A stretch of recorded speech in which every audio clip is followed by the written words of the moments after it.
back into it. For those who missed, we did get a win on Satisfactory before I left for TwitchCon. If you're trying to go see that, it is available on YouTube.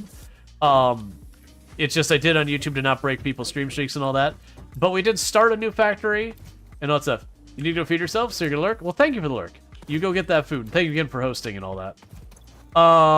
What is this game? What was I doing? What? Huh? Alright, so what the goal of this one is we're going to try and make our factory not a absolute cesspool like last time. Which actually it was nice, and it was these towers, and then it kind of went downhill from there. But very genuinely, I need to get stuff set up.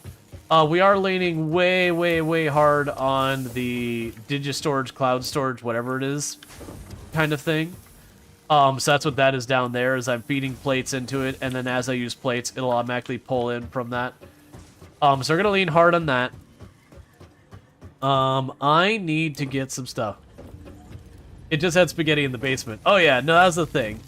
So I had an idea about having this sprawling flat base, but we're very early on in it, and I'm not happy with it. So that's going to change. So I think what we're going to do is we're going to have smaller dedicated towers. So instead of having a giant iron tower, I'll have like a small 2 or 3 floor tower, and that smaller 2 or 3 floor tower will... I always forget that turns off soup after each one. Small 2 or 3 floor tower, and that smaller 2 or 3 floor tower will be dedicated to producing like one thing. So it'll be like whatever goes in, but rotors come out.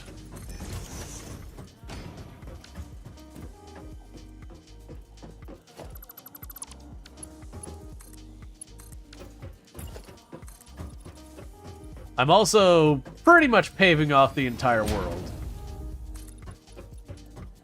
Like every little bit of it getting paved. Because then I can also tell any place I've explored because it's all paved.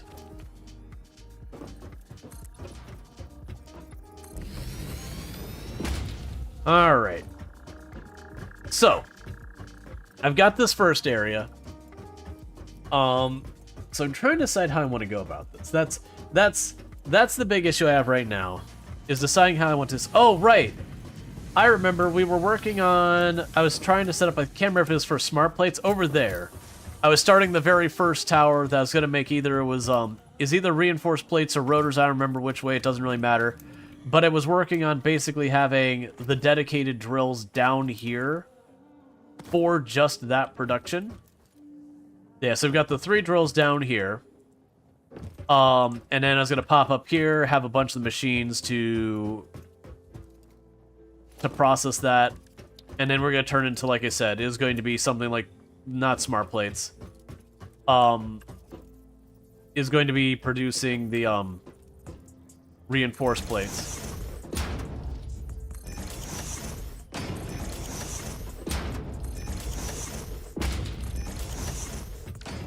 So you're saying paving paradise and putting in a parking lot? Yes.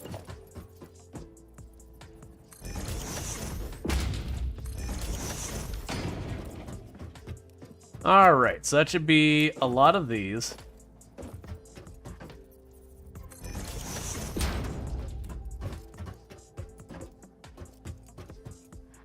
So now the real question is, how do I want to run these conveyor belts to make them not feel absolutely cursed?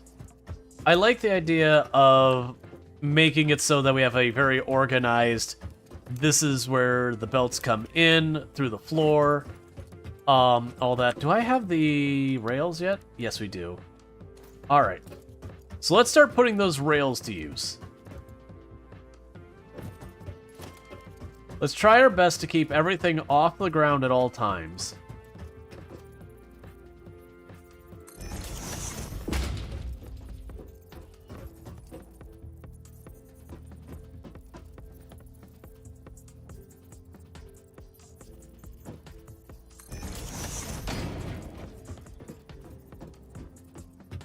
Alright. So that'll give me some rails to run that down there. We can pop up here, and so you can figure out there. So I've got the backs over there. So let's plan to poke this over here.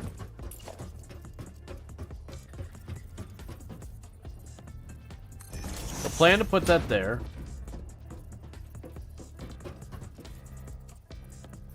Now we can go there. Alright, so we'll start with you.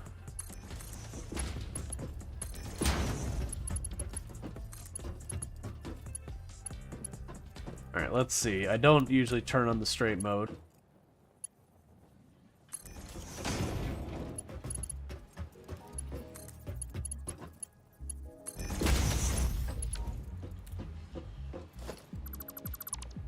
We can fix that in a minute. So that'll go up that way. Alright, so the way I'm going to fix this is like this. I'm going to grab you, bring you back here. I went too far and fell off the platform. We can go ahead and drop that back there so I can have a merge, and we'll go and do that.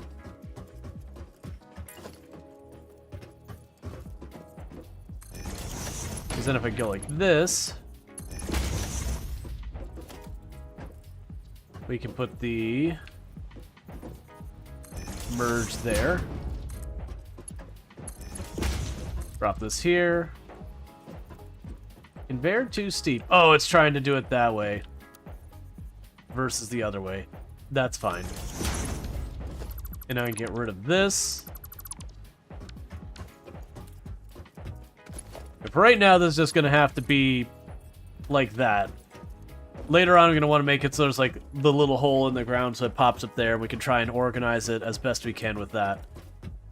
I'll definitely need to do a bunch of cleanup with a lot of this.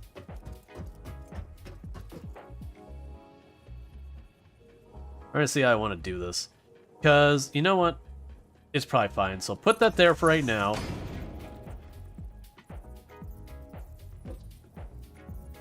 Put you here.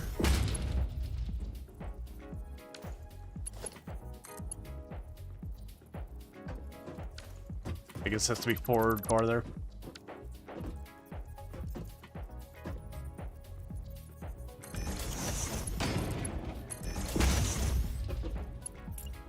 Okay.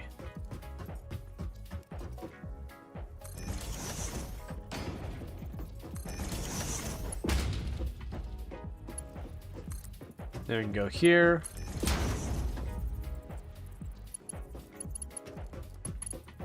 Are you between those?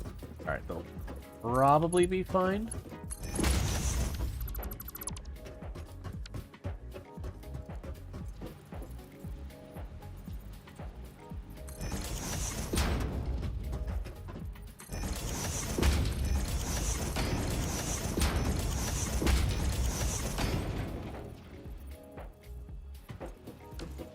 Alright, so we got all you pulled up.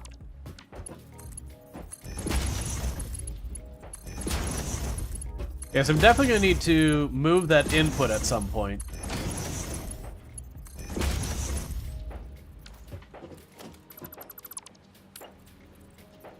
We'll see if that'll work.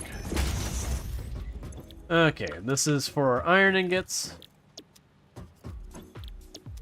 The iron ingots are going to get divided between making screws and plates. And those screws and plates will then be fed in to make the reinforced. So first of all, let's get this all hooked up with power for the time being. And we can go from there once I get that set up.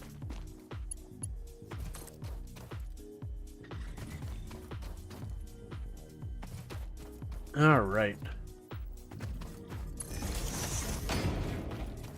And I'm also intending on using stuff like railroad tracks way more than I did the last time.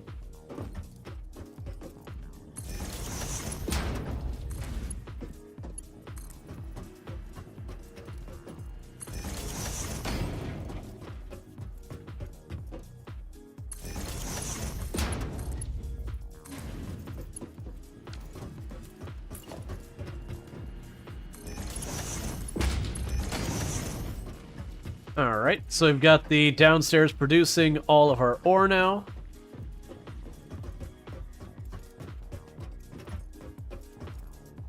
And that should pop up here just fine, and now I'll need to get this set up.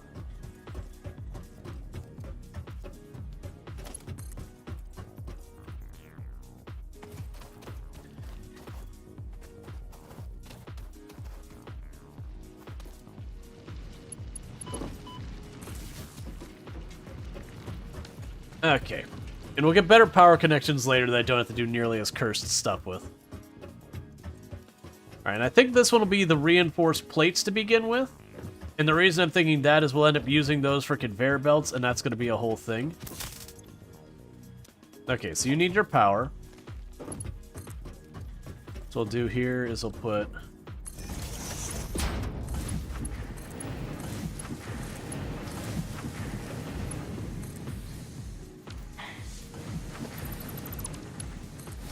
I keep thinking of the bigger ones.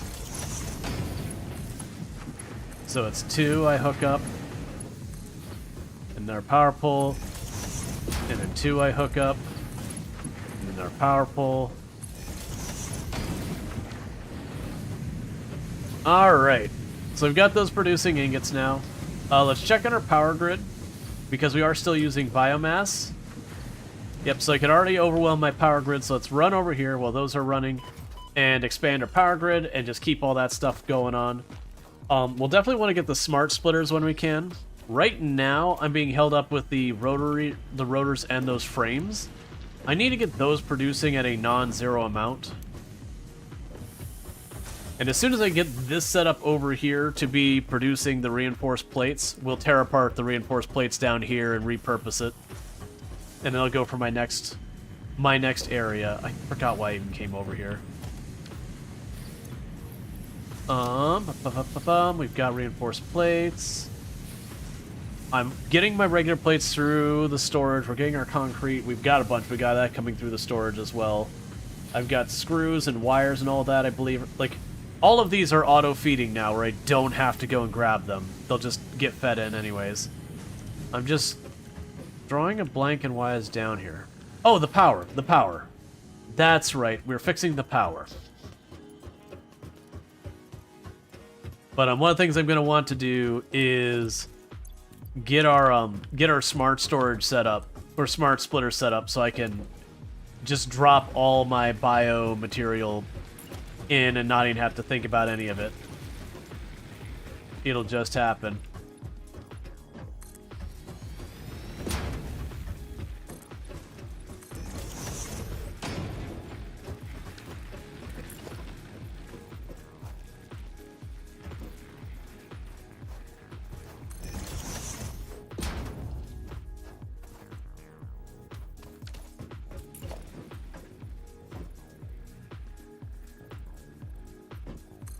Go.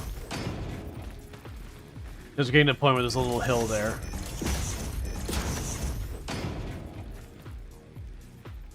Excuse me? Why are you up in the air?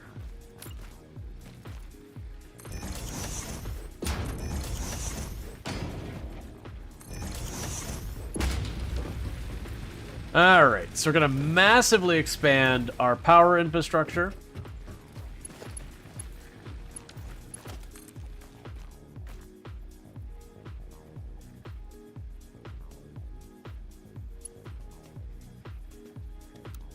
That's fine.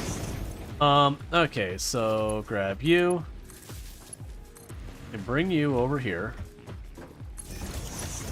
We'll deal with that in just a moment.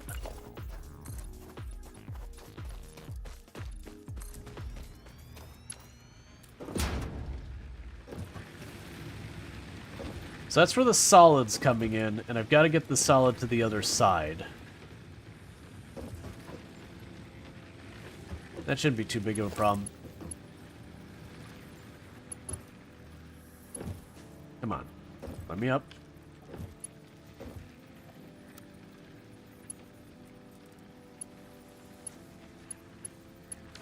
I was trying to have it go over the top here. It's fighting me a little bit.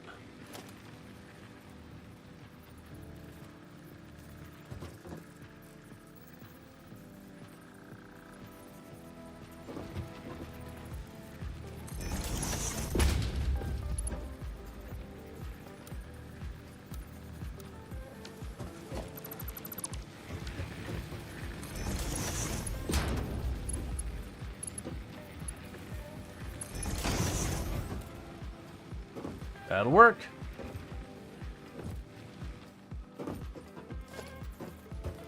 Okay, so go and drop you right here.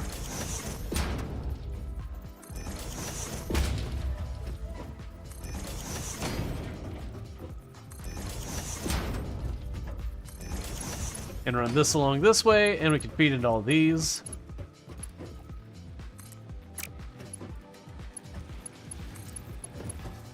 So one thing I'm definitely going to run into relatively soon is I'll definitely run into problems very soon about the capacity we're going to have. So far as the belts go and the ability to process that solid fuel. The only saving grace with that, though, is we will have also pretty quickly other forms of power will become something you can do more with.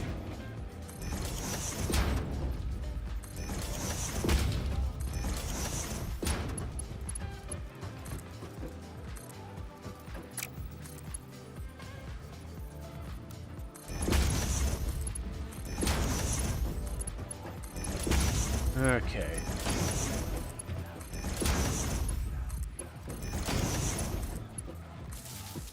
So connect 2 of those. Put the next pull down. Connect 2 of those. Put the next pull down.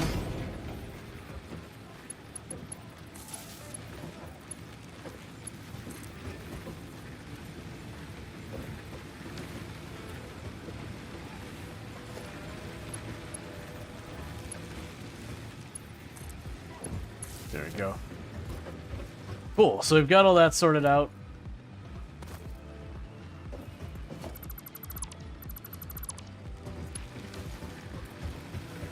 And just like that, we have jumped our maximum power production up to 360. So we added on about 200 megawatts of power. I don't know for a fact if we can produce that much that fast. So it's 60 per minute. How much do you consume per minute? 60 per minute, 4 per minute. So that means I can handle about, what, 24, 28 of these? Yeah, so we're fine. It's just a matter of I need to actually be producing those, which we're not. How many of those do we have in storage? I'm gonna guess not many. Okay. These need to be upgraded. Just the main backbone, the individual belts along the way, those are fine. So like four need to go down each of those, but the main backbone needs to be fast enough to bring it over.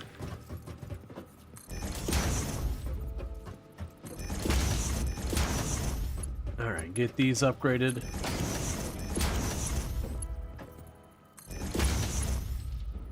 That'll be good enough. Okay, cool. So we've got all that sorted out for right now, so that should deal with our power for a little bit. That is going to be a bit of a concern with how much we've just upped that I'm going to have to work on getting that sorted. But that gets our power, because we were looking at that before and going, oh, if I leave this the way it is, ultimately what's going to happen is power is going to become a very immediate and major concern.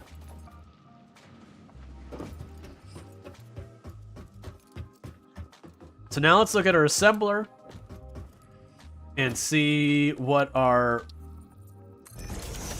recipe costs for this. So we've got the copper, and we've got the one with the screws. So we'll need the sheets and the screws. And we go to our constructors.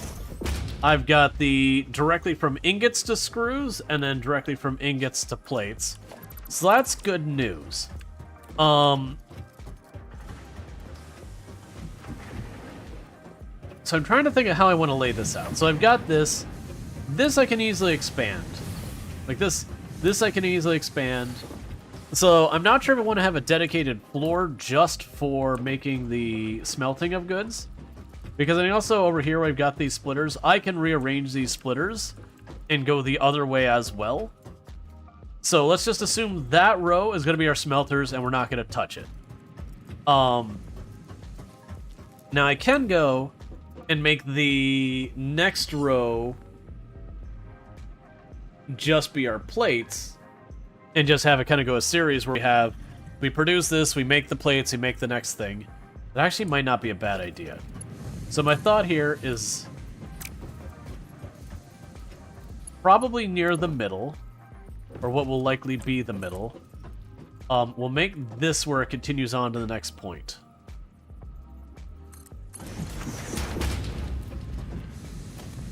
We go here, we can change that a little bit. Got organization, a regular storage.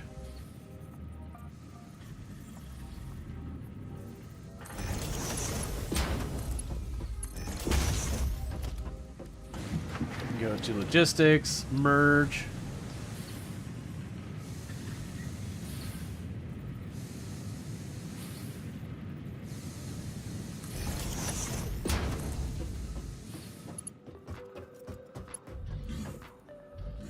Okay, missing reinforced plates, so let's go grab those. Alright. Because then what I want to do is I want to go out of my way to get a dimensional storage for those plates. I'll also be able to get a dimensional storage for the screws and the iron plates, and then basically take all those from down here and try and get all that figured out. Because that's the reason I need to expand that is, as you can see, I've only got 35 of those produced this whole time, and I need way, way more reinforced plates. I'm also looking at this as something I can more realistically close off easier, so it doesn't just sit there and be like these weird layered monoliths that don't have anything going on. That we should be able to figure this out and get all closed off and making it look better and all that. Because I'm going to try and keep them short. So like this one, like I said, I'm going to probably have it just this one layer.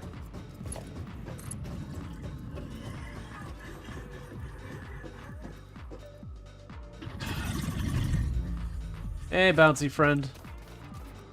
For once you were useful. Alright. I definitely miss having our upgrades. And being able to jetpack around and do all that stuff. Alright, let's try this again.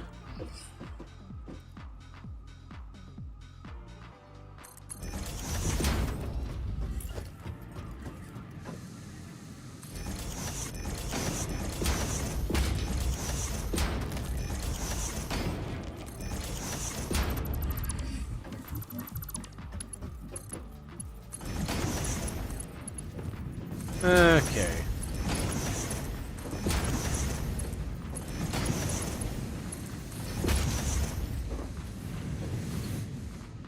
Alright, so all the ingots are feeding out. So then the next move is going to be to get our construction going. I think my plan for this is we'll skip the middle spot. Yeah, I think we'll end up making, like, walkways over the top of it so I can get around easier that way. And not try and fight, like, making walkable paths in the area here.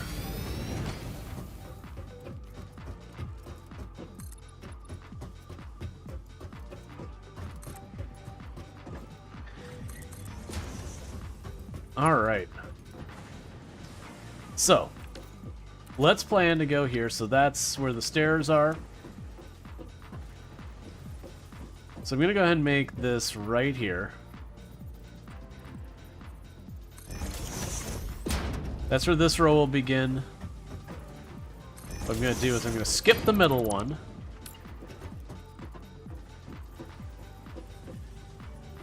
Actually, there. So you skip the middle one. This ramp will go away.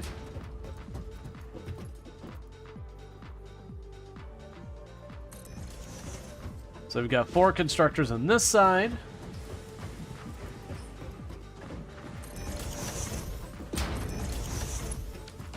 We've got those start over here as well. Okay, so from here, I'm just going to run right up the middle. I need more reinforced plates. That's going to be something that's going to be a problem to begin with. Let's go ahead and yank one of those. And we'll start with just 3 and 3. But I'll have half of those making the iron plates and half of those making the screws, and we can adjust wherever we got to adjust ratio-wise. But we'll get those all set up. And like I said, we'll probably move our dimensional storages over there. And as soon as I get to a point where I need another dimensional storage that I can't make, I'll figure it out when we get there. I think we're low on Mercer spheres, if memory serves me correctly.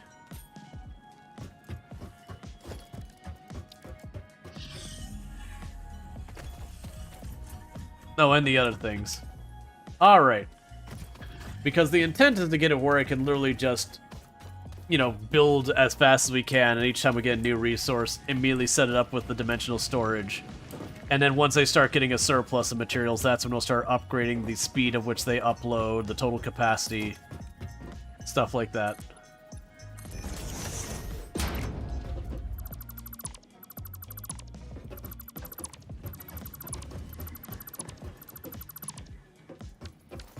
There, just for right now to give myself a little bit more room to work. Okay, so the plan here is bring you up to this middle spot. Oh man. And go here to the splitter.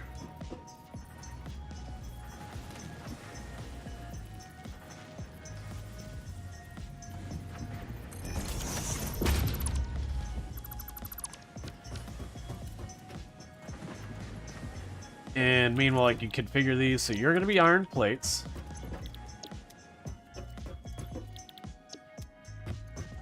And you'll be cast screws.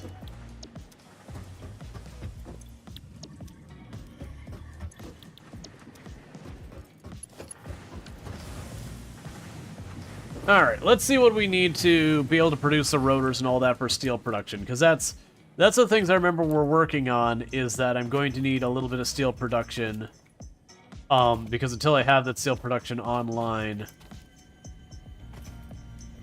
I can't make the steel pipes I need to be able to just keep making dimensional storages.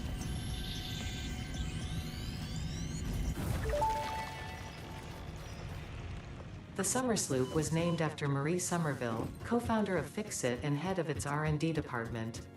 There are many theories about the origin of this shape and why this symbol, mathematically resembling a Mobius strip, has found its way to both human and extraterrestrial culture. Thankfully, you don't need to know any of these theories to be a pioneer. Research it in the MAM to establish locally appropriate classification and application. Fun fact: the planet you are on was found and named during a planet spotting event Marie hosted named Marie's Awesome Scientific Search of the Avant-Garde Exoplanets.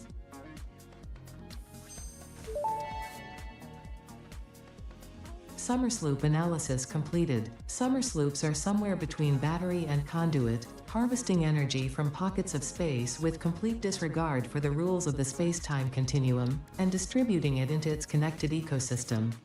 This energy, let the energies harvest until the waves reach our shores. Consume. Similarities to the hypothetical force of dark energy to potentially be one and the same. It can now be tracked by the object scanner. Okay. So I've got that. No new equipment I need to worry about right now.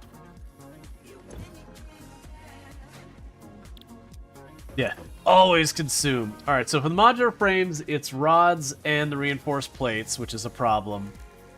For the rotors, that is rods and screws. Alright, so let's go over here to where we've got a box making rods, and we're going to go ahead and take everything out of that.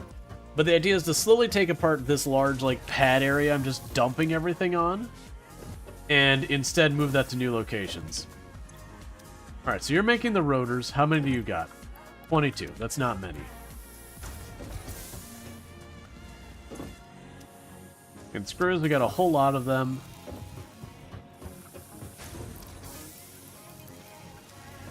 And rods, we do have a bunch. Alright. So, we're stuck waiting a little bit here on the, Alright, we're stuck here waiting a little bit here on reinforced plates to be produced. So, what I'm going to go ahead and do is run back here. I'm going to start knocking out some rotors or something, just to keep things moving. But, I definitely need a lot more things. So, oh, I have some ingots on my inventory, apparently. Get out. Yeah, so I could make those. Basically, I'm going to put away a lot of these screws we've got laying around.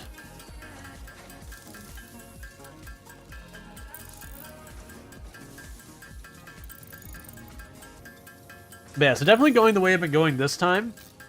We're trying to put a lot more effort into laying things out to look nice. is certainly not going faster than we did the last time. I want to say in our first stream we had the last time we played Satisfactory, we got a pretty good chunk into Phase 2, I believe, in our first stream. And that was playing through the tutorial as well. And it was around, like, the latter half of Phase 3, and then 4, and then 5, that things started to, you know, slow down a lot. Like, it took us almost a whole stream to get all of the aluminum stuff set up the way we wanted to. It took a really long time to get the nuclear set up the way we wanted to. But, like, once we got those initial steps in, it did pretty solid. Yeah, so I want to basically just knock this down to, like, one stack of screws. And even though this won't finish the rotors I need, the idea being we've just knocked out a large number of the rotors real quick. Alright, meanwhile I got the reinforced plates. I'm going to go ahead and make those because we've got plenty... Like, at this point I've got... Oh, I forgot. I can craft from the dimensional storage as well. Okay. Because that's why that turned purple, is I'm pulling it from dimensional storage as opposed to my own inventory. Okay, that's actually pretty useful information.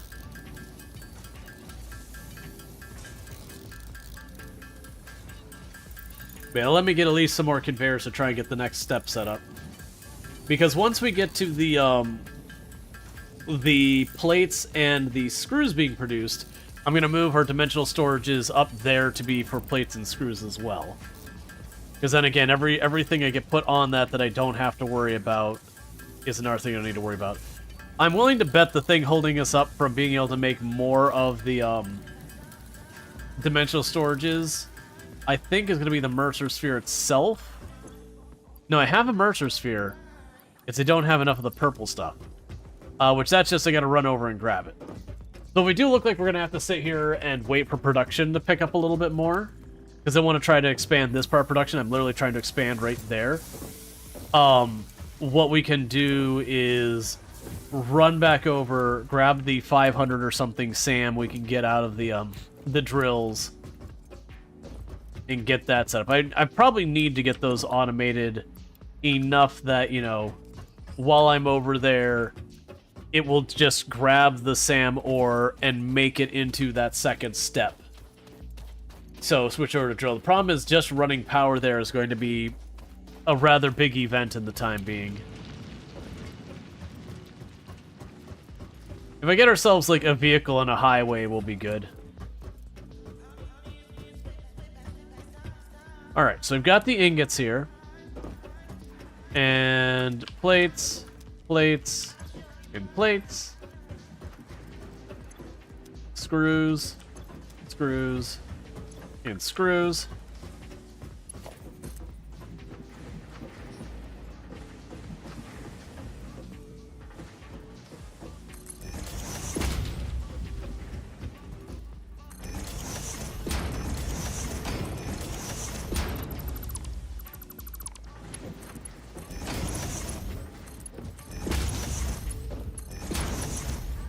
Alright, that's the screw side, has its input sorted out.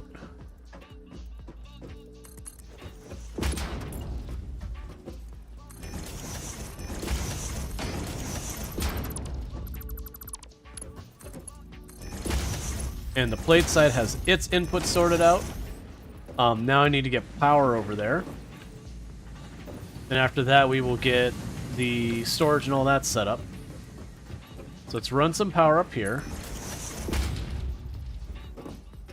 Just gonna plunk that right there in the middle.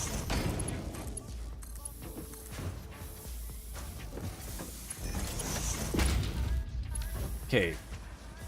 That's all sorted out. Grab you. Same idea, we're gonna pop right here in the middle.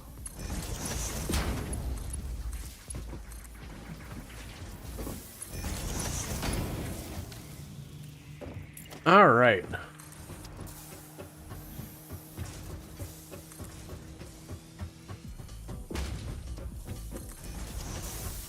And it's almost time to get this switched over here. Alright, so we're waiting for a minute for all that to get itself figured out. Let's run over here real quick. Grab some more SAM, because those will be long since filled up. And when I say real quick, it's not real quick. It's a hike. But we're at this moment where, like, I can't get that done till we get more materials processed and all that. And we're literally trying to get the material that'll allow us to expand that faster. Alright, so you've got those two. Let's switch it over to that for now, because I'm probably going to have to fight a couple of things. And let's double check our directions. Okay, so we need to go down this way. Because there is that land bridge that takes us over to Sam. We'll go grab a couple more stacks of Sam to keep the dimensional storage online.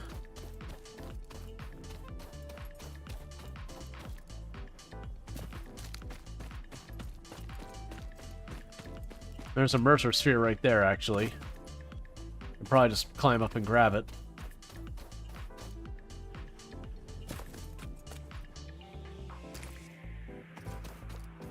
Okay.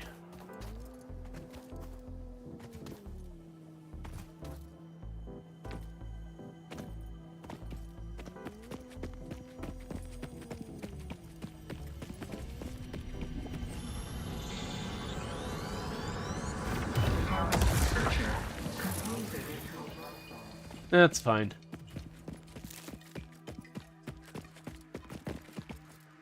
I'm just running around up here while we're up here and see if we have anything else we can grab easy. Yeah, I think we looked in here already, like, just from the outside. It was one of those things that the thing's worthwhile. It's like, no, if I try and run in and grab it, I'm just gonna die trying.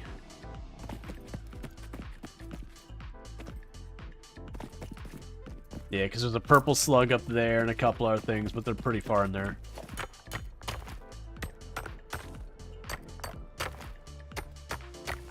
Alright.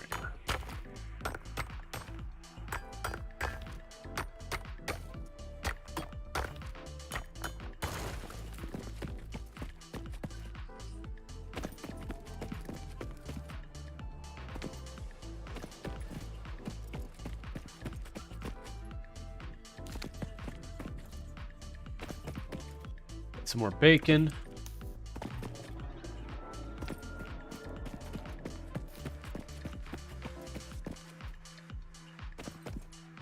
And there's a Mercer sphere up there.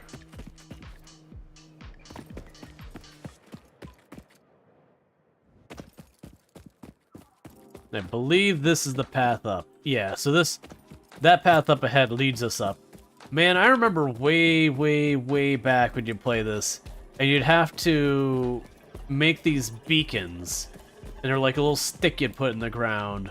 Whenever you wanted to mark where something was on the map, you'd be like, here's this thing. You'd have to go there and you'd stick a beacon down.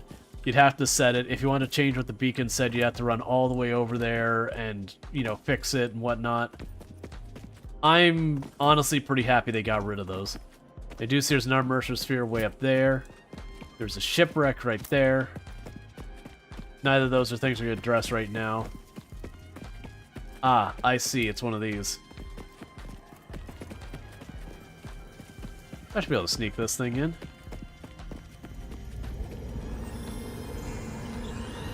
Live, laugh, consume. We hum a simple melody into the effigy, yet we hear no harmony. It covers the temple in bones and organs and limbs, yet ignores our bleeding wounds. Scripture is needed. Consume. A familiar pattern is emerging in your brain. Please assess yourself for signs of concussion. If necessary, a replacement pioneer will be dispatched. Work must continue. Replacement delivery schedule estimate. Error, years.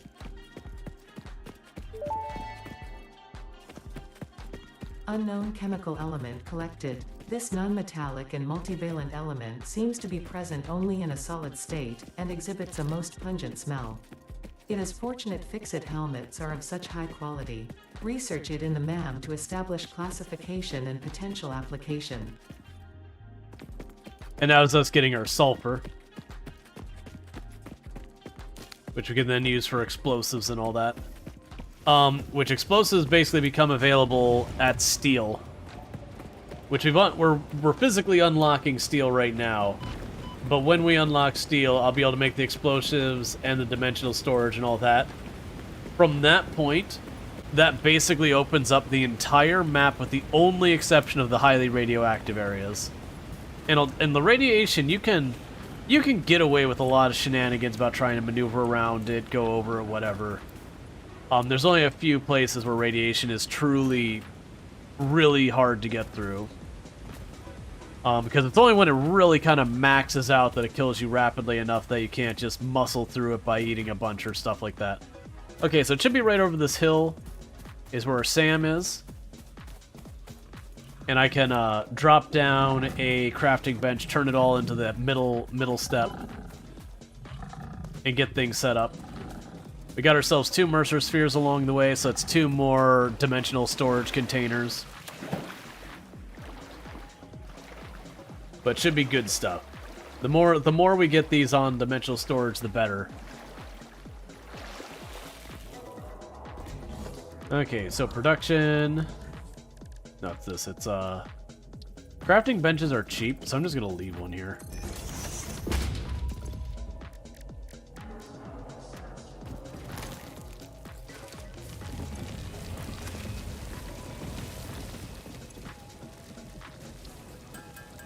Alright.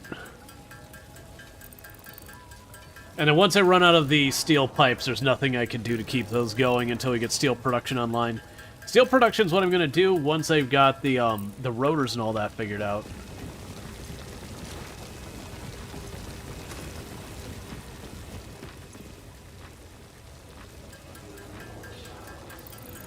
Alright.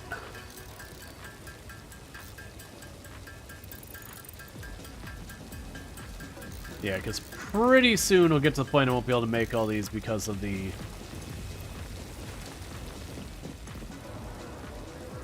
all these steel pipes I need. But I'll definitely want to, early on, try and get these all automated as best we can.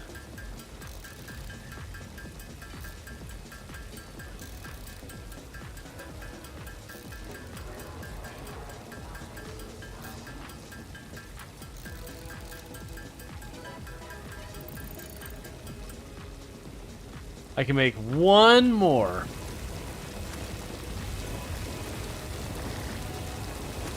And then after that, we're just fresh out of the materials. I'll need steel pipe set up. And I believe that'll be enough for us to make two of the dimensional storage containers. There it goes. No more. We're cut off.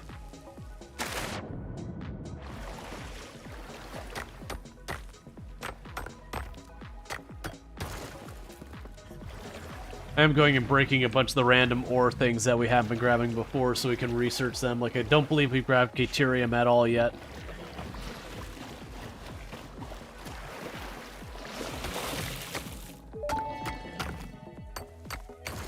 Unknown metal collected. This metallic element is showing properties similar to those in Group 11 on the periodic table, such as high conductivity and malleability. Research it in the MAM to establish classification and potential application. Okay, and inventory is full. Seeing if I can find another way down that doesn't involve hucking myself off the waterfall. And just taking a quick peek at stuff. Oh no, hold on to the ore. Hold on to that ore. That can go away. There we go.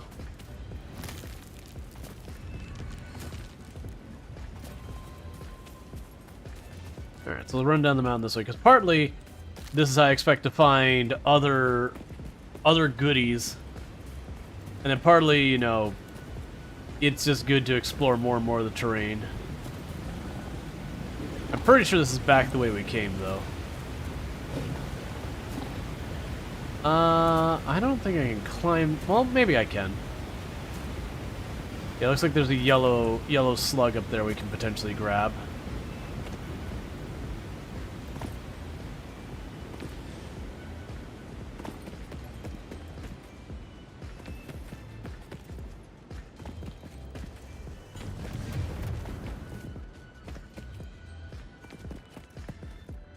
Surprised there's nothing defending it, but that's okay.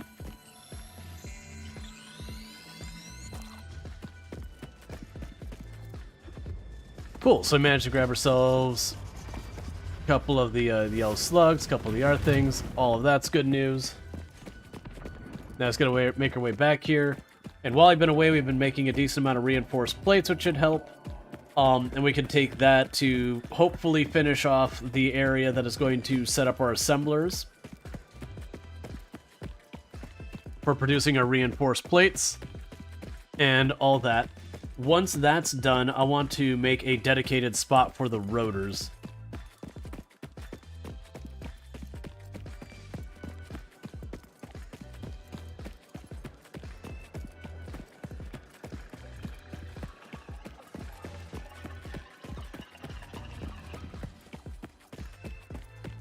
You know, it wouldn't be very hard to set up a 3-stop train. So say, for example, making smart plates. So we'd have the train go one way, grab the rotors, go to the middle, drop them off at the smart plate production, go, you know, to the 3rd stop, grab the reinforced plate. So it'd just literally be, you know, pick up, drop off, pick up, drop off, pick up, drop off, back and forth. And I could even see potentially having something like, as we change the recipes on those things, I could see ways you could make that work as well. So the train is like constantly moving goods between them, instead of just the back and forth.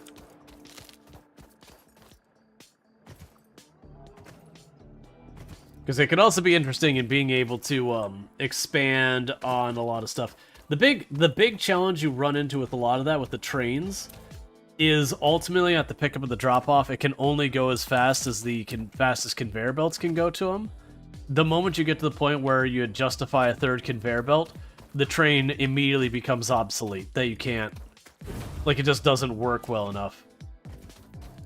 And there's ways you could finagle around that by having multiple freight carts, so you're actually having, because there's only two connectors off of each. Well, no, I mean, I guess the connector you get around it.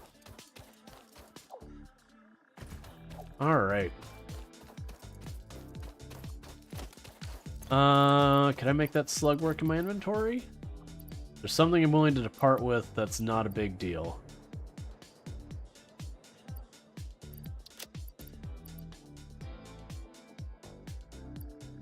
Kind of really don't want to get rid of anything in my inventory. We can just come back to the slug in our time. As the factory expands and becomes more and more of a parking lot, we'll see the areas we've explored and all that.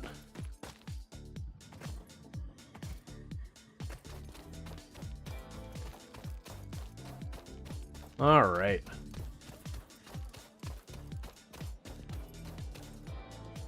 This is our power production. I'm also suspecting I'm going to have to do a... Oh. I need to, right away, do a solid biomass run. So I need to go to a wooded area and just annihilate everything. So that's an immediate concern. There you are. So we're going to need to go around, chop down a whole bunch of trees and whatnot. So with that, let's start with the research stuff. We have plenty of this to work on. So we've got sulfur.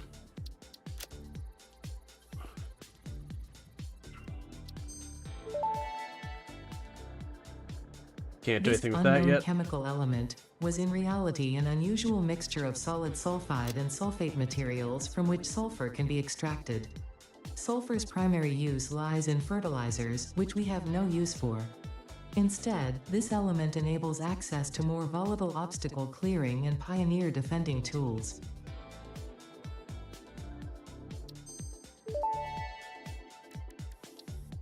Research completed.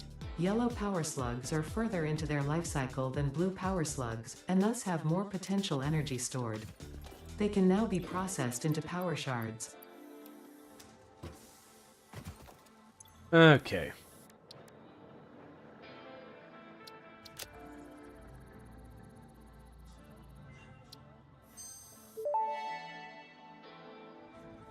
Medical properties of local mycelia established.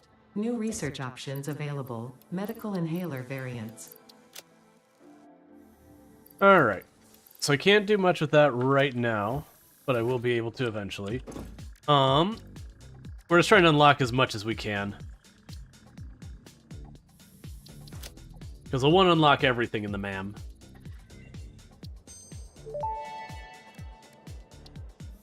The metal has been named Caterium, after Fixit's greatest CEO Katerina Parks. It has been added as a viable alternative to gold in industrial applications, specifically in advanced electronics due to its superconductivity, malleability, and corrosion resistance. Okay, so we'll be able to get that relatively soon. Okay, so with this, I can drop off the sulfur, the caterium, the coal, sort that out.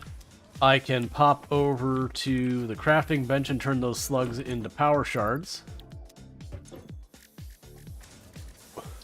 Which will be another thing we'll probably set up later, is just a location to do that. Alright, so we're good here. Inventory's doing fine. So if I go to Q, I should be able to go and build... if I get a couple more of the frames, 2 of them. Modular frames require reinforced plates, which brings us back to where we were. Okay. So what we're going to want to do is run over here, get ourselves the reinforced plates, and then try and get that set up. And then we'll figure out a place to do the rotors, and then once we get a place to do the rotors, I'll figure out a place to do the modular frames, and once we get the modular frames, we'll probably backtrack to whatever is not coming in at sufficient supply and get that sorted out. Alright.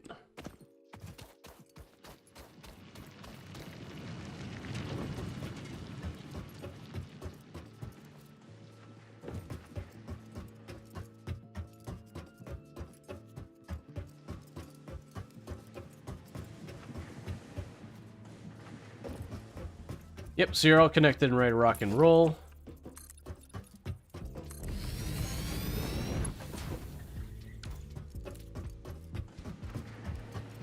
I didn't grab the reinforced plates at all. Okay. It's gonna be a big thing when I get those reinforced plates online.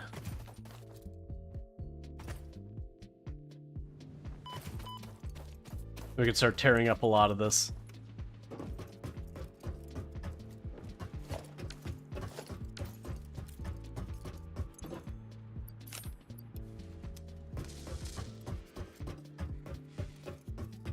That's actively what I'm trying to fix right now is the reinforced plates, to scale it up a bunch.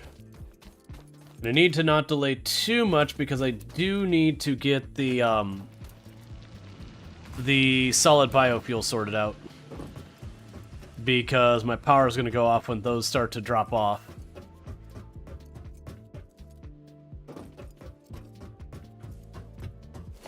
Okay.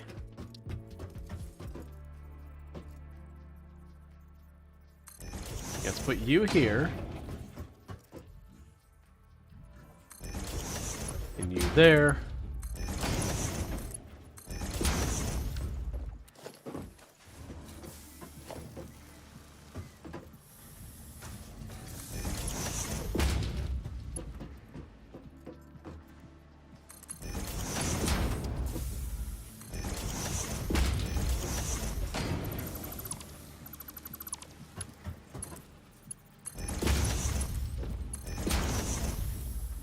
Well, that side's all hooked up, so we've got the screws popping out.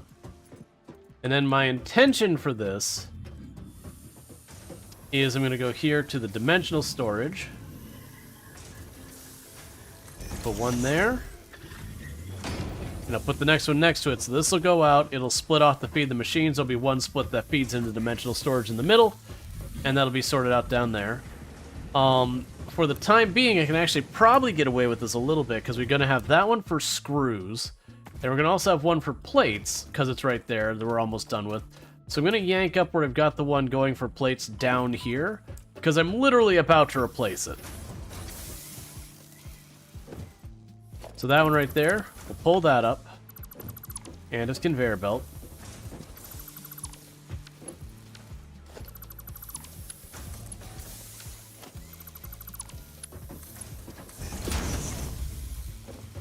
Cool. And I'm probably going to need to make a crafting station so we can go faster. Drop you in there to speed you up a little bit. What's cooking at the moment? Just working on getting some of our early production set up. I'm putting a bit too much time and effort into a lot of it, though. So it is going slower than it should be, but that is what it is. It's one of those things, I'm getting the early stuff set up to scale, that once it's scaled, it'll be good, but in the interim, while we're scaling it up, there's a lot of waiting on machines and pain points and whatnot.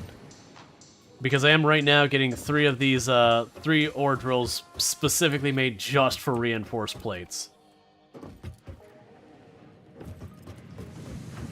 Yep, so you're going nearly full speed.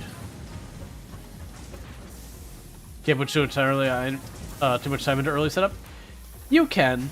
It is one of those things that you can definitely over-optimize the early part of the game, and get yourself into a bit of a pinch where then you get better tech and you just kind of wasted the time. And I'm using wasted in a very relative stance here, because it is those things like if you're having fun, then you physically cannot waste that time. But at the same time, it is just one of those things that, you know, it's with software development, they have a rule, don't optimize early. It's the same kind of thing.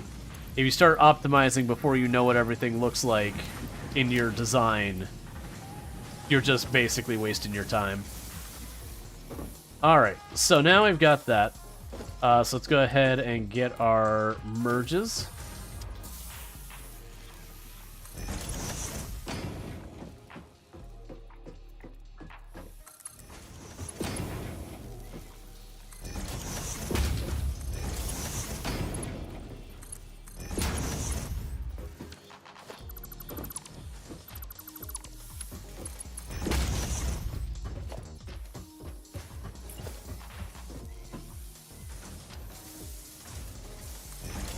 And there's our next dimensional storage. And we can plop you down.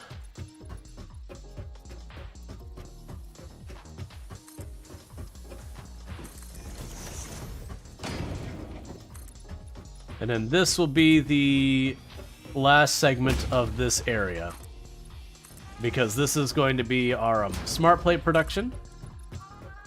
So as we scale up, we'll just scale up this production going on here. Eventually that'll need to be adjusted in some way or another, but for right now, not really. Okay, so what I should be able to do is if we go to you,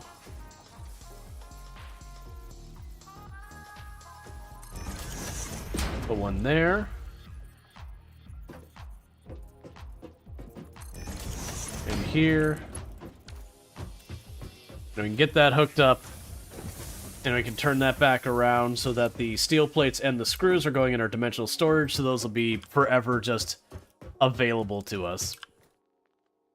And then that's another thing we can tear down over here. After that, I just need to get the assembler put up there to start making the reinforced plates.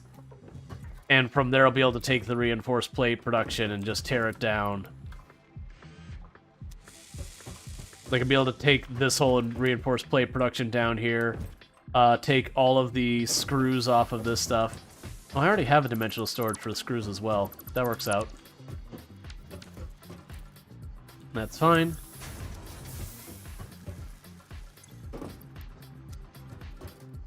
Okay.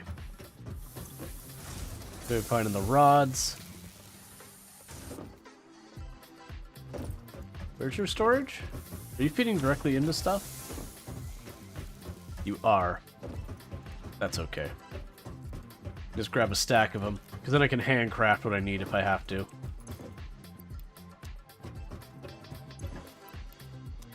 Okay. Almost set up here, because then I can start building 2, 3, 4, 5, however many assemblers, whatever, and just go until the belt throughput becomes our bottleneck. And then that'll mean every single material that we make as part of making the reinforced plates, all be on our dimensional storage. And then, like I said, I can rip all that up and convert whatever's down there for rotors or whatever. Okay, so the idea is straightforward. I plug you in here, and I plug you in there, and I plug you in here, and run out of materials. But, you know, you'll get the idea eventually. We put down that crafting table over here. I'm going to make a bunch of more reinforced plates. Must have picked it up already. I do that.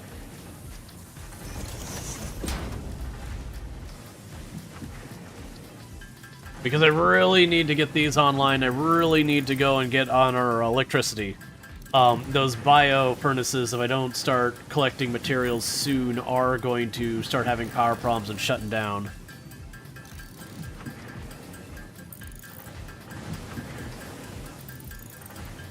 And then the next thing will be to set up an area for the rotors, and then after that is an area for the modular frames. Because like I said, I'm going to try and make dedicated locations for them.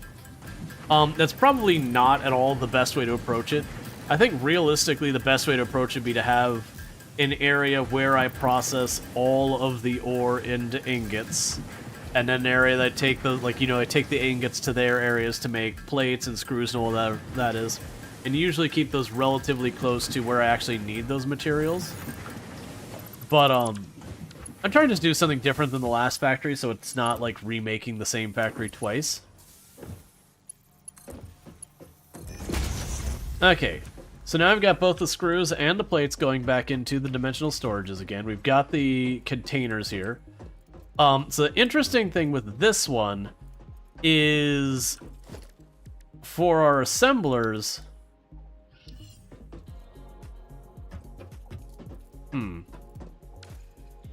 So the issue is I've got both of these here and here, and setting them to go to the right is nice and easy. Or setting them to go to one side or the other is pretty easy. So let's plan for you to go there.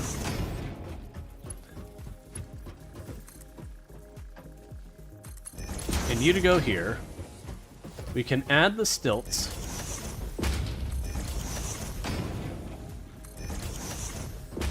And we'll have the whichever one cross over to the other side. So you're gonna go up here.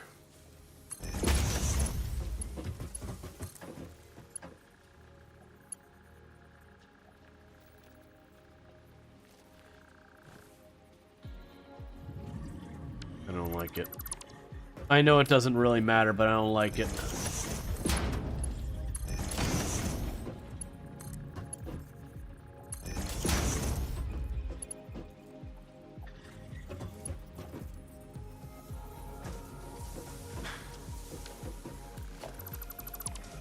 Trying to think of the best way for me to do this.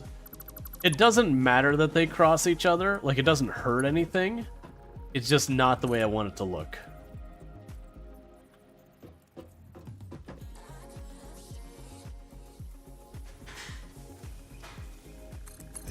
So we could have you go there. You cross over this way. Still doesn't solve any of this.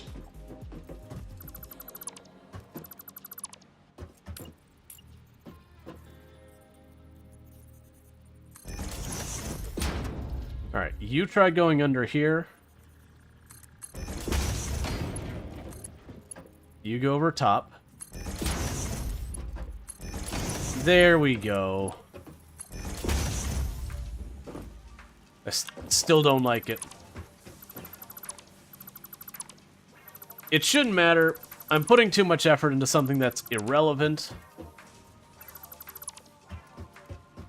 What I'm gonna do instead is, instead of this whole thing where we're trying to get them so, like, one goes one way or the other.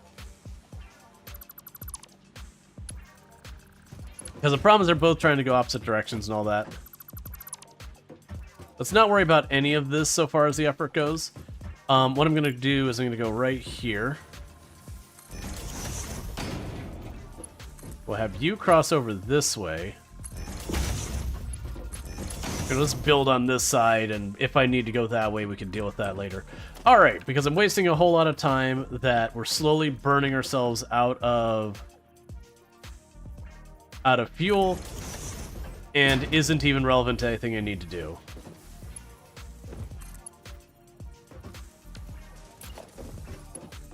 Oh, can I line that up?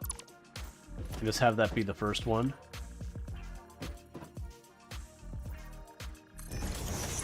Perfect.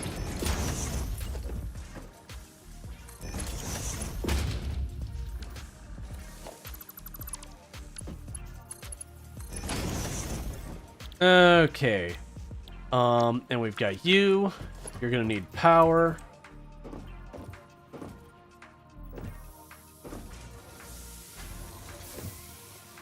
Which should be available around here somewhere. Okay. Actually, let's grab that one. Because that's the one we've been daisy chaining stuff forward with already.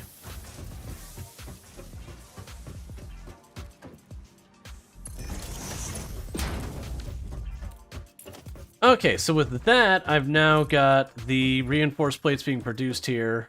And they should be being produced at a faster rate than we've already had. Because we do only have one assembler making them on the other side, but it's not getting screws fast enough to stay running.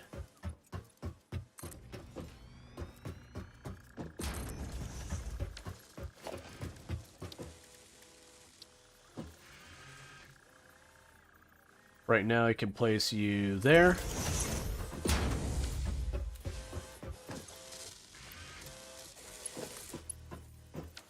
So you need 6 of those. And then we need the dimensional storage. Which you can put right there. And that'll get me reinforced plates being produced directly into my inventory. And then, like I said, what I'll probably do is once I know for a fact that we're good, I'm going to go ahead and just put like another assembler next to it. We can feed that into the system. You can't actually be there. We'll put you... I don't want to do this. Because we're going to have a merger on that side. It's fine. We can put it right here. I'll put the merger here, bring everything across, and the splitter after here to cut over that way. Okay.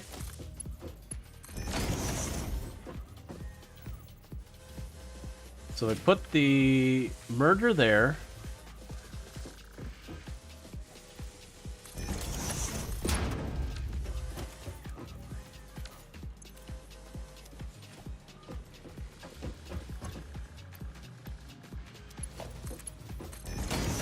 And just like that, we've got reinforced plates on the system. Okay, so with that, the things that need to happen now, let's tear down our other reinforced plate production and anything I don't need anymore from it. That'll give me a quick boost of supplies. Then I need to drop those supplies off, and I need to go ahead and tear everything else. It had protagonists living in a tent. Oh, let's see. Just curious, can you all tell me the game that Rual played? There's a slice of lifestyle game with Japanese. Oh yeah, that's Sunnyside. They have had a lot of updates since I played that have massively improved the game. I haven't gotten back to playing more of it. I have had people ask me to, but it's just been one of those things, and unfortunately, its launch kind of hurt it a great deal on Twitch. That's made it very hard to, to fit it on the calendar, as it were.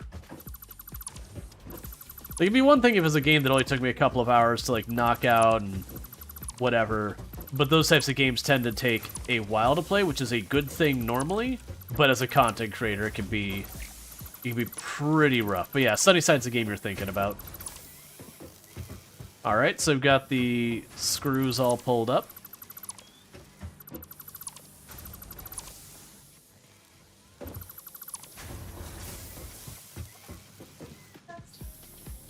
Oh. I think it's me. And that would make you objectively wrong.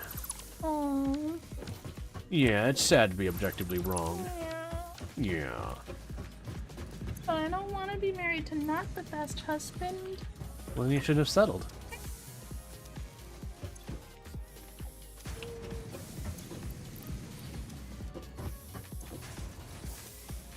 I love you. Alright, so we've got all that pulled up. Honestly, I'm willing to bet, if I were to guess, I'm willing to bet Sunnyside is, that's not what I want. Hang on, that's gotta be fixed. A 6 splitter, do this. There we go. Because otherwise we're not making rotors. Okay.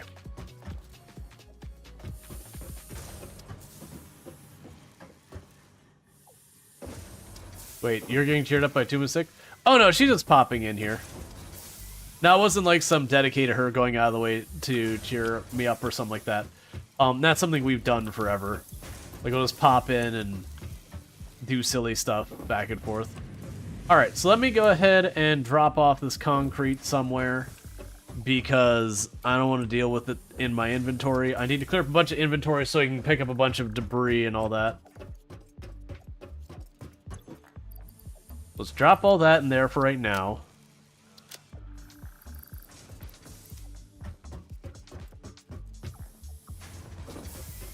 And honestly, can I go on these dimensional storages and just drop a pile of something else in there for a hot minute? Because then I could drop in some of these steel and iron things and all that, so I don't have to deal with it. Do I have enough material for one more? No. That's fine.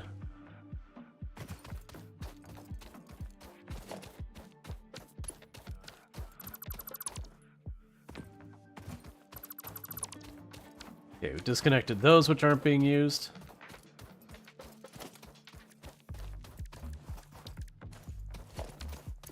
Alright, so I can drop off the screws and the iron plates up here to get those out of my inventory, because I need to get enough inventory so that way when I run out to get biofuel and all that, I'm not instantly full, wasting my time kind of thing. Alright, Night Dweller, you sleep well. Thank you again for the lurk and for hanging out and all good stuff.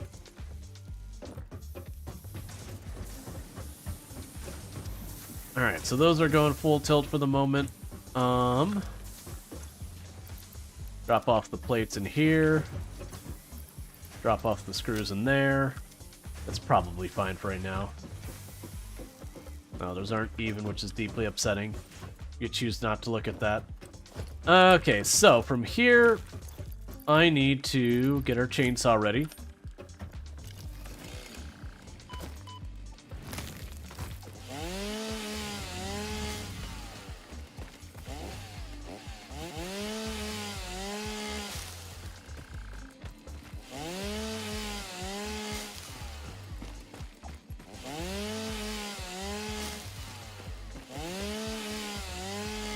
I need all of the greens we can get.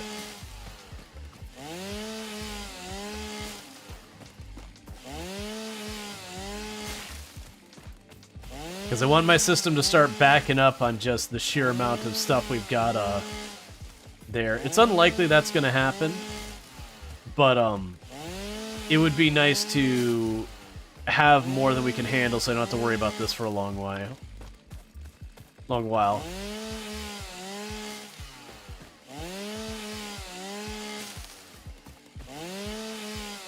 Connection went down just as they went to sleep. Gotcha. Yeah, no, it happens. Low-key, I'm not looking forward to... If I'm good tomorrow, which is a pretty big if I'm being honest. If I'm good tomorrow, I'm gonna wake up a little bit early before stream and get started my post-hurricane yard work. Because we're now at the point that the storm should be entirely past. I haven't actually looked at the weather update in a good long while, but I haven't noticed it in a while.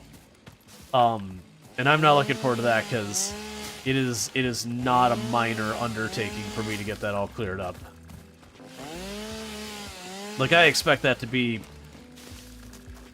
I expect to be doing cleanup for literally a week. Assuming I can make the time. Because I got trees and all that to tear up and everything, and that's not going to be fun. It is what it is. It's one of the worst parts of hurricanes, is just after it goes by and it's absolutely trashed your yard and everything, you gotta clean up.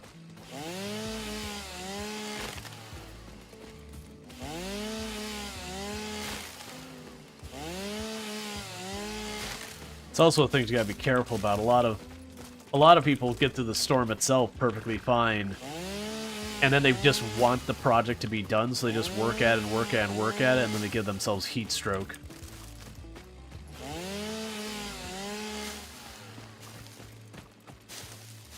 So, like, forcing yourself periodically, like, take a break, go inside, drink a bunch of water, doing all that stuff.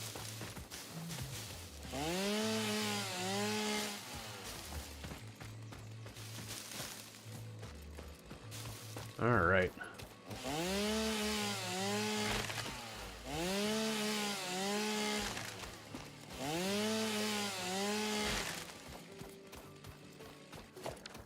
What am I doing? Okay, still got 3 spots of inventory still available. How's Heroes of the Storm where you're at? Not too bad. I would guess you're probably dealing with mostly tropical storm force winds the whole time. Yeah, no, heat stroke, well, that's the thing. People forget it's 90 plus degrees outside of humidity of yes. Like, the humidity generally here is usually hovering in the 70 to 80 percentile, sometimes a little higher and whatnot. So it's usually hovering pretty close to max, you know, humidity.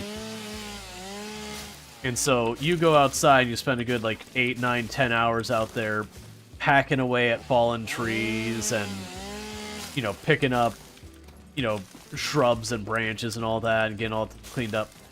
Or worse, you know, if you're doing, like, stuff on the roof, so you're standing on an asphalt roof that is just radiating heat up at you the whole time you're working, so you're getting blown by the, like, you're getting blasted by the sun at one side, and you're getting, like, the pushback from, like, the concrete below you or whatever, or the tar below you. And it's just, it's like being in an oven with 2 cooking surfaces, and you're just standing between it. So it's just one of those things that you can get out of hand real fast. And then for me personally, we haven't quite pinned down what it is yet. We're in the progress of figuring it out. I've got a thing where my body responds as if I'm overheating even when it's just not a thing. Like, I'd pointed it out to one of the people I was hanging out with while I was in San Diego, where, like, the temperature outside was genuinely cool to almost cold. And still, I had where, like, when you're overheating, what your body will do is it will push the blood out to your extremities, your limbs. And the idea with that is more surface area. With stuff like sweat and all that, you should dissipate heat much faster when that happens. The problem is when it's doing that and you're not overheating, it kind of undermines that entire process. So the irony being is by responding as if I'm overheating too aggressively, it actually makes me overheat easier. We've been trying to figure out what the cause of that is for a while, and it's been a progress where it's like, okay, here's the next thing on the list it could be, here's the test we can run to, you know, either confirm or rule it out. And we've been just going through it. It just takes time. And then between TwitchCon and a hurricane, it's just delayed that progress a little bit. The current thought is it's potentially something neurological, because before that it would be thyroid, because that's, for those who don't know what the thyroid even does, it manages your temperature regulation, as well as your circulatory system. So your thyroid is the thing that says, hey, body, I'm overheating, you know, do the thing where you don't overheat. Hey, body, I'm getting too cold, you know, release the enzymes that, you know, tell you to shiver and all that. Like, it's responsible for that. It also affects your metabolism. Yeah. Yeah, like I said, it's, my next step is I would be talking to my general doctor to then get me sent over to a neurologist to see what's going on with that. Did you ever have a heat injury? If yes, permanent brogues temperature regulation a bit. That's what they told us in the military. Not that I'm aware of. You know, I can't say I've never had an issue where I've gotten, like, so overheated it was a problem, but nothing comes to mind. I've definitely pushed myself pretty hard in heat when I was younger. But I've always been pretty intolerant to heat. Like, cold I can do all day long. Like, I am content being in very cold spaces. But heat has always been one of those things that just cuts right through me. Alright. Inventory is full. But yeah, no, that's kind of the joke is with the humidity. It's humidity is always like, hey, whatever temperature it is, whether it's hot or cold, imagine that, but like your clothes almost don't matter because it just cuts right through. When it's really, really cold and humid, it can get through most of your winter wear and it just like kind of cuts through. There is some that's specially made to handle it, where it effectively has like a vacuum within the clothes, which makes it really hard for that temperature to go through it, because there's no medium in which to carry that temperature. That kind of stuff works. Or if you have like a dry wetsuit or dry suit, whatever, for diving, those are well established for not having that entire setup. But yeah. Like as temperature drops, it can't handle as much humidity. Yep, that is one benefit of it just eventually gets to the point where it just it just becomes condensation. You don't have to worry about it. So make 10 more of these, we can get another dimensional storage online.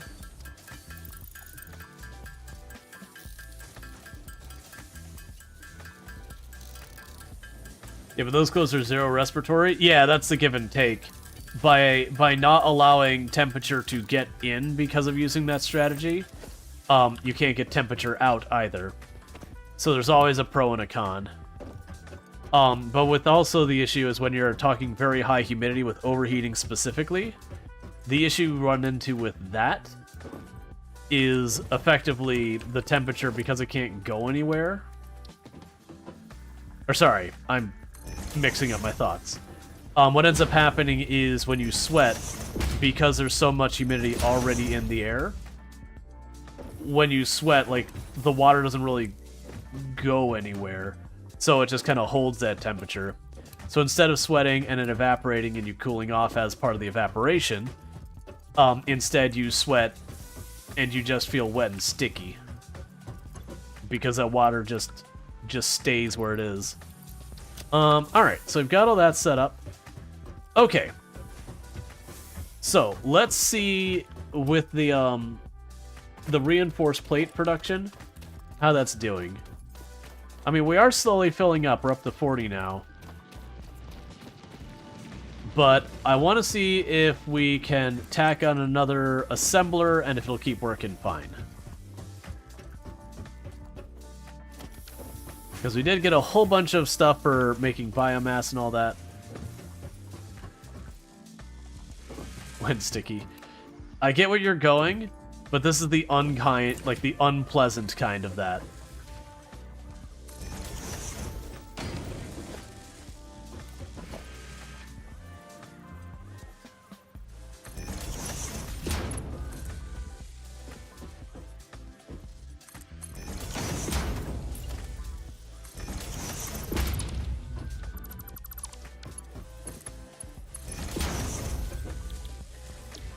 That's not the one I want. That's the wrong one. Okay.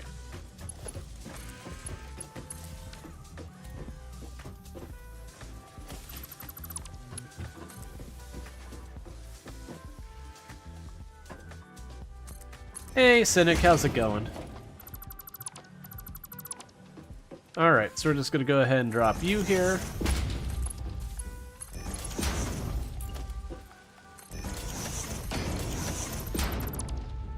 Alright, and pick up all that.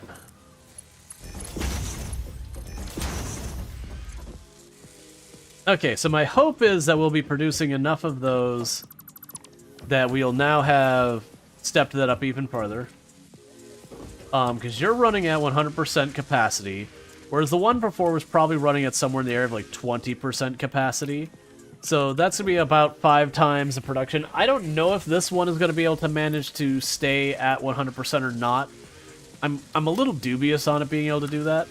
But regardless, that should be a massive increase in our output. We've got ourselves another dimensional storage here. As we run around, it should be able to build that up more and more. So we're all good on our reinforced plates. Let's see. Oh, FG and Kiri said the San Diego just hit them harder than Sun in UK, Austria, even with the same temperature. But said you're in Florida, you should have been Should have been much change. Oh, it felt wonderful to me. Like, don't get me wrong, when you're standing out in the sunlight and having the sun beating down on you, you'll still feel hot, even if the temperature itself in the area isn't particularly hot. Oh yeah, my camera. That was right. People had mentioned that the camera was looking all washed out, which I didn't change anything. So I'm guessing something happened that we got like an update while I was away. And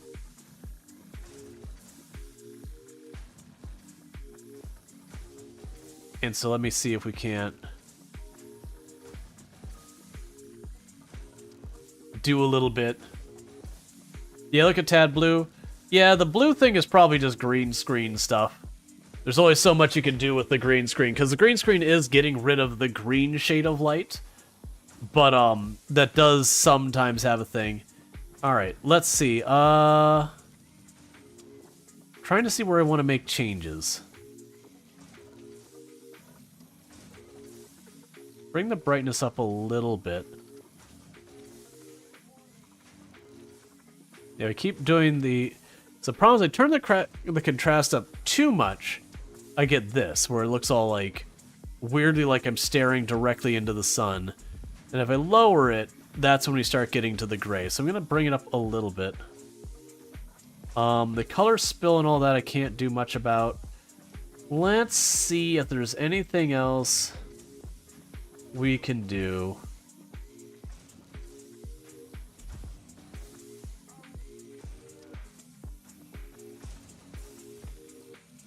Alright, that's definitely not what we're looking for.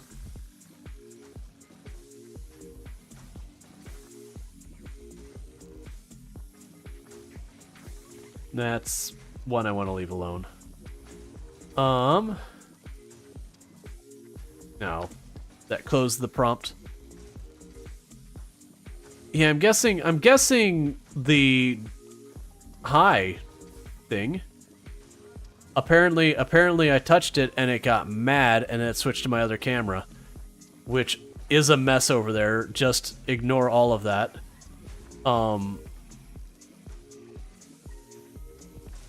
Would you? There we go. Yeah.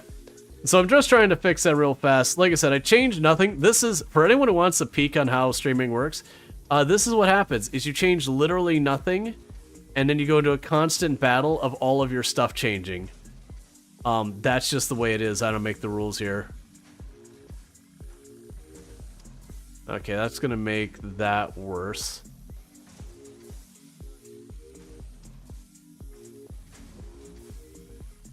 Not, like, the saturation isn't doing anything to help. Let's go ahead and just get rid of the color correction filter. Leave just the chroma key on. The other thing I could try changing is popping down here to my light real fast. And make a quick check here.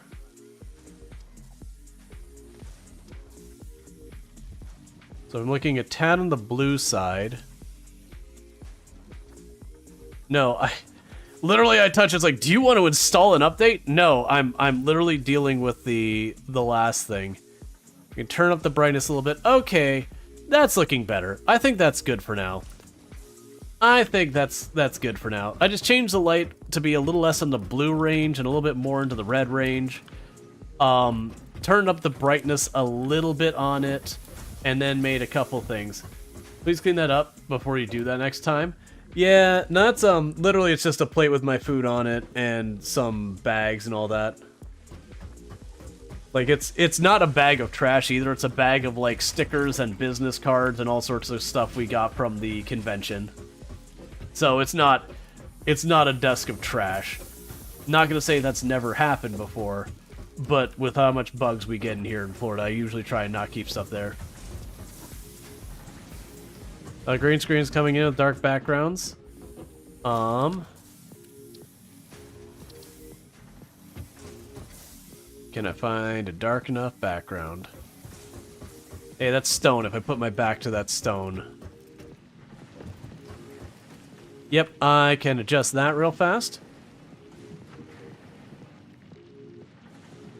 Alright, so chroma key. Smooth this up. Okay, that should do. Camera does look better. Yeah, no, it's just... Oh, nope, turned it too far up. Now I'm transparent. Dealing with camera stuff. It's wonderful. I've debated getting rid of the green screen and just having like the framed out thing. Because it is at least a little bit easier to not have to fight with all of this. Because like I said, I will change nothing. No room lighting, no nothing for weeks and weeks and weeks and months.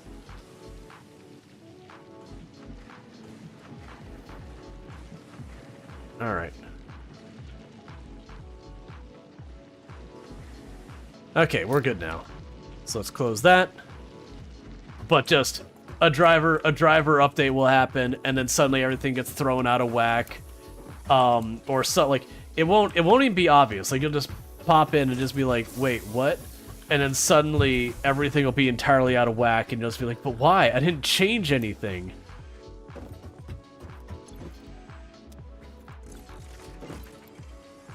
Alright. So, we've got our reinforced plates.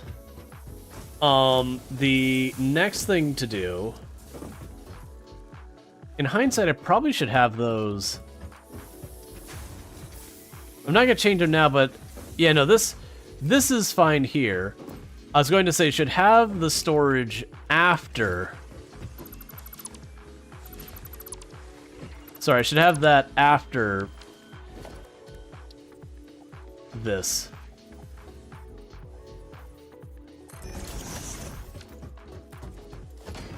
And the reason for that is that way it can just draw from the storage when it needs to pick up.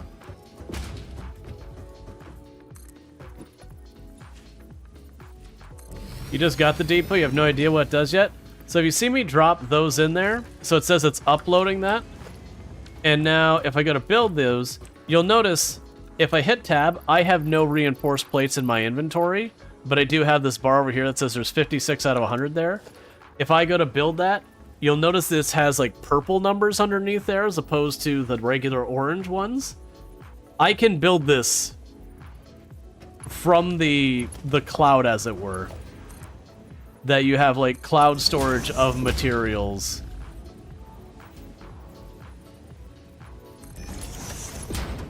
Alright. Cool. But yeah, so that's the idea, is once you get those, like, I can just now not carry those. Now the catch you run into with those, just to be clear, is there is a negative. They can only upload materials so fast. So if you're doing like macro scale production and all that, you will find times that you just outrun the rate it can put them into storage, and that can be upgraded and all that. Is your inventory is looking at the cloud storage limit? Yeah, this is how much of each one I can carry, and it's per the item type, not cumulative. So like me having iron plates doesn't restrict my concrete in any way. It's no matter what, I can only get 200. But yeah, so that's the whole thing. We're starting to get the rotors in there. That's good news. So let's see. We've got a reinforced plate production on. The next up would be potentially the rotors. Let's see here. So we've got plates being made up there. Right now this is handling this. So let's get this area turned into rotor production, because right now that's basically all it's doing. Is it's just producing the stuff I need for rotors. The one thing I am noticing is I don't have what I need for another dimensional storage, right? Right. I need more steel tubes, and I'm not making those yet. Well, it is producing rotors now, so let's not get caught up on that yet. Oh, wait, never mind. I can't actually produce the steel. That's what I'm actively working on right now, is getting steel production online. Okay, so yeah, let's work on getting our rotor production up. And then after that, we can start working on modular frame.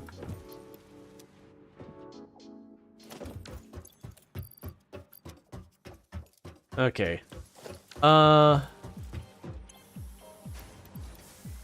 Yeah, so you're also starving on the screws as well. So we pop up here. We're gonna grab a stack of screws. I'm just gonna handcraft this stuff and just churn it out as quickly as I can.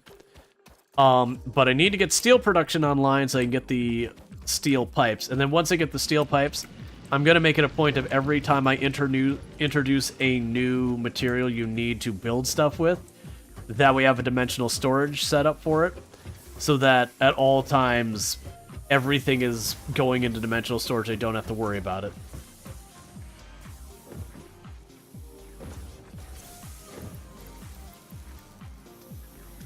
Okay.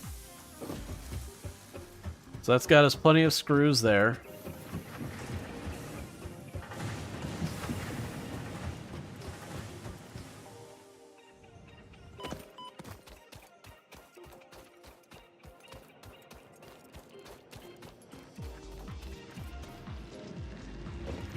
You're glad you watched this before you redo all your iron stuff?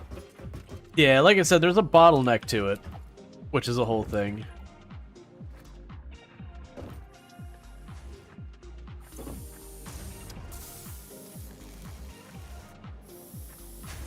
Alright, so it's almost going at full speed. Hasn't been enough to back all that up yet. How are we doing on our power, by the way? We can make 360 megawatts with nothing but bio furnaces and whatnot. That's fine. Alright, so let's get these rotors just bootstrapped up. Because I should be able to finish the rotors here. Then it'll be the modular frames. We will want to automate all of that production. But I am trying to just get the steel online, because like I said, once I get the steel online, then I don't have to sit here and like do this weird like little like baby steps thing. We can go and just make the steel pipes, and then we can just sit there and, you know, add whatever relevant dimensional storages we need. And as well as with like the dimensional storages, we can also go in and start working on expanding stuff. Because once I get steel, I can get the explosives, I can get the dimensional storage. We'll be right about ready to start switching over to producing coal power, which I'm honestly debating this time about just ignoring the coal power, taking all that coal and using stuff in there. Your favorite soundtrack is back on, the ting ting ting ting ting ting ting. The one that always amuses me the most is people, you know, when they're using the little chisel to like get ore, where it's like tick tick tick tick tick, and then just doing like we will rock you to that because the tempo's right. The boombox is legit, yeah. Well, that was the last run I got an achievement for finding a hidden tape, which I didn't even realize was a thing, that we had found a hidden cassette tape in the world. Supposedly, there is a vehicle that's hidden in the world, which I won't spoil what the vehicle is. And my understanding is, it is horrendously bad. By design, like, deliberately, it's horrendously bad. Which is fantastic and exactly how it should be. Is it a Ford? No. If I tell you the brand, it already reveals what it can be, because the brand of vehicle has so few vehicles they make. Will you automate everything needed for this space stage elevator? I will likely automate all of the materials there, yes. Usually, I mean, you have to use an automation step to do the last part of that. Realistically, you'll do that. But yeah, no, it's the whole thing. Normally, I don't like handcrafting that much, but just because of what we're dealing with right now, if I wait for it to be able to, for me to set up the automation on all of it, it's going to hold up a lot of other things, where if I can get the steel production online earlier, then that's going to open up for being able to expand dimensional storage much faster, to getting the explosives to unlock, to go hunt for hard drives and more materials. Yeah, you have to handcraft most of the other stuff up until now. Oh yeah, no, if we looked at the last factory I did very little handcrafting beyond the required stuff early game. Not none. But I tried to avoid handcrafting and tried to put a lot more focus on just make more, and then it was the habit of like running through all my storage boxes and then ransacking them and whatever was low, upping it. Whereas this time, I am trying to take a different approach of just getting the dimensional storage up as quickly as possible and using it. Okay, with that we got steel. Milestone reached. Coal and iron can be combined in the foundry to start steel production. Project part number 2, the versatile framework, can only be created via automation, not at a crafting bench. Delivering these to the space elevator is essential if we are going to complete phase 2 of project assembly and save the day. Fix-It and humanity is relying on you. Okay.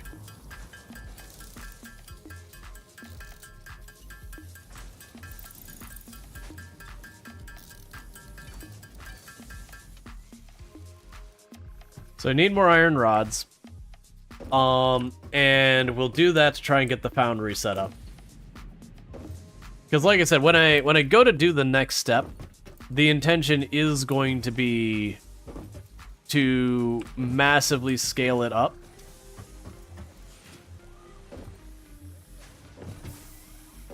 So there's going to be a limiting factor.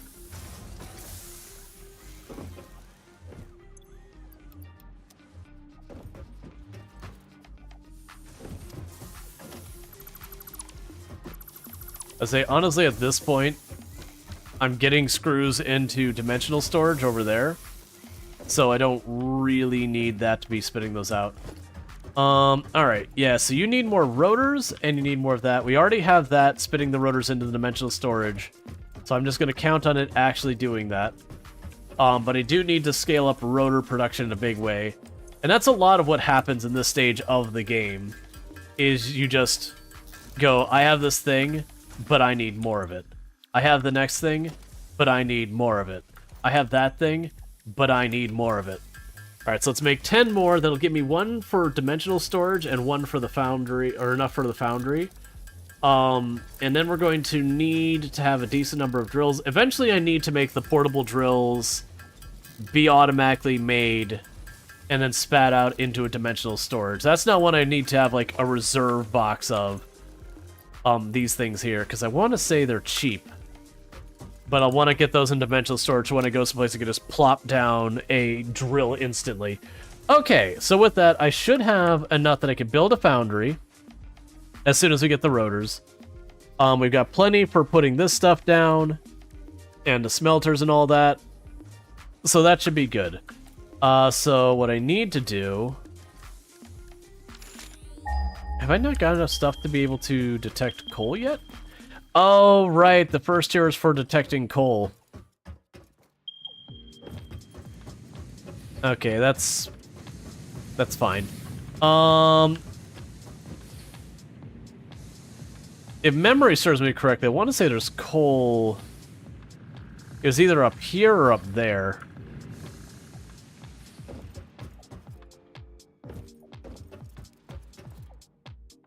Yeah, coal requires a bunch of reinforced plates, rotors, and cable. The cable I probably just have literally sitting in boxes, because we haven't gotten the copper onto the pads to make it nicer yet. So we can go ahead and get the cable, shove that in there. Yeah, so 1, 2, 3, 4. We can shove this in here as soon as it's ready. We've got the rotors, and then we've got the reinforced plates. And like I said, I think the plan's going to be to take the iron production I've got over here, because there should be 3... Oh, no, we don't have the third drill built.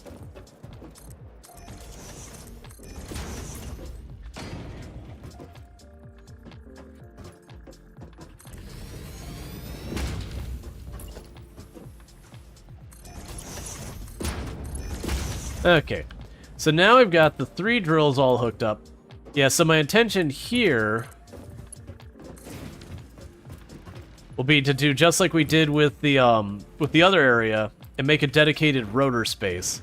So make a platform that goes up here, put a bunch of smelters on it, have the smelters producing the rods and the screws to make the rotors. And then once we have that, it'll be time for us to turn around and get the modular frames being built.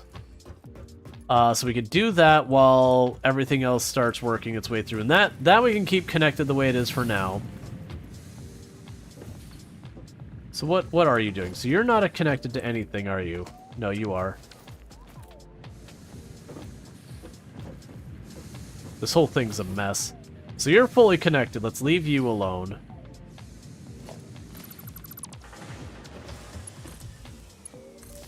There we go. Get her a power pole that's not needed. Alright. So, I need to get a ramp.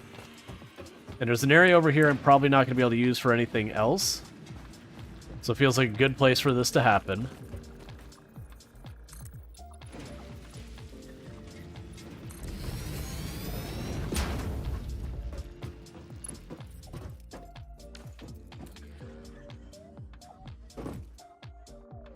Yeah, it's one higher. That's fine.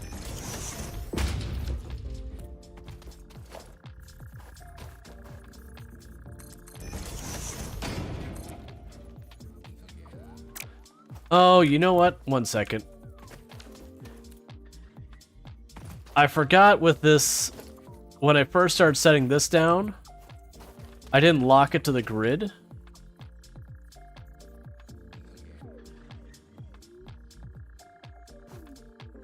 Yeah, and it's like a half step or whatever. It'll cause me a problem later where my stuff isn't lined up. Versus if I hold control, it will snap to the grid. Alright, let's... I'm not going to yank everything up and move it. What I'm going to do is I'm going to start with this. That... What would it be if I... Okay, so that's locked to the grid.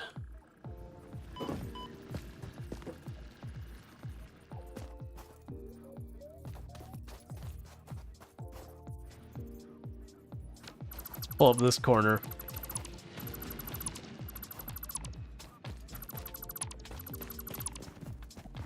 Alright, so...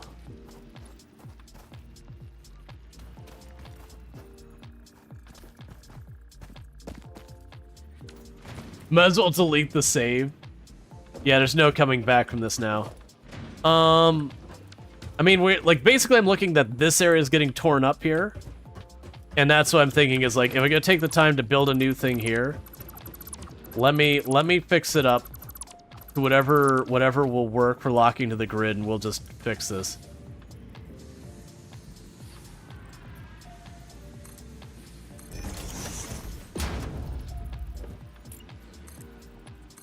Alright.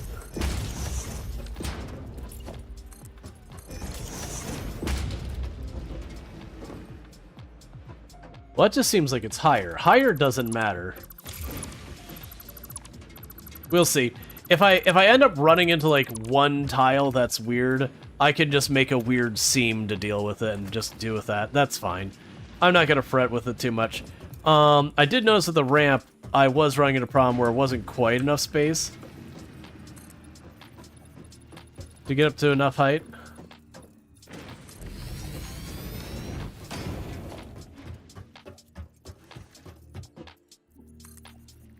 But yeah, wherever the seam is, we can just clean up on the other side.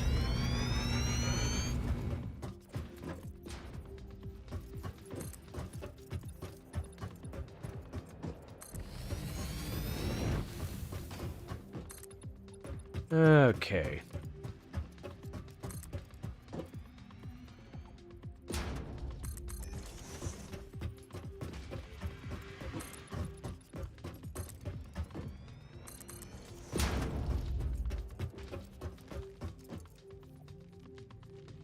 Trying to start to give myself space for all this. I'll use the same basic idea we did last time. I'm going to bring the ore in on this side since I can't really do much in this direction because of this spire thing here. So we've got all that down there for right now. What'll end up happening is I'll take this, bend it over probably under this way, bring it up top maybe around here.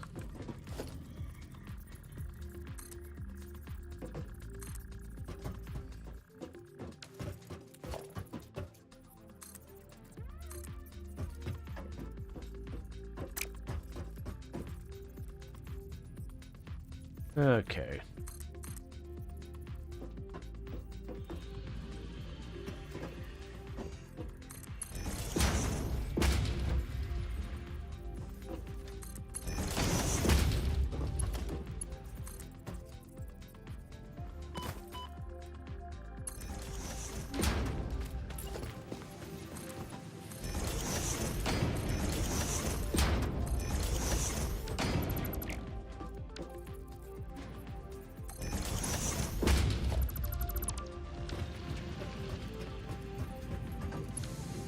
Alright, so let's not worry about getting that connected quite yet, because what's going to happen here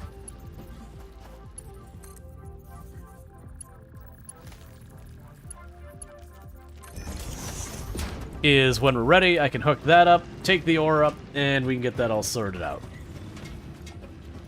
But in the meantime, up here, I need to set up the smelters, and then after the smelters, set up the next thing.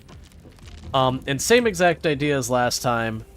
I need the smelters here.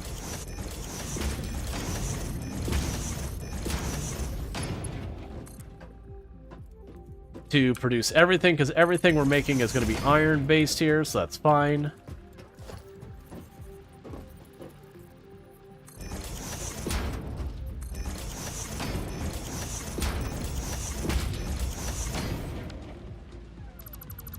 Alright, that needs to be adjusted.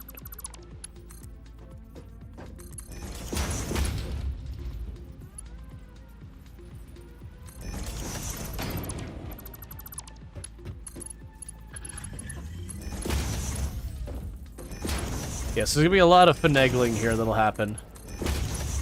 Now, the pro and the con with what I'm doing here is by setting it up where everything's kind of its own independent sections, it should make me doing the math about, like, going, how many of these do I need? Is that enough for this? That kind of thing.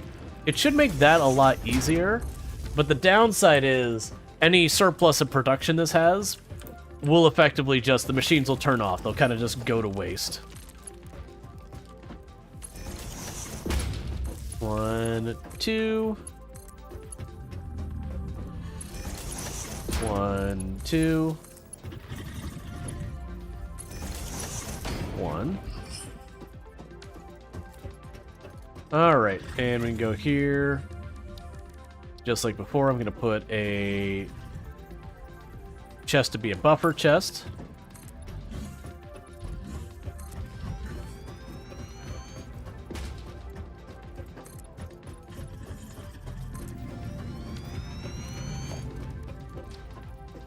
Because that way, if they fall behind, it doesn't instantly shut down. And see, after you do the math, you can underclock the machine, or 2 to match rates, so there is no extra. Yeah, but I've always felt like there's not really value in making sure the math is perfect. So, like, going to a machine and going, oh, I'm producing slightly more than the next step can handle. Let me just tone this down. There's justification of if that material is something you really need to not run out of. Oh, save power. Power's so irrelevant compared to everything else. Like, you'll run out of power. But, like, if you're having to sit there and adjust to the machine, my counter argument, why not just make more power plant? It'll honestly be easier than making sure every single part of your base is getting to be, like, optimally set up. The only exception I would consider making is some of, like, the super greedy machines, like the particle accelerators and all that. I could see underclocking those machines because they're just so obscenely power hungry. But I don't see myself doing that a lot. You stick an extra, let's see, you stick extra into a container, so you can use it handcrafting. Yeah, and that's, kind of where I was going with that. Generally speaking, I see a lot more value in approaching things that way. Alright. Than, underclocking at all. Like I said, I think there's definitely an exception for, like, particle accelerators and some of the things where you take literally thousands of megawatts. But stuff like this, you're only going to be cutting off 1 or 2 megawatts, if that, and hey, it's honestly less effort to just go and produce whatever the other one is. Alright. So you're going to be the alternative screws, alternative screws, alternative screws, rods, rods, and rods.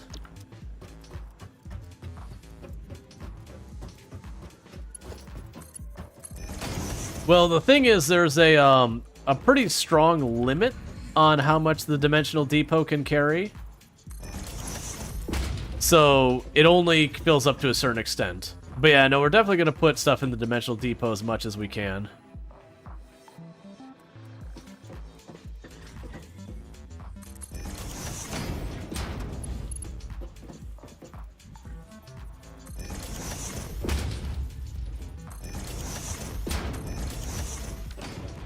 All right.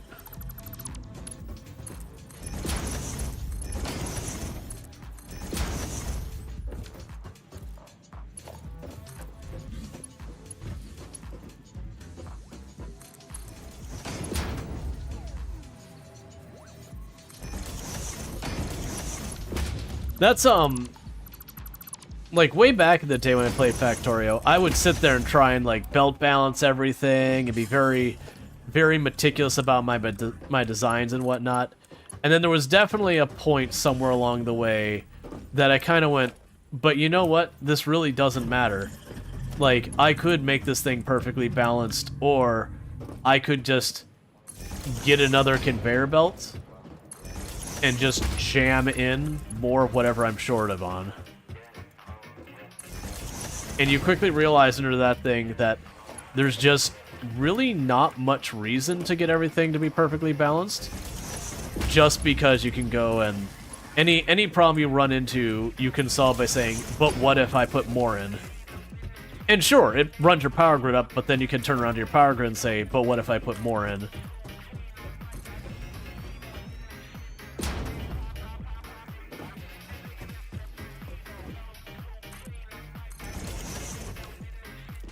Alright, so we've got these all producing.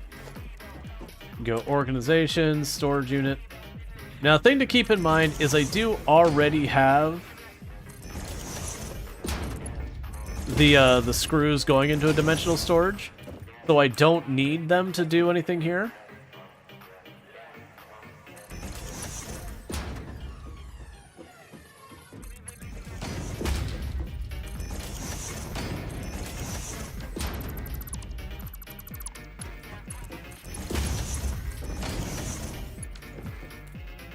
But the rods I don't have going into a dimensional storage yet. So the rods are one I'm gonna want to split off to a dimensional storage.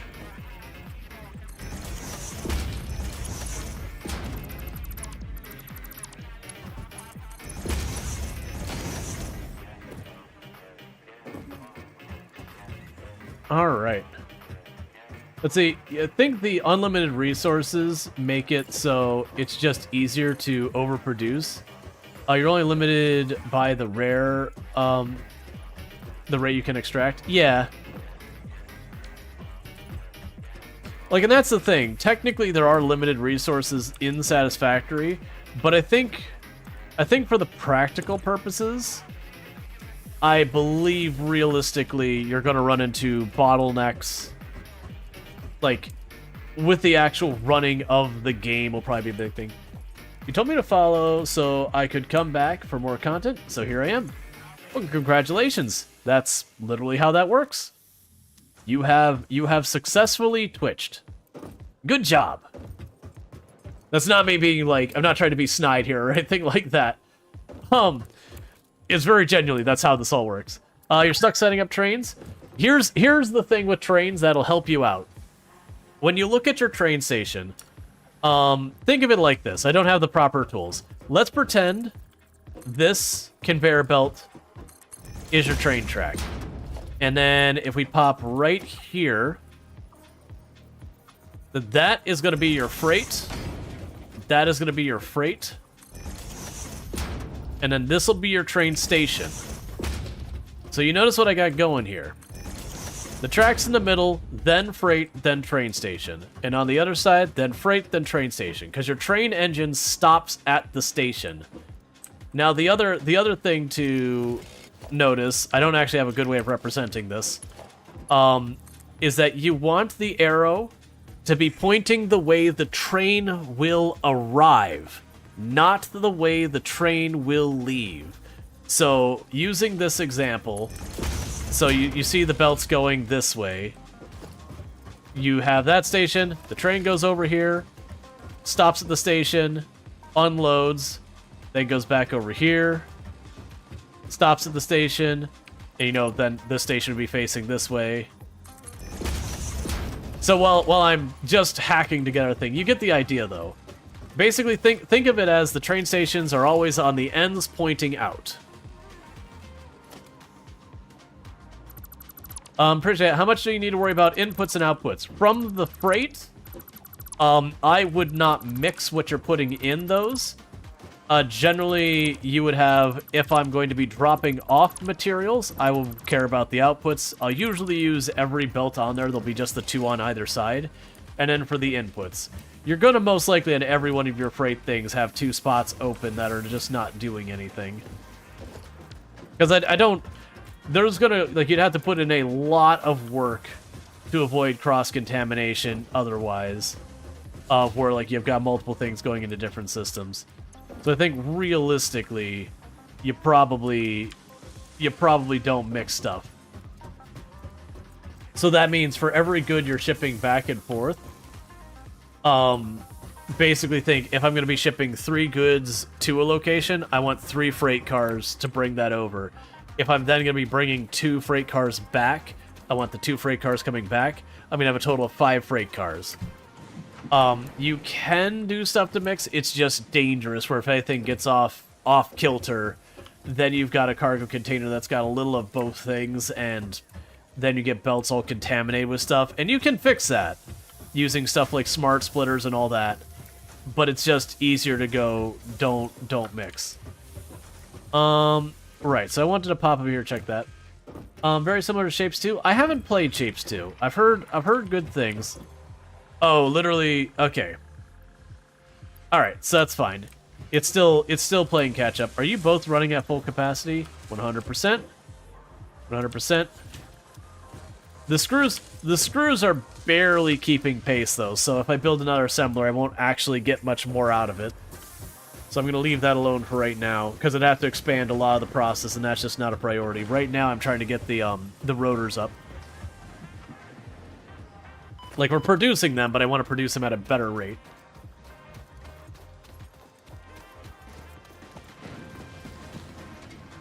Alright. Now once we're producing them at a much better rate, then we can work on the next thing. Oh, right!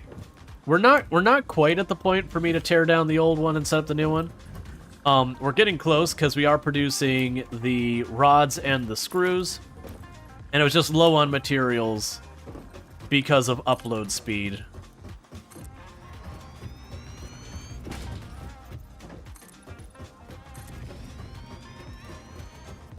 One of the limitations with using the stuff. Alright. So, what ended up happening here is I'll end up putting a dimensional storage somewhere around here for the rods. I'm not going to worry about that at the moment, but what we will do is go production, assembler.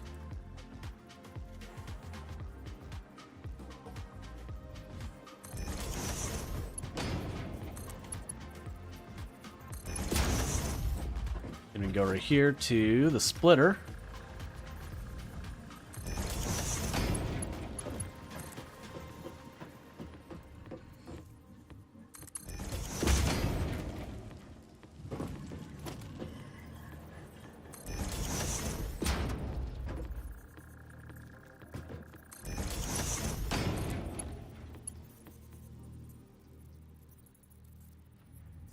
Which side's what? That's fine. I want to check so like I could figure out where I want to put the dimensional storage, but this will work fine.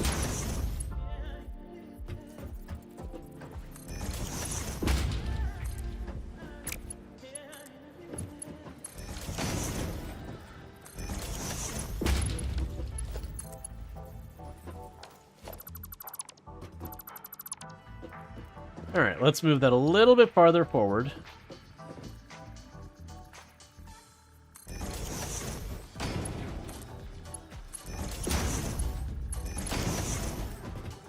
Okay, and you're making rotors.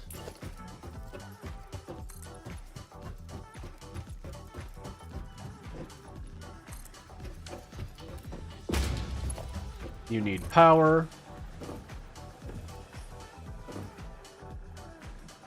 So you put a pole. Put one pole right next to you.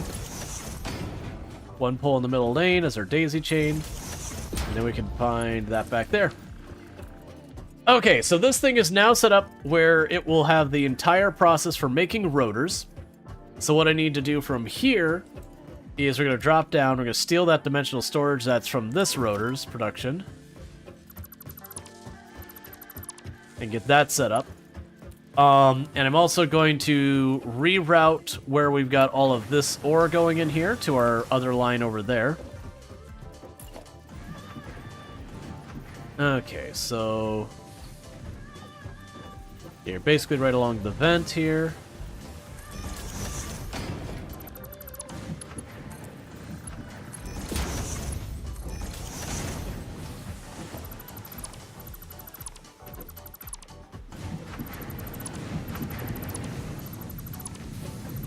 And just like that, we've got the new thing rerouted up here. And that should be a good time. We'll want to upgrade a bunch of these conveyors. I'm going to wait till we get our coal power online first, so far as the research. Because then I can detect coal and we get our steel production on.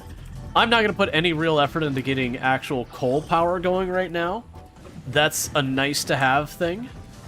But with how easy it is to do the biomass burners, I'm just going to let those roll for right now. And work on all this. Okay. So, we've got all this passing ingredients forward. It's going to take a little while to get all this online. Let's just pop up over here.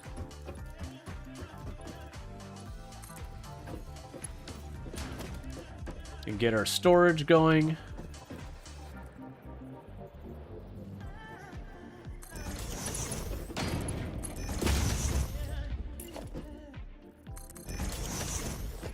And now I can go to our dimensional storage.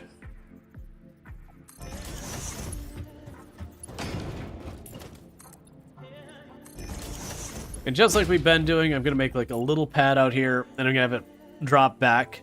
That way we keep some in the container as a buffer, and then the spare goes in here. And I've got it already split off for if I need to drop it down and do railroad tracks or whatever I end up doing with the excess. We'll get that all sorted. But we can go right here to the splitter.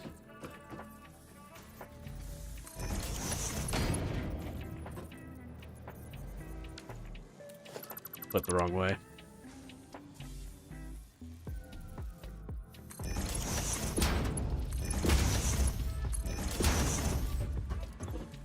Cool. And so that means we've got the rotors going through. And we should be good on there once all that stuff goes through. It's going to take a little while to get through the whole process. You're still waiting on your screws, which are being produced.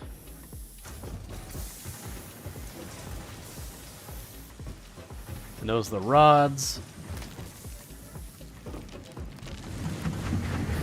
Alright, so I think realistically the problem I have right now is I suspect we're just not getting the ore fast enough, which we can fix by upgrading the belts to tier 2. I want to hold off on that for just a minute, though.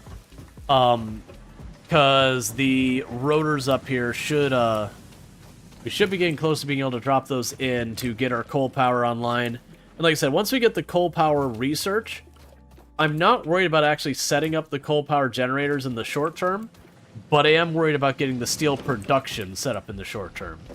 Because once I get the steel production set up, that lets me get the steel tubes and the steel bars and all of that wired up. And that'll be a huge thing. And I think all of those materials will be in the same building. There's not that much variety in the steel. There's, you have the steel tubes, steel bars, and then you have the reinforced bars. And then once you get past that, you start getting to more exotic things.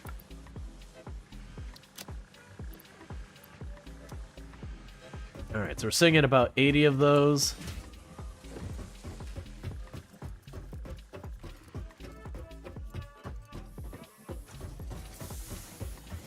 And we've already got the cable and whatnot.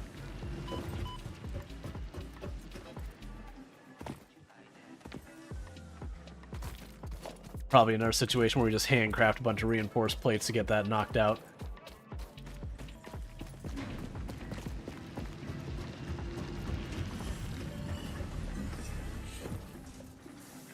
This also does mean my construction will prioritize materials over the others, which I'm okay with.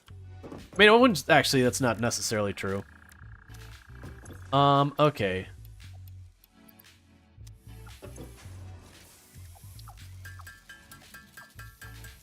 So we can knock a bunch of these out. Because the steel plates are they're being pulled into dimensional storage as we speak. Just not fast.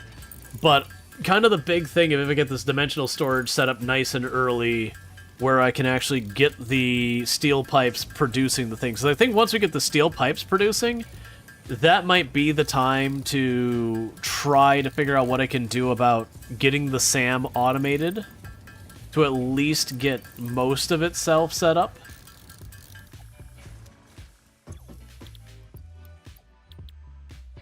Cool, so I've got that. And I can probably make some rotors as well. Because if we can automate that, then that means anytime I grab Mercer Sphere, I'm good to just plunk down another dimensional storage. And then anytime I end up with extras, that's when we start worrying about upgrading the rate I can upload, the cumulative total I can upload, and yada yada yada. Which that'll be just take the cheapest. Whatever's the cheapest in the moment will be what I feed into it. But yeah. I know there's coal if I go way up and up on the waterfall. I know there's coal over there somewhere, because I have done this starting position on a very far back past run. And I remember that's where my primary coal plant source was. There was up there, and then there's like a lake or whatever. But I want to say there's a bunch of coal in the area of the map I'm at in general. So things I know I still need to get the dimensional storage for is the rods I need to get dimensional storage for. Once I get the modular frames, I need to get dimensional storage for that. When I get the steel production, that's going to be 2 or 3 dimensional storages I will need to accommodate all that stuff. Alright, so it's just the reinforced plates now.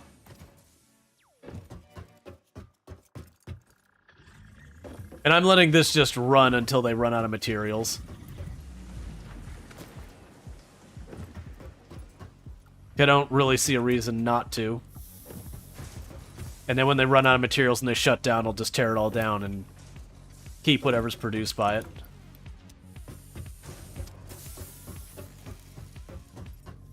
The other nice thing about paving this the way I'm doing is later on when we get vehicles, it'll work way better than trying to drive around in the normal ground. It will end up slowly turning the map into looking like one giant metal plate, but what else would you want? Why would you want to not have it look like one giant metal plate?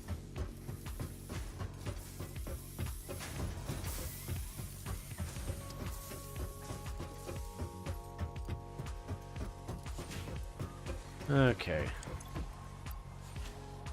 There's another 40.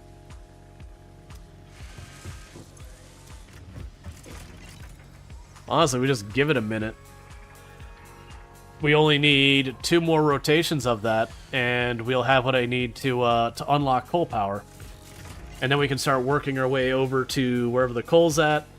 I'll need a bunch of materials for that, which we can deal with when we get there. And that'll be good. I also need to get cables on the dimensional storage. You get the idea. I need a lot of dimensional storage, and right now I can't build any more until steel production's online because I need the steel tubes. And boom. So let's go get ourselves coal.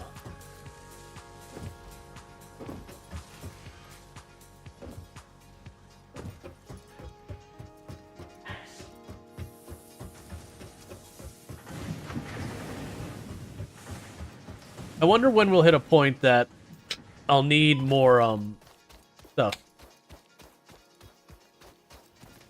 It's Friday night and you find yourself in search for a game yet again. There is no shortage of options. You got games like this. You know, you've got plenty of multiplayer games out there. You got stuff like RimWorld and Project Zomboid and all that. Just a matter of what you're in the mood for. And sometimes when you get to those nights where you're like, man, nothing sounds good. The problem isn't nothing sounds good in the sense that there's no good games. It is easy to get yourself in a situation where you kind of want to play a game, but nothing sounds good, and the reality is you're just kind of burnt out. And that those are the times to find something else to do. Milestone reached. Power production can now be fully automated by burning coal, which has been added to the resource scanner. Water is also necessary to run the coal-powered generator and will require a network of pipelines to be transported from a water source. To assist with locating and identifying water, Fixit has compiled this guide. Water is a somewhat reflective liquid and it may have thick vegetation growing nearby. To test if something is water, try touching it. If it is not solid and does not corrode your suit, it is probably water. Excellent. We might end up doing stuff with this. Okay, so with that though, coal. You get overwhelmed with options? Absolutely. I mean, you can always mod a game. Like if there's a game you've been enjoying, but you're like, man, I wish there was more. Okay, so that's... Well, I know we're getting coal. That is a lot of coal in one place. Okay, yeah, let's go get ourselves some coal. There wouldn't happen to be iron up there too, would there? So it's basically just northwest of that.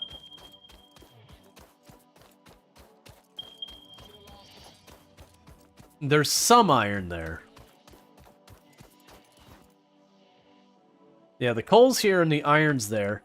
Yeah, but that should be enough that we should be able to set up some decent steel production.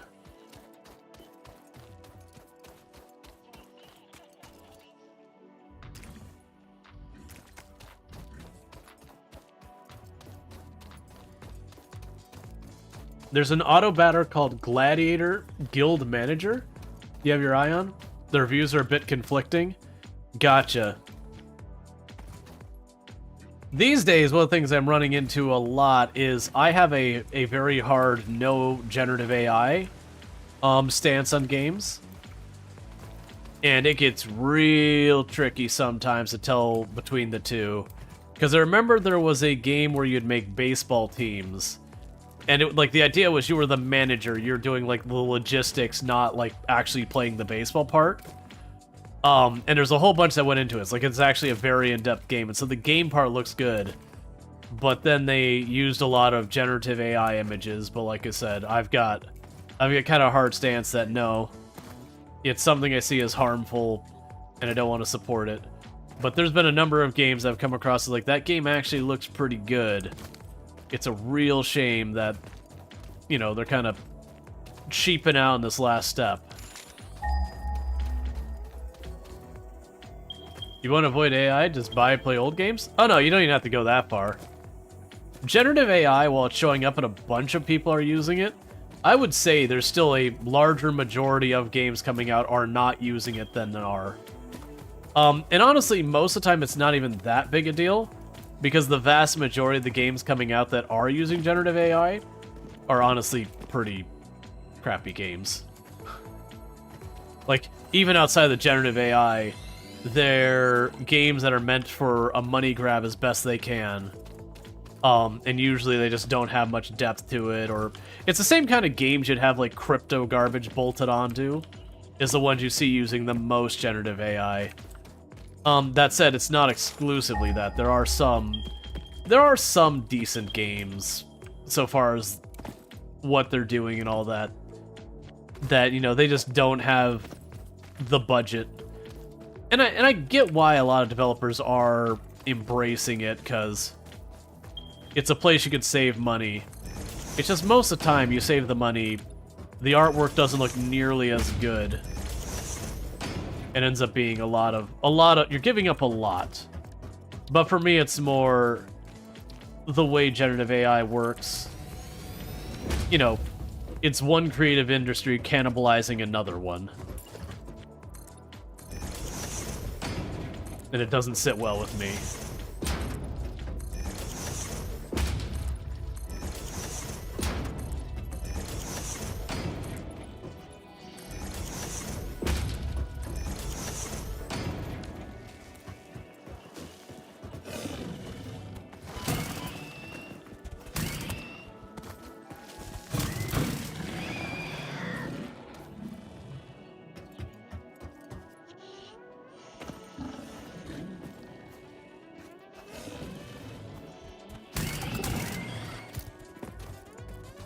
Yeah, and it's always a tricky one because, like, people be like, oh, AI bad. It's like, well, it's generative AI. And I actually do believe there are use cases for generative AI that can be good. It's, what a lot of people are doing with it... Hey, cut it out. What a lot of people are doing with it is, you know, you've always been able to go and just buy placeholder art. And they're using it in place of that. The difference being with placeholder art, the person who actually made the placeholder art at least gets paid. You know, even if a lot of placeholder art can be fairly generic and that kind of stuff, but at least the person who's actually making the art typically gets paid. Now, granted, people can sell their rights and make bad calls and that kind of thing. But with generative AI, you know, the person who goes and then shovels up someone else's work is the one getting paid there, and that's my big conflict in it. And there's some studios who are trying to hit a happy medium. That, like, they're like, okay, we are using generative AI, but, you know, we're using, like, we have our own in-house artists and yada yada yada. And so there are some places where it's like, where, like, you know, the moral side of it is a bit less cut and dry. But the vast majority of ones, it's literally they're just taking generative AI and scraping the internet and spitting out garbage. But the majority of the time, it's not that they can't afford it; it's that they don't want to pay people instead of replace it with AI. Yeah, no, that's a thing. But I mean, that's kind of the difference. What did you hit? Oh, it's the edge of the coal. But that's like the difference between like a AAA studio doing it versus when you look at someone who's got like, oh, it's a one developer team that the person's working out of their basement.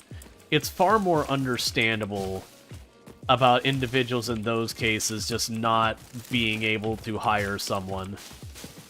And it's just kind of one of those things that we all have our lines we draw in the sand that says this is something I am okay with and this is something I'm not. And as someone who has a background in computer graphics art, it's just one of those things I'm not okay with. So it means I'll miss out on some games, but luckily we get so many games coming out all the time that it honestly really doesn't matter to me at all. There's, what is it on average, and it comes in waves, what is it, something like 12 or 17 games come out every single day on Steam alone? It's like, no, it's more than that. I can't remember where it was. It was like literally every year they're releasing almost 1,000 new games on Steam. No, it's more, I can't remember what the cutoff was. It's a lot. And so it's just one of those things that people be like, but you'll miss out on games. Like, look, man. Don't get me wrong, out of that 1,000, probably 500 is literal shovelware where they just ripped assets and fired off.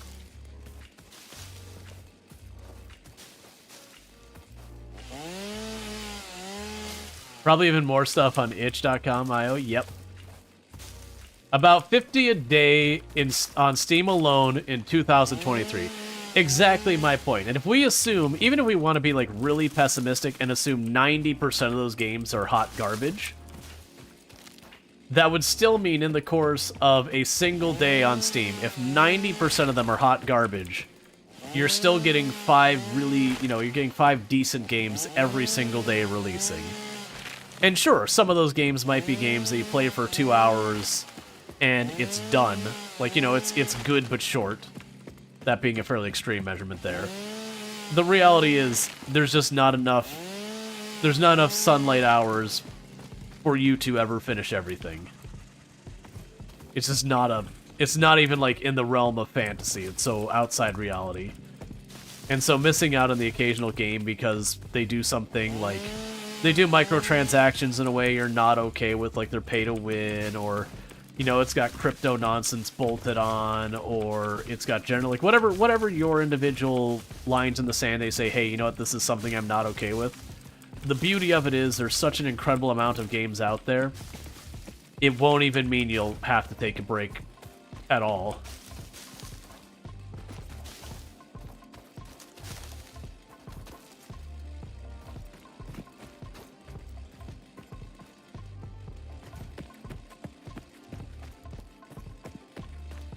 Alright. And we all have different stuff. And some people look at what other people draw a line on and be like, oh, that, you know, you'll see it as some, like, petty whatever thing, and that's fine. That's the beauty. We don't have to agree. We should respect each other's views. We don't have to agree with them.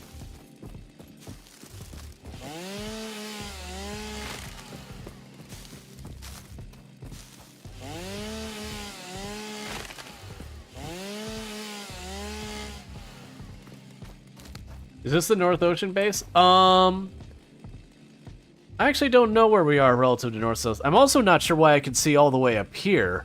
That I don't really get. We are in the Rocky Desert Start.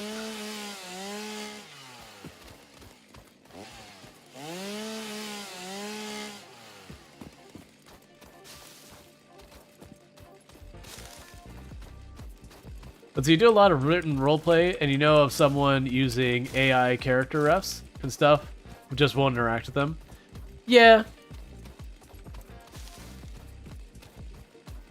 There's a bit more mixed feelings about it when people are doing stuff for themselves. Like, if you're sitting there just... You're going, I want to come up with a theme for a RimWorld colony, so you throw it against an AI generator to spit out some random garbage to, like, get some ideas. That I can be like, yeah, that's fine. It's the moment you start crossing over from that and going, okay, now I'm gonna bundle that and sell it. That's where I start to be like, that feels bad, man, because now it's taken something someone else worked on and effectively like repackaging it and then selling it as your own in a certain extent.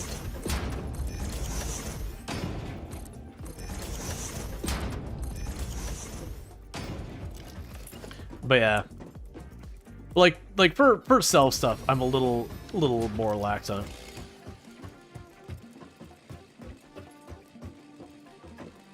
Let's see, the way you look at it is even if you can't afford to pay an artist, you can easily find references and images just by thing. Yeah, well that's the difference between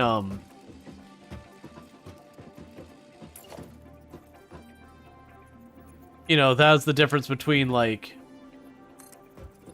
when you're talking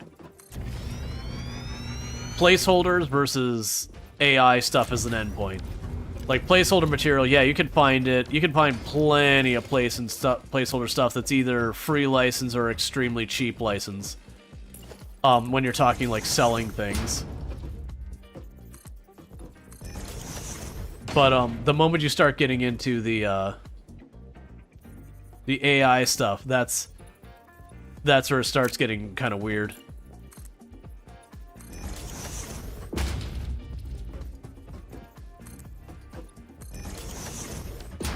It's a current tech buzzword. From working in tech for over... Am I up to 20 years now? Oh man, I am. That hurts. From having worked into tech, it's the normal tech cycle. New buzzword comes out, everyone rams it into every solution, whether or not it makes any sense at all. Wait, I can cut that whole thing down? Alright. And like 99% of the time, those technologies that are whatever the current buzzword, they usually never die, like they're not gone, like non-existent at all. But it's one of those things that they go from every other thing, shoving it into their game or application or whatever, to like, they find those 1 or 2 narrow use cases. Alright, let me allow that. Remember to every solution regardless of its fit and wonder why nothing is going anywhere? Exactly. Like, there are cases where there's actually a really respectable and good technology that gets in that situation, but it's just used inappropriately. Oh, I'm full. Like, for example, thank you for the follow, welcome to the stream. Machine learning, for example, is absolutely 100% a legitimate and good technology that does amazing things.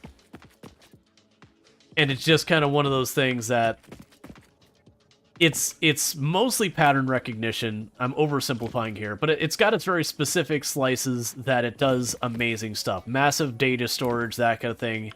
Machine learning is amazing. And it can do all sorts of wonderful stuff. It's got good use cases in like the medical industry and a whole bunch of stuff. But it was definitely when it was the brand new thing, people were like, we're gonna make this dungeon crawler. And we're going to use machine learning to run the enemies. And you scratch your head and go, how is that even going to work? And then, you know, the answer is that it doesn't. So they technically have this machine learning library, and it's there to begin with, and usually they end up just ripping it out almost entirely because it's just not appropriate for the use case. Or you'll have some, like, literally your mom and pop, like, hey, here, take a picture and stick it on a coffee mug kind of website. And it'll be like, powered with machine learning. And you're going, you have, like, 5 things on your inventory. What is the machine learning going to even do here? Versus, like, when you're talking Amazon and machine learning behind it to try and suggest new items, or, you know, very famously, Target got in trouble because their machine learning was so good that they got to the point of realizing people were pregnant before the people who were pregnant realized they were pregnant, and started sending them advertisements for, like, maternity stuff, which got real uncomfortable real fast for a lot of people. But that just goes to show you how very tuned in their machine learning was, that they could recognize just by minor changes in your buying habits, you know, big life events like that. But that was the thing that happened, that, like, this person suddenly started receiving all of that stuff. So, like, machine learning is a tech buzzword that actually has some ammo behind it. But it was definitely one of those things that when it first came into the scene, everyone was using it for everything, and like 90% of the use cases didn't make sense. The use cases that did, it was amazing. But, you know, people are putting it on literally everything because it was the latest buzzword. Alright. So, let's see here. You've got all that. Oh, let's drop off our wood and whatnot. Oh, that case came up in your computer science ethics class almost a decade ago now. Yep. It was really big deal because at the time, people were scratching their head going, is this bad? Is this good? Because on one hand, like, that's kind of a useful tool when you really think about it. You know, that you could, as an individual, have this system and be like, hey, just so you know, we think you might be pregnant. Like, even before you've taken test yourself and figured it out, that they would have that data to be like, hey, you know what, you should go test. Because, you know, we've seen these patterns. And it can get creepy and weird, but there is some value to that. At the same time, doing it to sell products and the fact that someone has that much data on you, that's where it gets not so comfy and cozy. You think they're using machine learning for radiology exam scan review? They found it more consistent than human radiologists. Oh yeah, no, there's lots of medical stuff. Because if nothing else, with medical specifically, there is so much there that no human being can realistically know it all. And so, with machine learning, they can use a lot of that to go, okay, based on, you know, whatever symptoms, conditions, yada yada, that we're seeing, we can start narrowing stuff down and recommending less invasive tests and all that to, you know, knock down the possibilities. And because it's pulling from a tremendous data set, it can do a lot more trial and error. Another thing that machine learning has also been used for is with manufacturing on machines. They've gotten to the point where they're taking these machines and they're just absolutely filling them to the brim with sensors. And what ends up happening with all those sensors is they can then turn around and, go and they can say, hey, we've seen a slight vibration in this amount in this specific area. And that vibration is enough information for them to go, hey, based on when we see this vibration, this specific component in this machine is likely starting to wear out.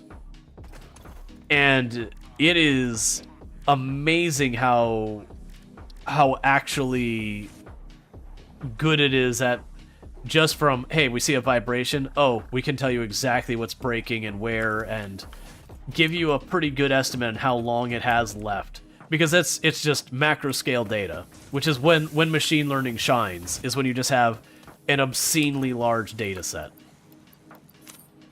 Because then you can look for those patterns.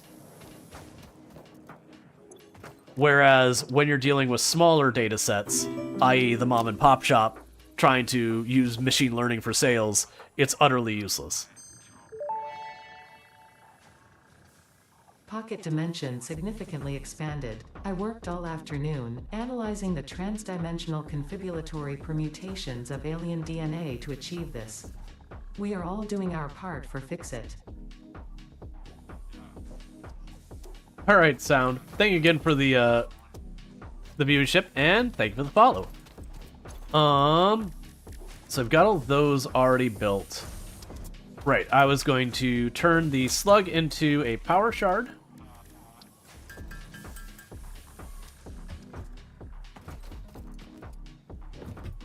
And let's see, there was other stuff I could research here.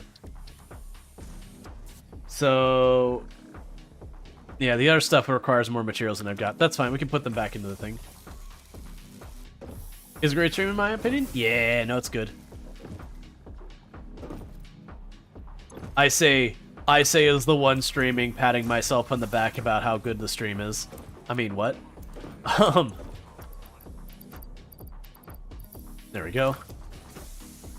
But yeah, no, and to get back into the main topic where we talked about machine learning, when it came out, like I said, it was used for everything. Like, literally everything. Games are trying to incorporate it. And don't get me wrong, some games have come up with novel things they can do with it that it makes sense. But the vast majority of them, it was, hey, we use machine learning in our map design.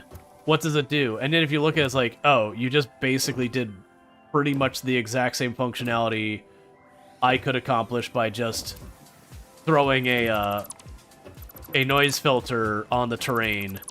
You just did it using a library that makes less sense to do it with that. Okay, I understand. But it's because it's a tech buzzword.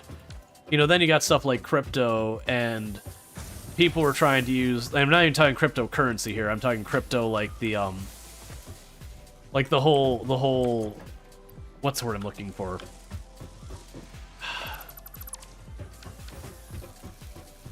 Like where you use like the tokenization of crypto, and they're like, we're gonna use this to make sure that, votes are legitimate and all that. It's like, okay, just tell me you don't understand what crypto is. Because that's a terrible use case for it. Like, that's genuinely a waste of everyone's time, that use case. That's not appropriate. They'll be like, oh yeah, we're gonna use crypto with student IDs to make sure only the people who are supposed to be on campus are on campus. And you're like, look, man, people forging student IDs is not the problem with people who don't belong on campus being on campus.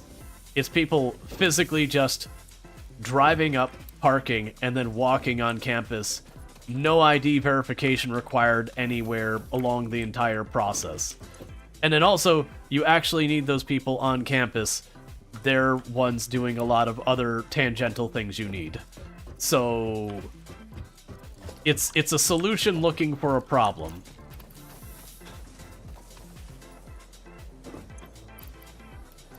But yeah, that's where I feel like stuff like generative AI is right now.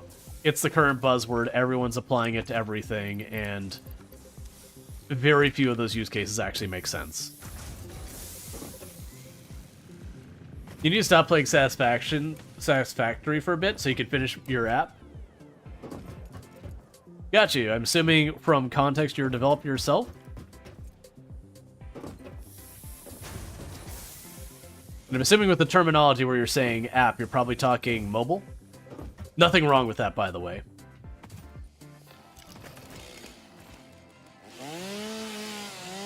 Yeah, I'm sorry. When I was saying crypto, blockchain is what I meant. Crypto is also being shoved in things. But yeah, no, I was thinking blockchain when I was saying that people trying to shove that into everything. They're like, you can absolutely identify everyone. And you're like, yeah, in the least efficient way humanly possible. There's a whole thing around when you're coming up with a solution for the problem, does your solution have more of a negative impact than the problem to begin with? And that's where a lot of those things.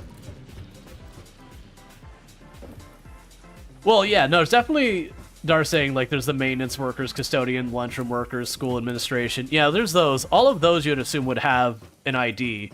But you've also got, like, people are going to be on school as volunteers to speak in, speak in classes. You'll have vendors who show up for special events. You'll have, there's lots and lots of people who come onto campuses at schools for a whole range of different reasons that it's a one-off.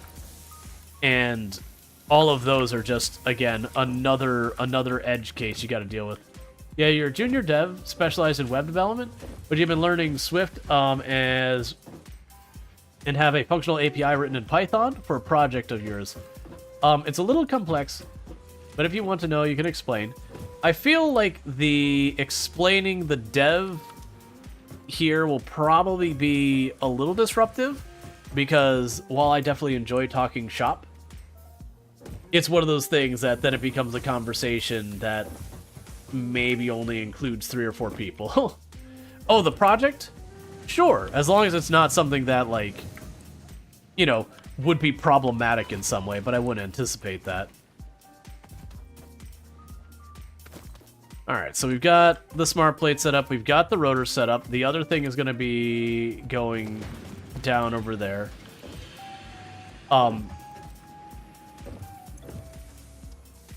They've set up a little straighter in chat. Oh man, I've definitely been involved in more than one project that I'm like, okay, we can do that, okay, we can do that, okay, we can do that, and they get a little far as like, I'm not touching that. Like, if it's not illegal, it really needs to be.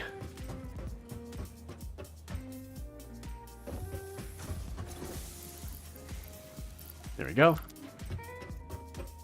Then used for high school, you're working out. Oh, you used to have Domino's Pizza. Crappy one, not the good ones. Delivered all of cart. Yeah. Well, just those things. Like, blockchain is something that can have a functional purpose. It's just a very, very narrow functional purpose.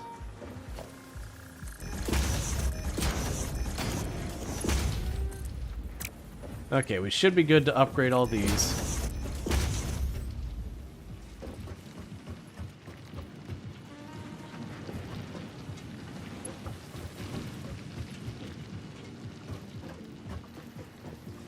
Okay, it's staying solid now.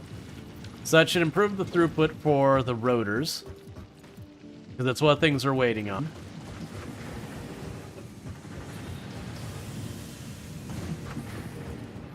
There was something else I was low on.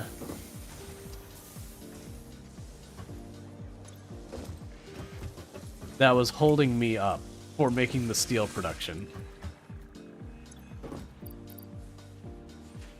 And so you wanted a way to listen to big backlogs of podcasts much easier.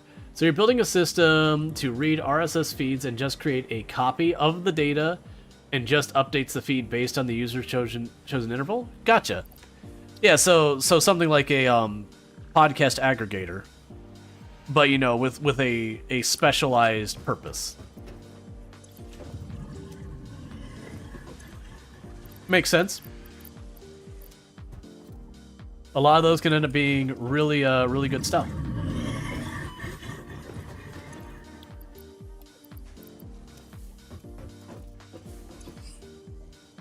But RSS doesn't get enough love. Agreed. I think the days of RSS feed being a big main thing have passed. Not anything wrong with the technology. It's just there's like not enough people using it anymore kind of problem. So it's like nothing about the technology itself not holding up. It's a great technology. It's just adoption. Milestone reached. Tractors permit pioneers to move around the world in a manner similar to using legs, except with wheels and the rampant consumption of natural resources. They can also be automated to self-drive and deliver resources between truck stations, which in turn facilitate automation of loading, unloading, and refueling. But yeah, for those who don't know what RSS is, by the way, it's a technology used. I mean, we actually just have it there. Stuff like IRC, Newsgroup, podcast is probably the biggest use case right now. Sometimes we get like newsletters or whatever, but it's a thing that you would subscribe to, and then when you'd get like the update or whatever, it would shoot off a message, or like the actual technology is you grab the RSS feed, but that's besides the point. But basically, there'd be effectively a document that would update, and your computer would just know, oh, this is updated. It's time for me to, like, you've got, like, your new podcast is available. And I think with stuff like phone notifications and all these kind of things, they've really obsoleted it in the sense that you would go onto Apple's platform and Apple would have its notifications, and you'd go on to, you know, Android, and Android would have its notifications. Then you go on to Steam, and Steam would have its notifications. Versus RSS was platform agnostic, which means literally anything could grab it. And, you know, to publish subscription patterns before we had PubSub. Yep. Alright, so we are now back to the point of pull. Because we started heading that way, and we ran out of some material or other, and that became a thing. Anything that can query and read XML can use RSS. Yep. I think another thing that's worked against RSS is unfairly XML has gotten like a bad reputation in certain areas of software dev. And JSON, which is the JavaScript, I don't remember what the thing is, but you know, basically JSON, which is a different technology that has the same mostly use case, has kind of become the more favored one, and it has a lot of advantages. But there is benefits to both of the technologies. But it's kind of become like the XML old, JSON new kind of vibe. Are in the same general area you're building in your current? Oh, this area, Rocky Desert? Yep. JavaScript object notation. Yeah, I was getting stuck there. Remember, as JavaScript object and just blanking on the last word. Dealing with like a little bit of a cold kind of thing. I actually don't think it's a cold. I think it's between flying, going from a low humidity to a high humidity area, and then immediately being smacked by a hurricane to go with it. That my poor sinuses don't even know what to do. Unknown crystalline mineral collected. This mineral is composed of the same chemical elements as quartz and may yield similar industrial functions. Research it in the MAM to establish classification and potential application. All right.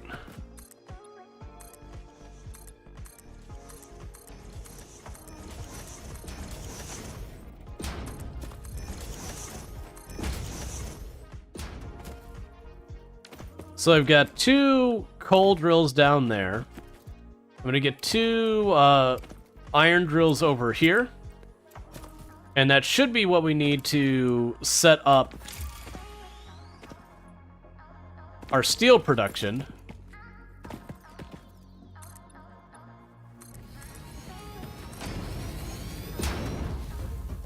And this might be where our steel production actually goes over here.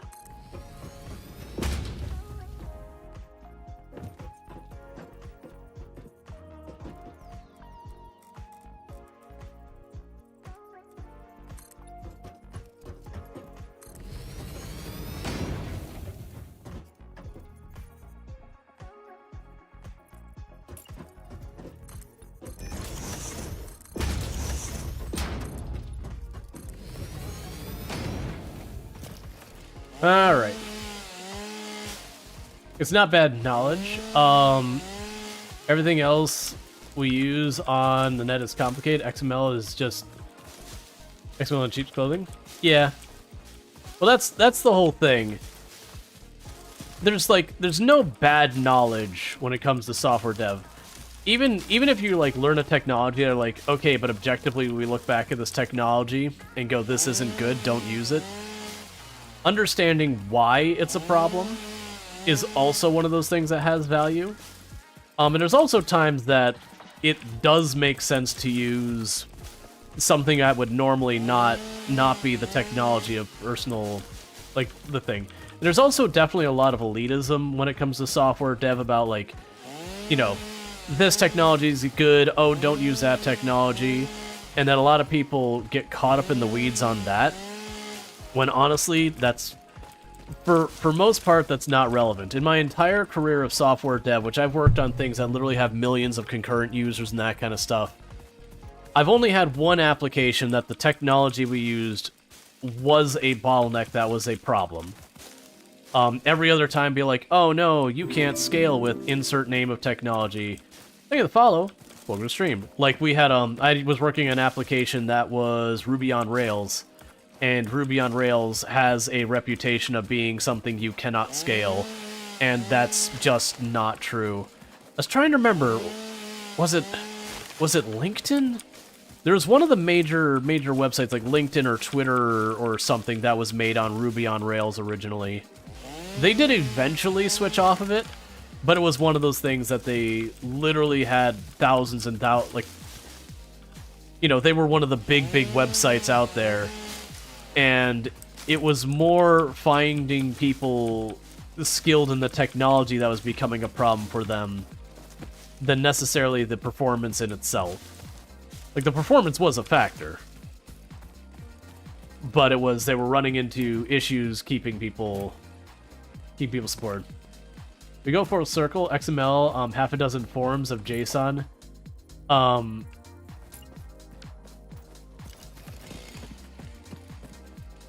Thing. Well, yeah, I also find one trend I've seen occur a lot of times in my career as a software dev. It does feel like every 10-ish years, what you'll end up happening is, you'll end up having everyone will move from, you know, the strongly typed, stricter languages and technologies, and then they'll switch over to, like, the far more lax, like, you know, it'll let you get away with a lot of stuff, technologies, you know, get out of your way, and then, like, you know, 10 years later, it'll go the other direction, because there's pros and cons with each solution, and it feels like you kind of hit this critical mass where people get tired of the shortcomings of each strategy after like a decade. And so as an industry, we start to shift to the other. And then we start running into the shortcomings, and then we switch back.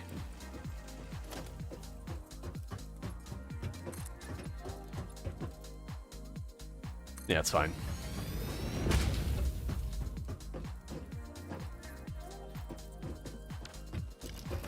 But there's definitely a lot of back and forth and that kind of stuff.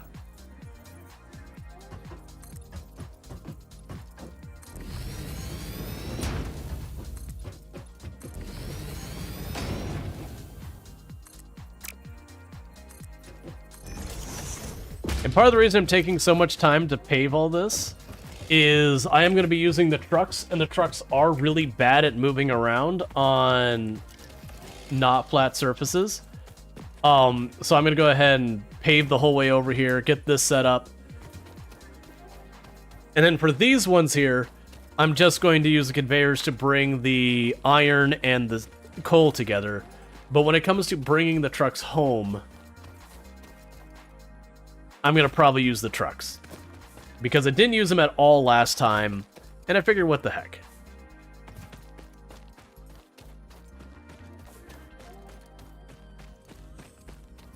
Because I'm going to try and depend on not conveyor belts to go long distances. Realistically, using the trains later on will be what I'll most likely do. For like a lot of our stuff, we'll just have like a sky railway. And we can do all that. But it's gonna be a lot of overhead that probably is completely unnecessary, and we gotta do it anyways. Because why not? Alright, so we still got plenty of inventory space. I'm gonna pull this up while I'm here.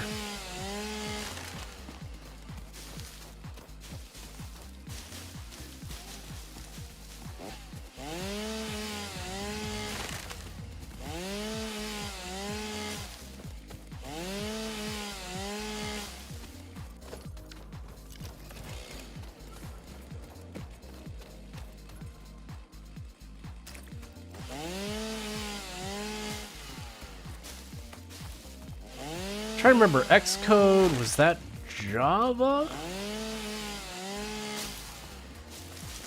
I know I've used Xcode, I'm blanking on what though.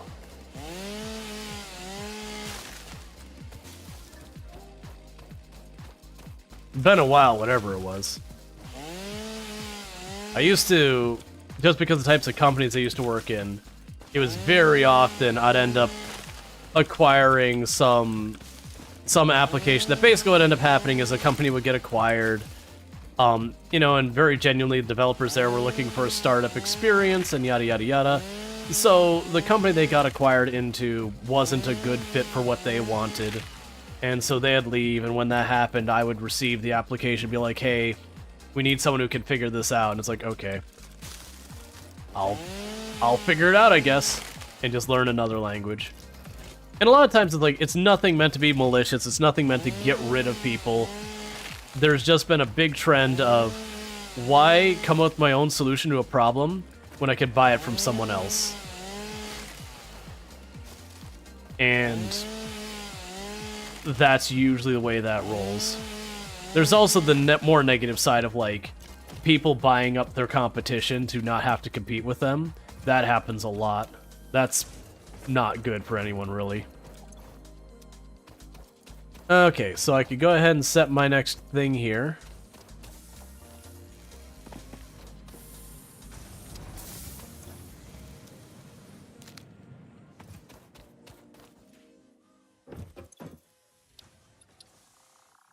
We need reinforced plates, rods, and wire.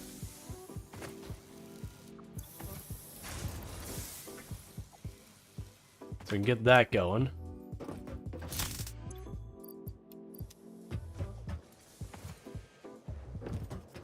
And you should be getting pretty close to done. So it's still emptying out. So that still is making rotors for me. And like I said, that was the plan, is to keep that running until it ran out of stuff, and whatever was left, we would tear it up. So your leaves.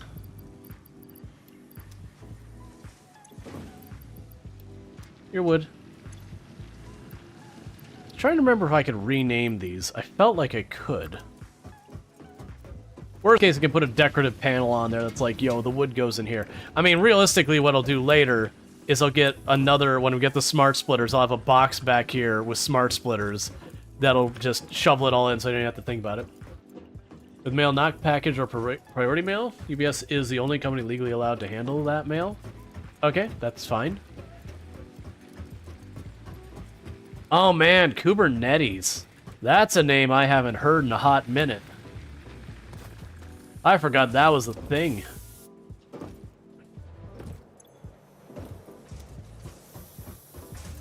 Not in a bad way or anything, it's just not a technology I've had to worry about in a long time. Oh, I'm trying to remember. There's like two different main ones. It's not NetSuite. What is it called? There was these two technologies that were basically where you could, you know, hand off like making an application to someone who really just didn't know anything about it. Which I know a lot of people poo-poo that, but honestly, for a lot of your mom and pop like e-commerce type things, that's fine. You don't need to have someone dedicate any meaningful part of their life to that nonsense. There's nothing to gain from doing it that way. So just having someone who's able to just grab on and produce something is fine. The Kuber noodles got you to put a container in a container so you could pack your containers into a shippable container. The crystalline mineral was a previously unknown variation of quartz, with uniquely large and flawless crystals, normally only found in synthetic quartz. The industrial application of this mineral will follow that of its synthetic counterpart, specifically in communication and exploration technologies. Cool. Alright. And we stopped producing the smart plates a while back. I need to get those set back up. It's just not been a priority. I want to get the steel production online and all that. Then we can focus on the next thing. Okay, so we're not quite getting enough... Yeah,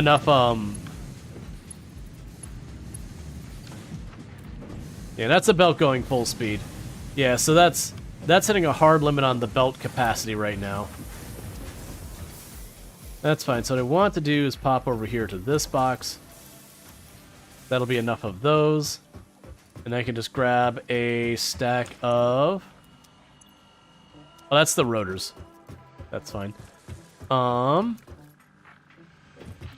can run over here and grab a stack of stuff to get all that.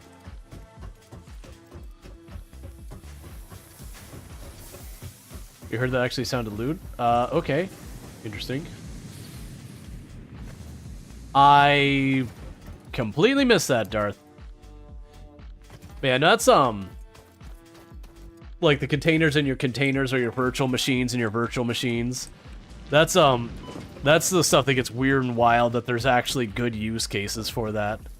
Being like, alright, well, I need this container that I can put, you know, a mimic of a production environment up, but then I have different things I want in that production application, or that production server application structure, whatever you want to call it. And so I make a container of that container, and it's just, you start getting yourself into a rabbit hole where you're like, alright, hang on, have we gone too far?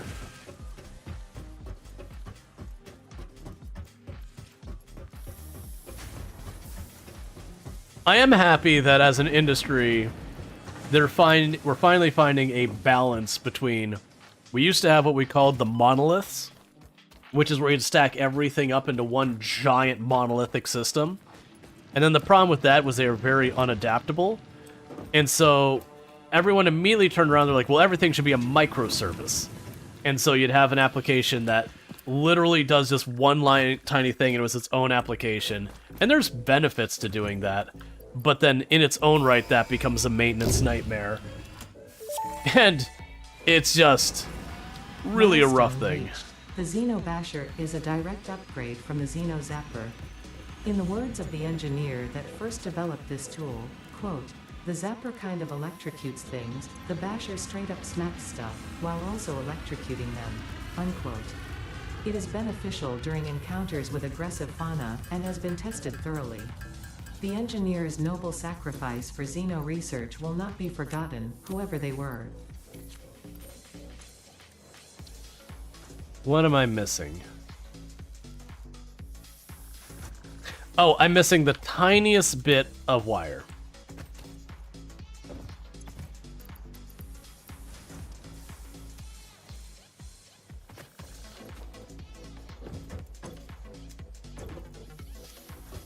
Alright.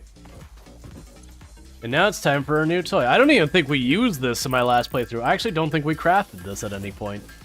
No, I think we crafted it and we threw it in a box and never touched it again.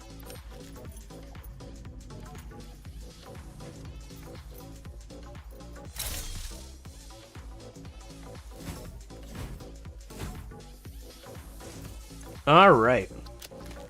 So I've got that. And for the record, it's really good. So me not using it is kind of a mistake. Get some more drills made, because I already know I'm going to need them.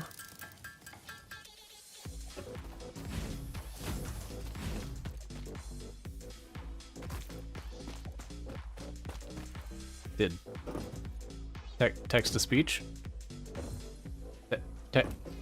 Text-to-speech? Alright, seems like the text-to-speech is sleeping, but you sleep well, Strider. Sorry that the text-to-speech didn't text-to-speech for you. I'll have to look into that later.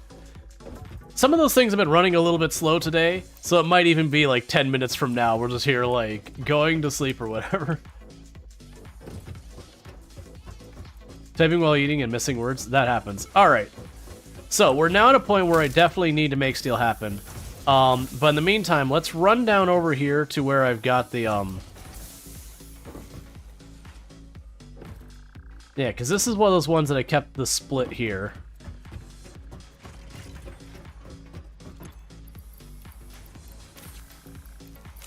I'm doing this. This is a terrible idea, but it's what I'm doing. We'll definitely want to get that switched over. That's one I've been putting off. Because it works for now. Alright, so let's get back up there to where steel production is going to be. And get that online. It'd also be good to not wait on the quartz and the caterium production on this particular case. Because I did that the last time, and the caterium is just extremely useful all around. But the quartz in its own right is also really useful. Alright, Strider, you sleep well again, buddy. Thank you again for hanging out. It's been good having you.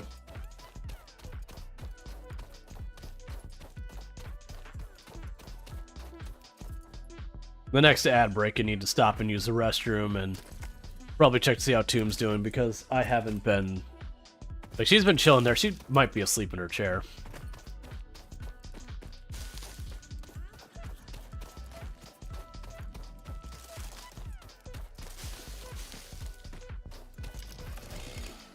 Alright. Trying to make it a habit of, as we walk around, I see greens. Pull up everything. Like, not go out of her way to, like, hunt down every green stuff, but as I'm going back and forth, move around a little bit so we do slowly clean up the area. Yeah, no, she's had a pretty bad cough for a couple of days now. She's honestly sounds a little bit better today than yesterday. This morning she said she's feeling about the same.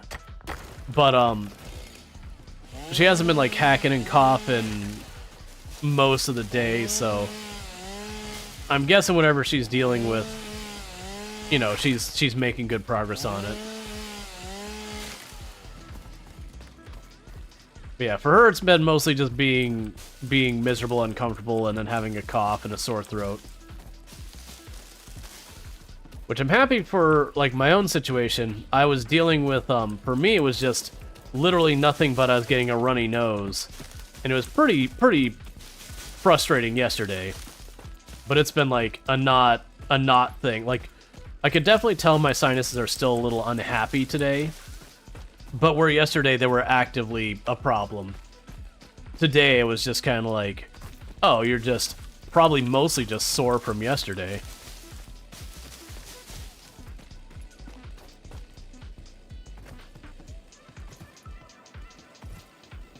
Covalence. That's a word you don't hear very often. And thank you for the follow. Welcome to the stream.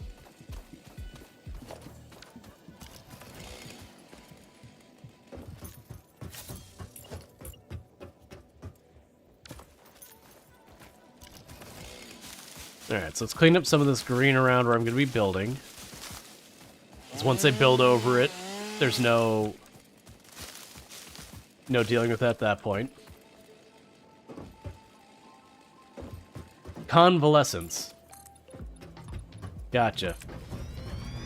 That's a very different word.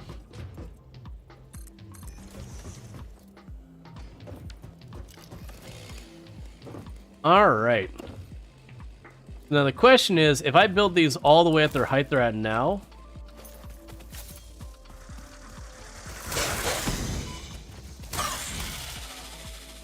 will I be able to put the drills on them, or will I have to lower it down to that height? It's fine either way. If I just lower it, I'll use probably not the fold down ones, but like the ones that go 2 meter down. And that should be about the right height that I can put the drills on.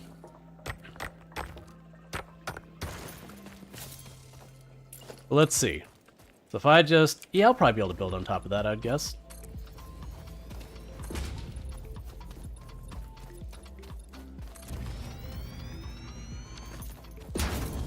Yeah, we're going to have a pretty substantial steel production up here.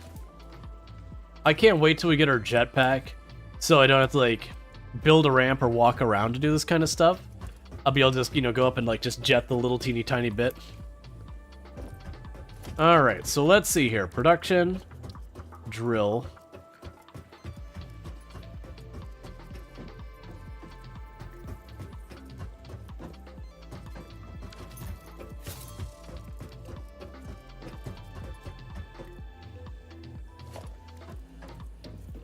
I guess I can't put it this high. Alright. We gotta lower a little bit more. It's too high.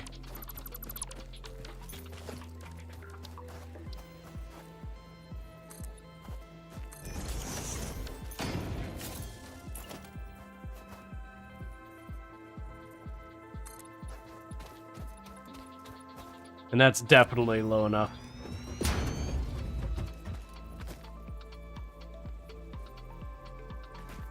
There we go.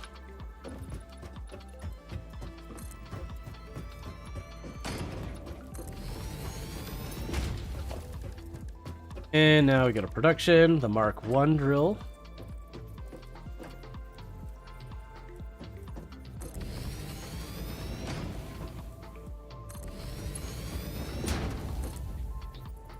Okay.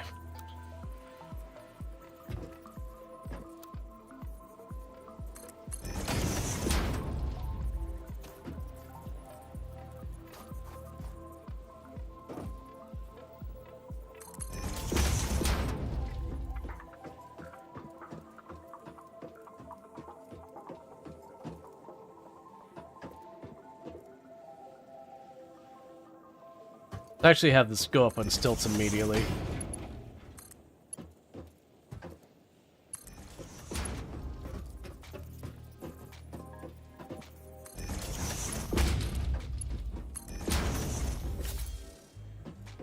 Alright. And then for this, we'll want a merger. Put it way up here.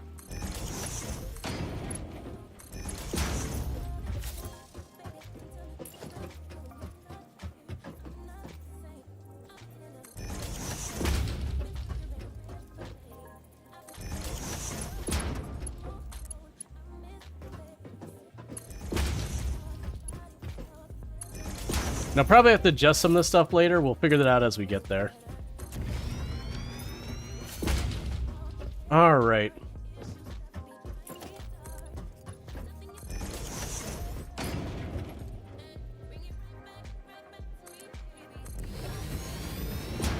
Like I said, my intent is this area over to be here, to be where I actually put the foundry, since I got a nice, relatively flat area to work with.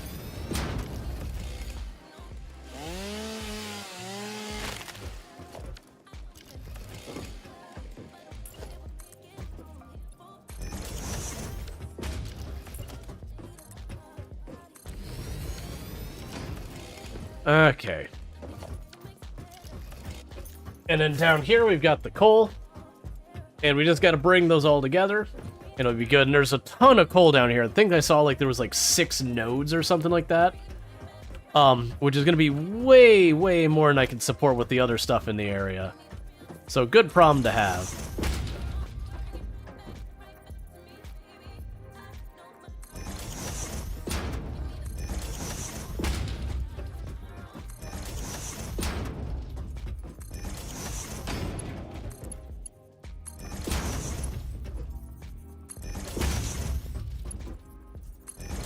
Okay.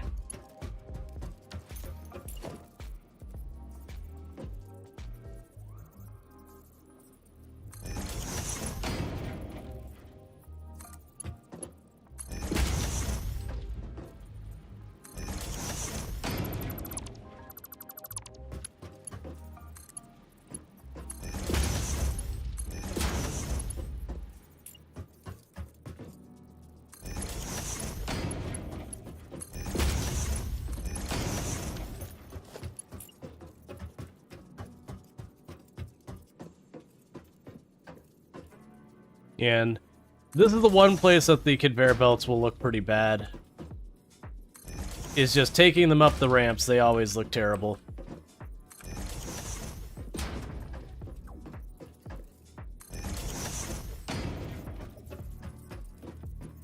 Probably push this. Oh, actually, it's... Okay. Let's see, if you know the area, there's 4+ normal, which is still a lot. Normal, coal, whatever you want to call.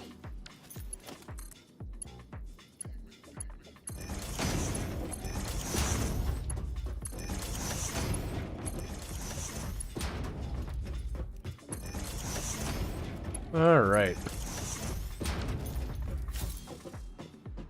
Yeah, so you see, like, the waviness of it? There's ways I can get around that in the long term, but right now I don't have a lot of the ways to deal with it.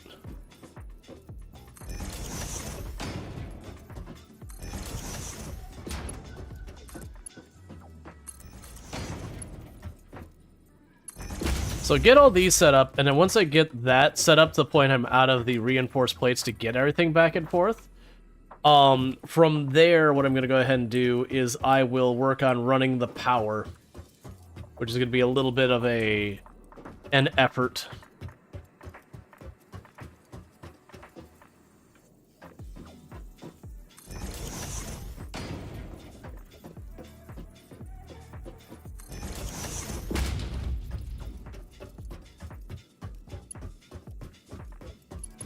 Oh no, you're all good.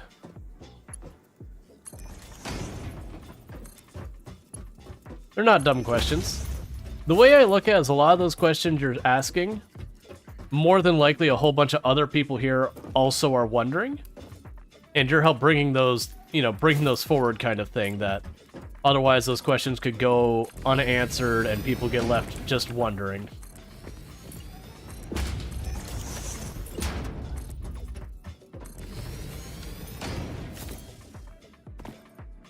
All right.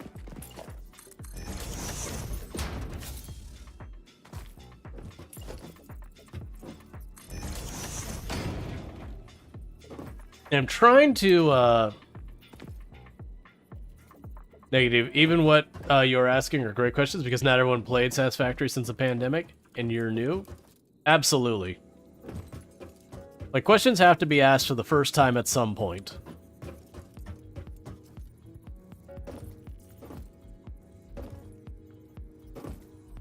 Like I've said in the past, the only time I get annoyed with people asking questions is when it ends up being one of those situations where, not that I'm answering the same question again and again in general, that's even perfectly fine. It's when I'm answering the same question for the same person again and again and again, because they're just not listening well enough to get the answer. Like, even if it happens once or whatever, that's totally fine too. It's strictly when it's like, someone asks a question and they answer them. And then they ask the question and I answer them. And I ask the question and they answer them. And there's a certain point where it's like, look, man, I can't help you.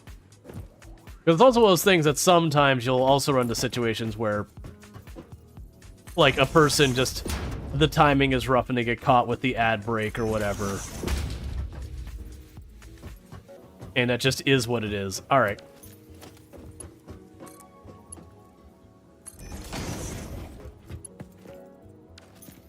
Okay, so next up is going to be getting the power over here, so let's get that process started. Is it helping you to better script your answers? Yeah, absolutely. Sometimes it's like, even if you already know the answer, just taking the time to think about it can help you process, alright, here's how I want to approach that and whatnot. Alright, so we're going to go ahead and put you center there.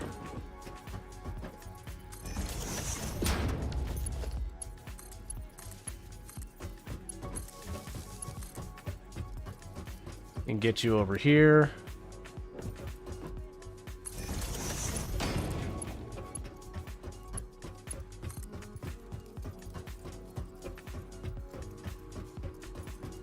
Alright, what's your range limit? It's gonna be there soon.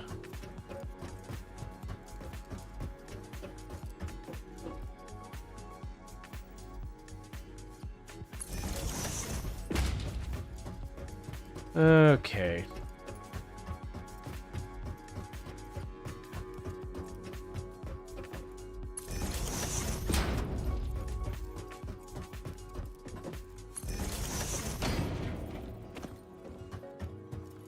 And then, like I said, we're gonna put the foundries around there somewhere. There's a good chance those will end up going up a little ways on the terrain. But I could deal with that when we get there. Because there should be no shortage of places I could put this stuff.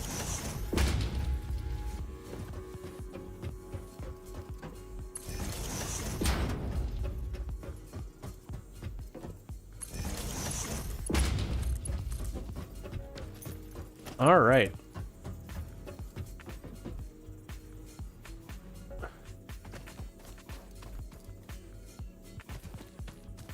So right now, these aren't going to be on any platforms, but we'll get them added to platforms later.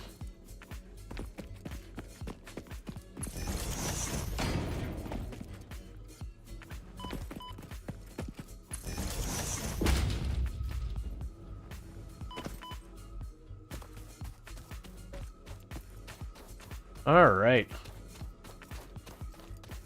This is 3D Factorio. They are game-wise similar ideas. It is one of those things I mentioned a couple times. I don't really compare this.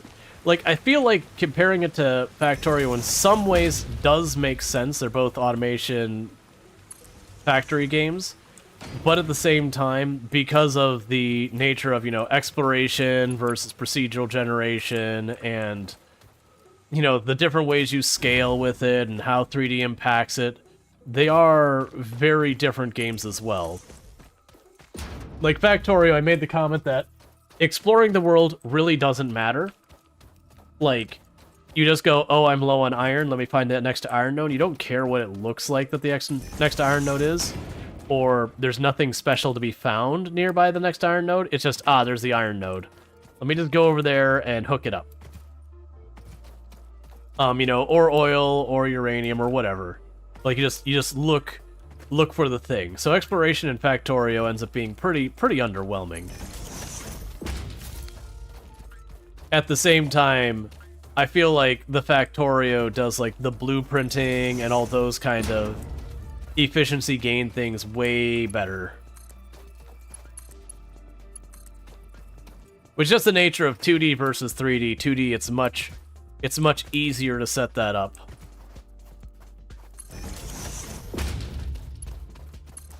Alright, and with that should all be online. How is my power grid now? So we have a capacity of 260 and a max of 280. So I need to use the restroom real fast. So what I'm going to quickly do is I'm going to go ahead and trigger the ad break. It's a couple of minutes early, but that just means the next ad break will be that much longer away. But I need to use the restroom. Going to check in my wife in the meantime and all that stuff. Stretch my legs. It's a good idea to do the same if you need it. And I'll be back in just a couple of minutes. So thank you again for tuning in.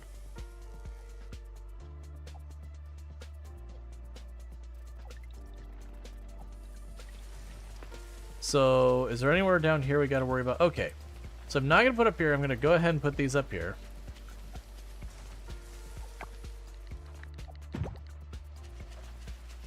I had gotten the amount of tomato seeds I wanted, and then the game was like, congratulations, have tomato seeds. I was like, wait, no, hang on. Is there anywhere we got one...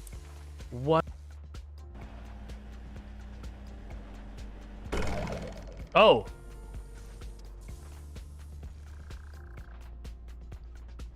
I was not expecting that.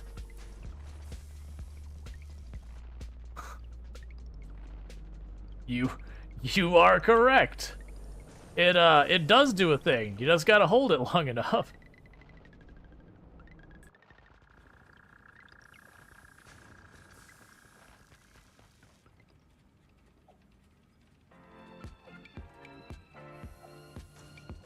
What? What?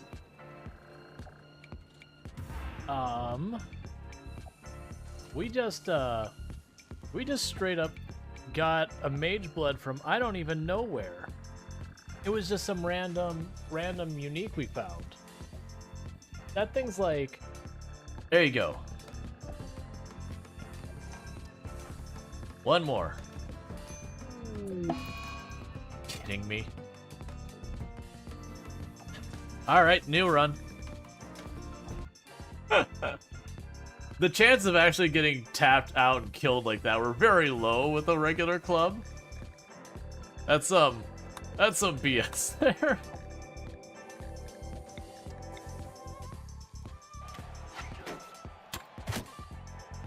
We're nowhere near as good as an archer. Oh, good. Our person won. I was a little bit worried they were going to lose, and I'd be in this weird...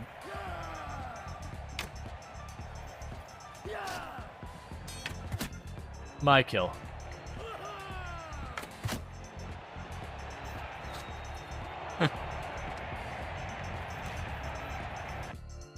Well, it's spring and summer. Let's get this planted.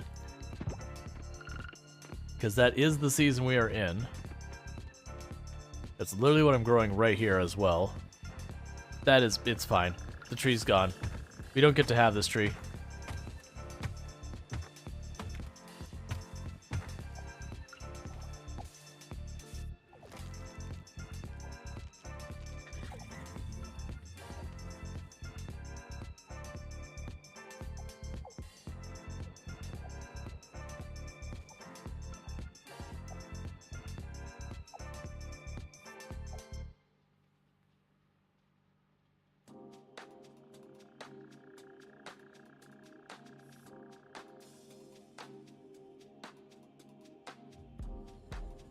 Alright, and I'm back. It looks like Sidekick broke. It's a thing they've got going on. I really hope they get that fixed.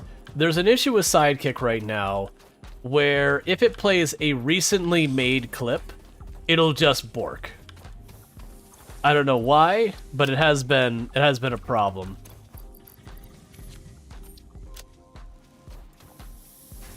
And thank you. Let me go ahead and drop some of this off in here. Oh, do I have enough of that to do my next research? Let's see real quick.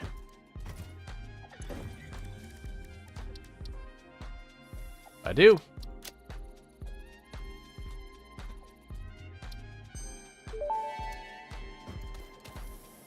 Research completed. Black powder recipe unlocked. New sulfur research available. Cool, and all this is just churning away, doing its thing. So you are leaves. You are wood. You're the spitter. And that takes care of that. Keep that biofuel coming in.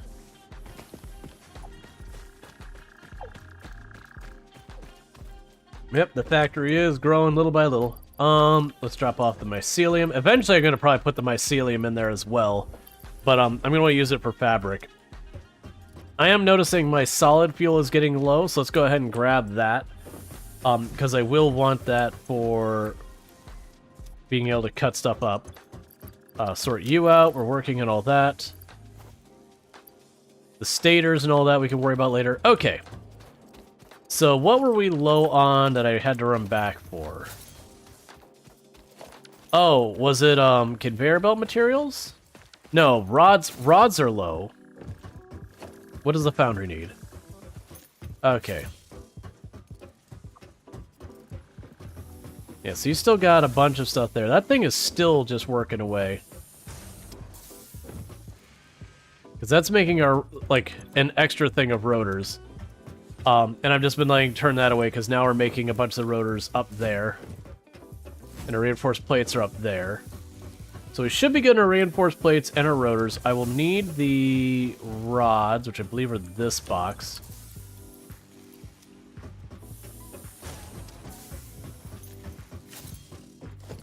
You're fine. You're fine.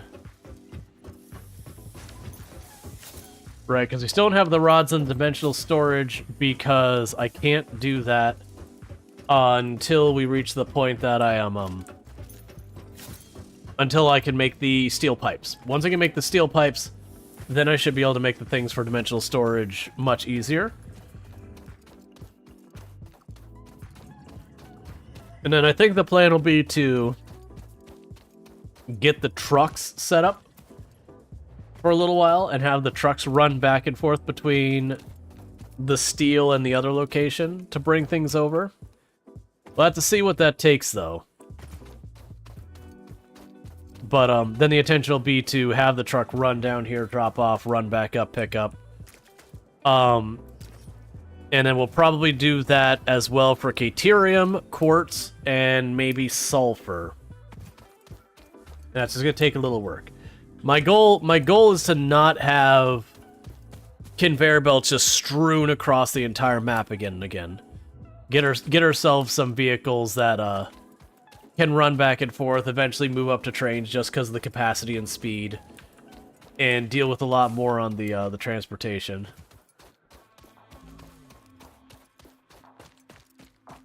Because the running back and forth is a whole thing.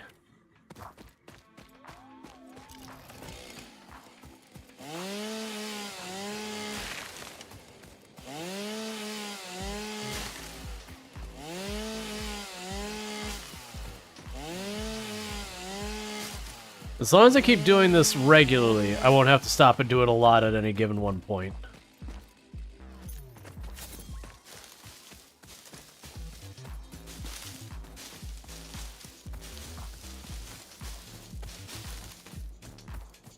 Okay.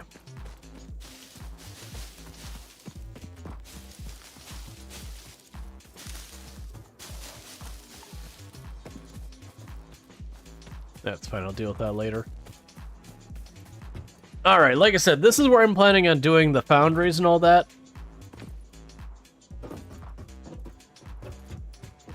Do I want to do it? Probably up here, I think.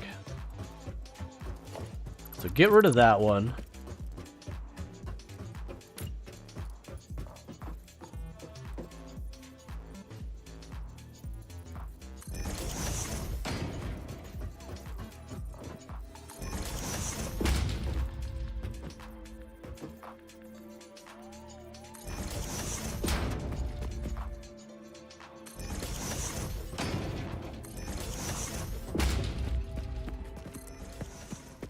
Okay.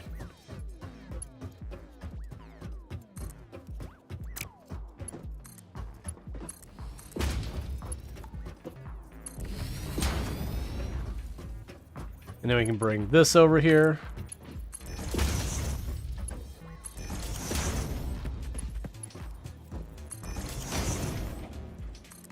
I'm trying to use the platforms to keep them off of the ground, just for transportation later. Okay, so let's see here. We'll start our first foundry right there. It's probably too close.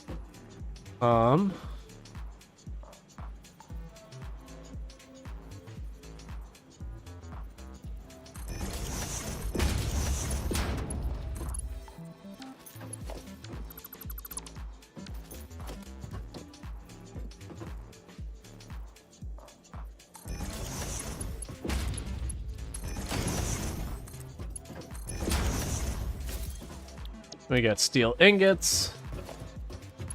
Got the power pole right there.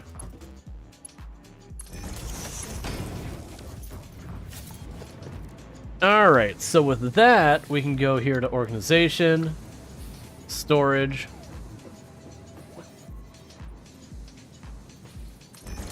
I scooted over at the last second.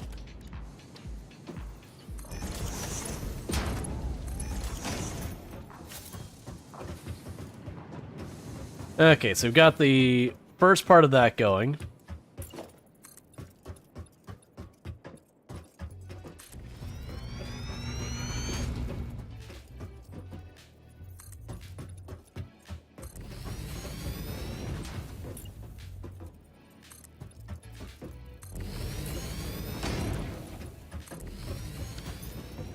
Alright, so what I'd like to do is get a decent amount of production for the steel tubes and the steel bars, because I am going to need both. I'm just deciding how I want to lay this out, because I don't have a lot of room I can grow that way without maneuvering around a lot of junk I don't want to deal with. And I do have tons of room this way, but it's kind of long and narrow, which makes it a bit harder to take full advantage of.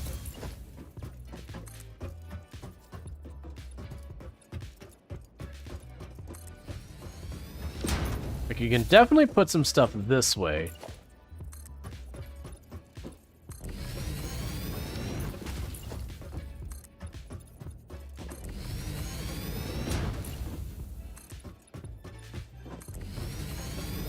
Alright. Welcome back. Hope you had yourself a little stepway. Alright, so let's see here. Now, I could certainly...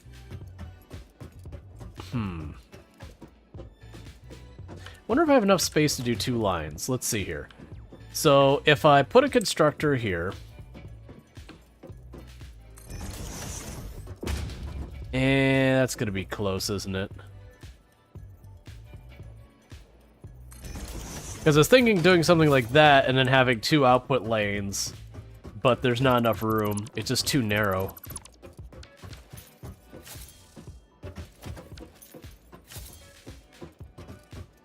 Alright, what we could do here is let's repurpose this.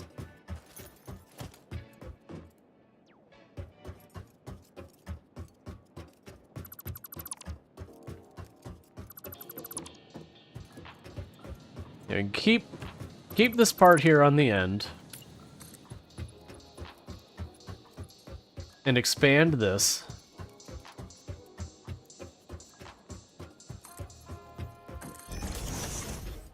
Make it a bit wider.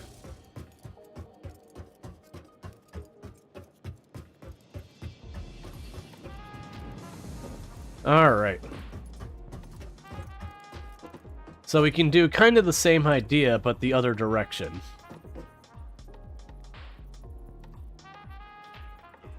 Trying to think how this will work. I think we can manage with that. So put one set of constructors here. And the other there.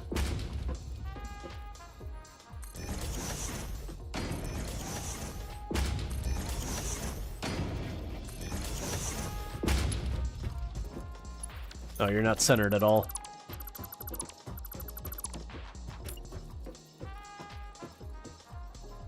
Somewhere around there.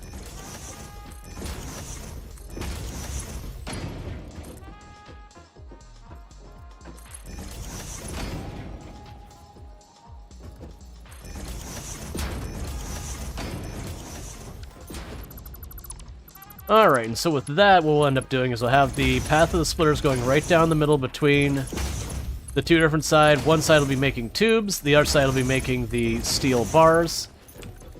So steel beams, steel pipe, steel pipe, steel beams, steel pipe, steel beams. Get the power over here.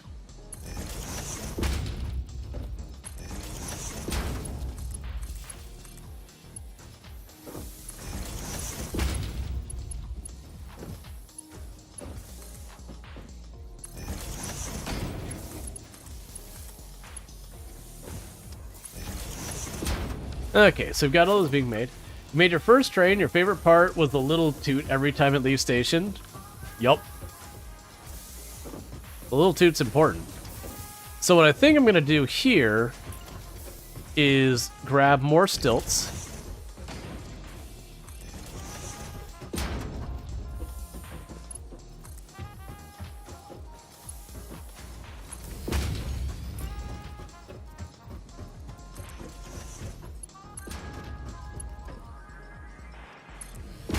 To bring that over that way.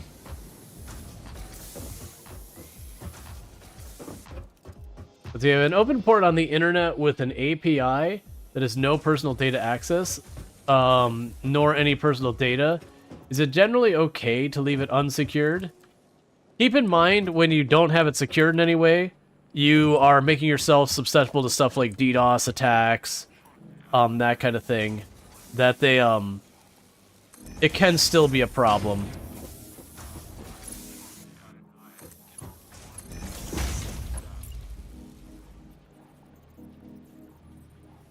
Why are you being weird about actually detecting that one?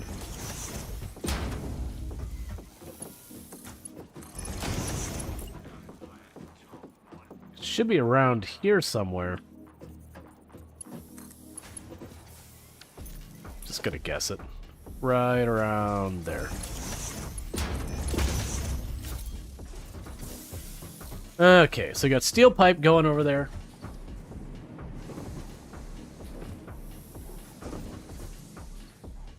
New friends from the internet's attack. Yeah. So I know the truck is kind of big.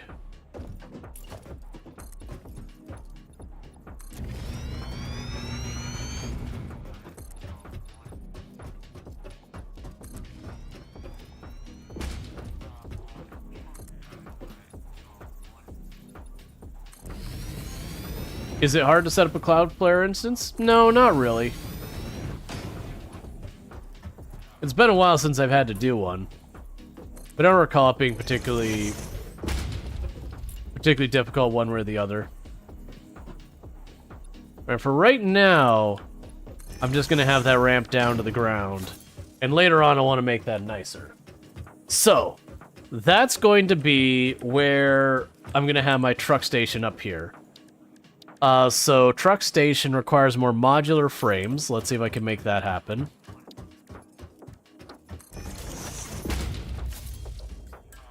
Alright. Isn't Cloudflare proprietary? I mean, within itself, I believe. But that's honestly true of most cloud solutions to begin with.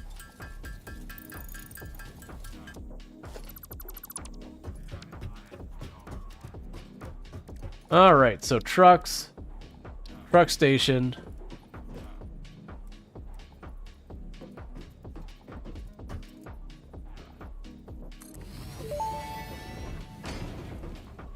Fix-It reminds you to drive vehicles accurately through a truck station's dock area while recording a path. This ensures it will connect properly once everything is automated. The truck station can be set to load or unload, and can also refuel vehicles. Unlike some pioneers, truck stations care about saving humanity.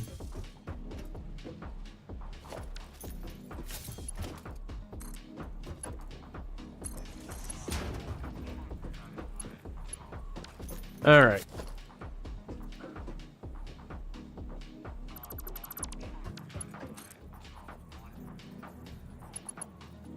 Oh, actually, I can put... Okay, I see.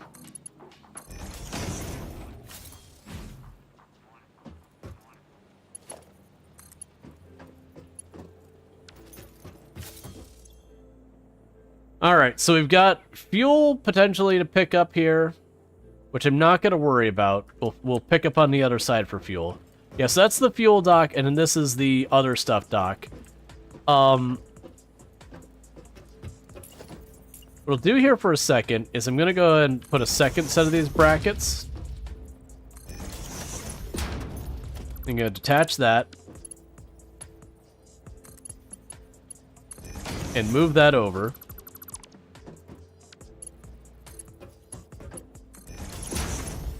And then the reason I'm doing this is so that I can drop the other,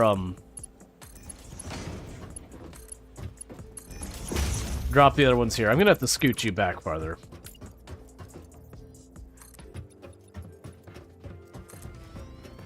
Alright. Because I need a little bit more room to drop the belts, because I'm gonna bring both the steel product belts up here. And then have the station set up there to load and unload. But I need enough room to do all that.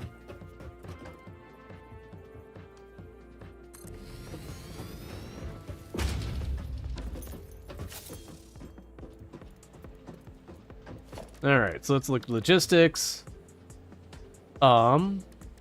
We can go to the splitter.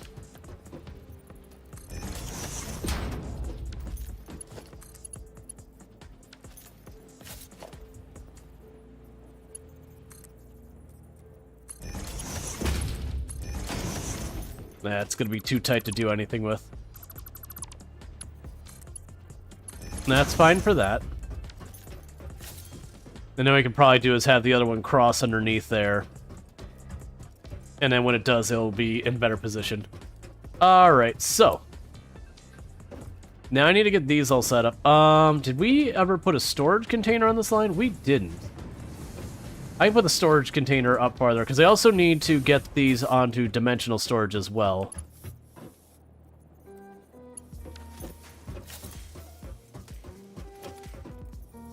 I believe if I put it like this...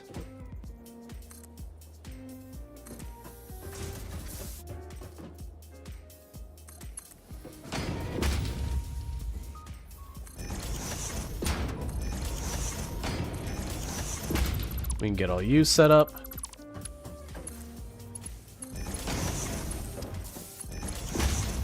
This is good, because this is what I need to be working on for the next segment of all this. Meanwhile, let's pop over here and jump you up to the next height.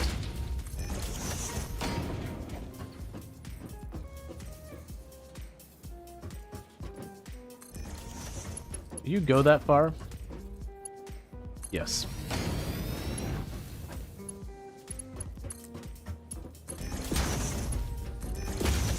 All right.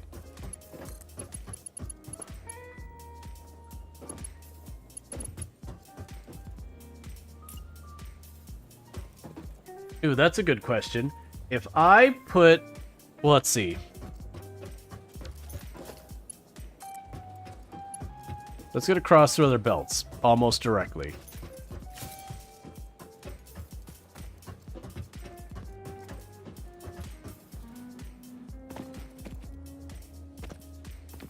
Might be able to finagle this around another way.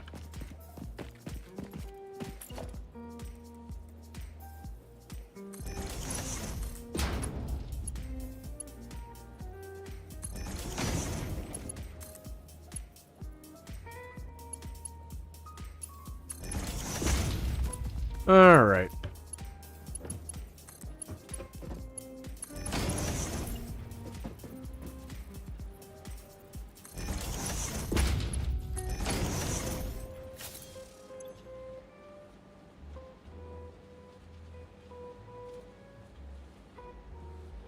I don't... oh, is that gonna mix them? I don't know how this works. Which worries me a lot.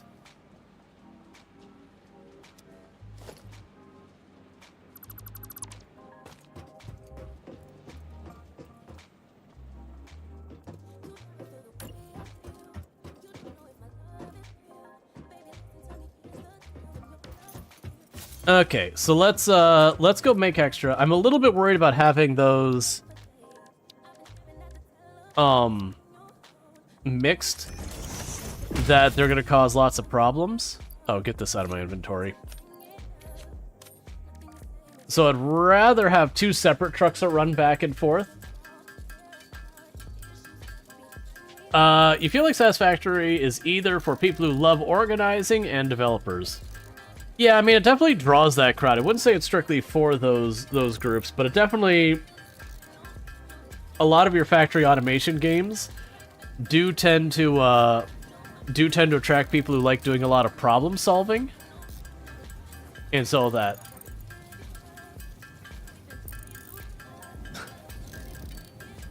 okay.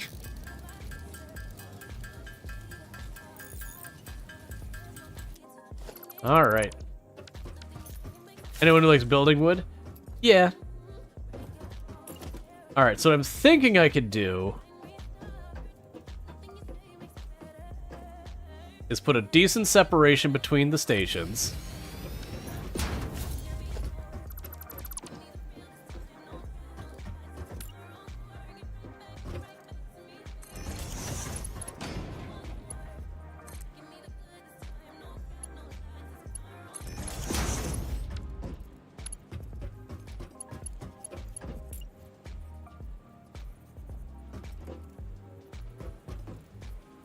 Conveyor moves too sharply to attach.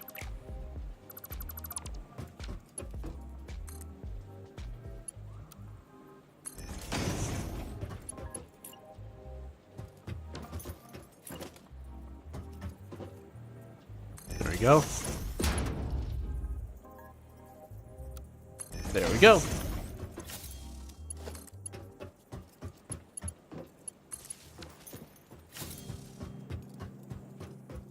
All right, so we've got all that up here.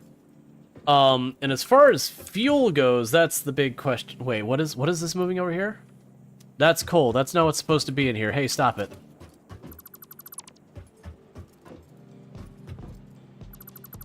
What? Oh, you're on the wrong line. I don't even know how coal got all the way over here.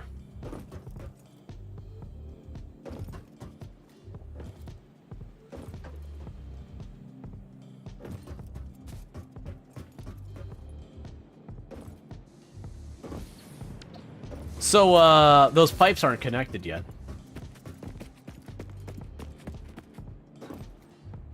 I connected the wrong belt to pass back the coal the whole way.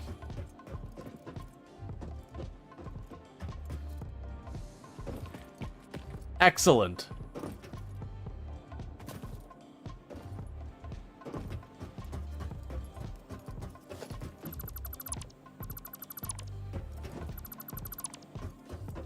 So let's first grab the coal out of here. That's going to cause nothing but problems. Alright. So we do happen to have the coal right here, which does work out pretty okay for things I hadn't planned to do with it. But, you know, now it does work out. So this is our actual product going in. We can go and put you up here. Yeah, I'm not going to be able to drop the... we can make this work.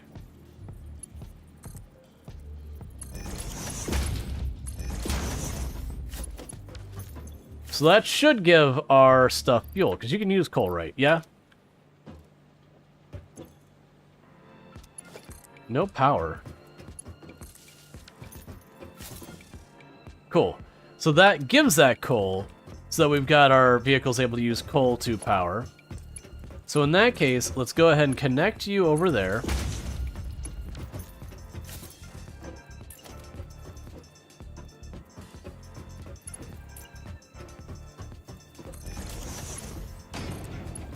Get you all connected up.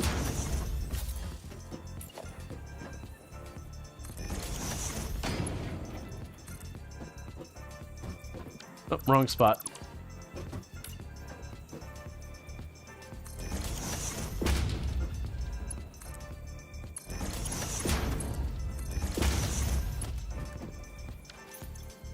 Okay, you're getting fuel now. So we've got the fuel there. And then we've got the steel bars going in here. And now I just need to get the steel tubes over here, which is looking like it's going to be more and more and more of a mess.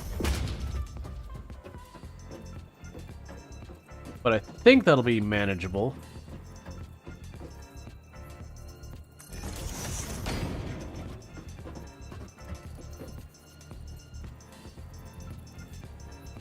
I can make that work.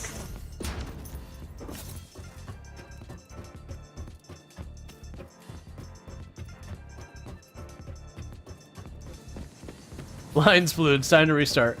Well, it wasn't even that lines polluted. We actually didn't pollute the lines. We just kind of sent things to places I hadn't really intended on sending them.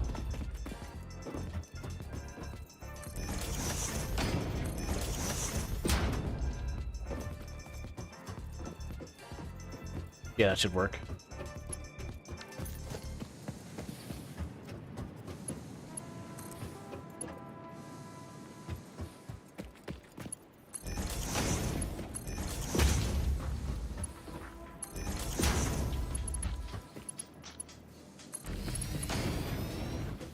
All right.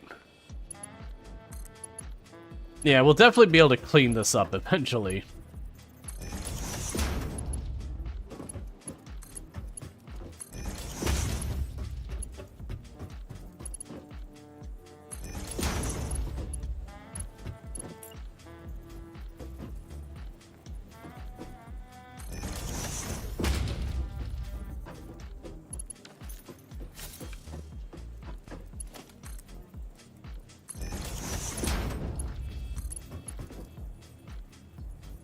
All right, we need 2 more reinforced plates. They are being made as we speak, so we'll just give it a second. There we go.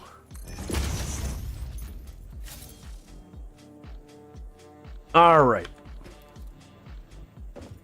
So it's not the most elegant solution at all, but it is functional on this end. Now, the things I need to do is I need to grab some of the pipe, because if I take the time real fast, I should be able to make another dimensional storage.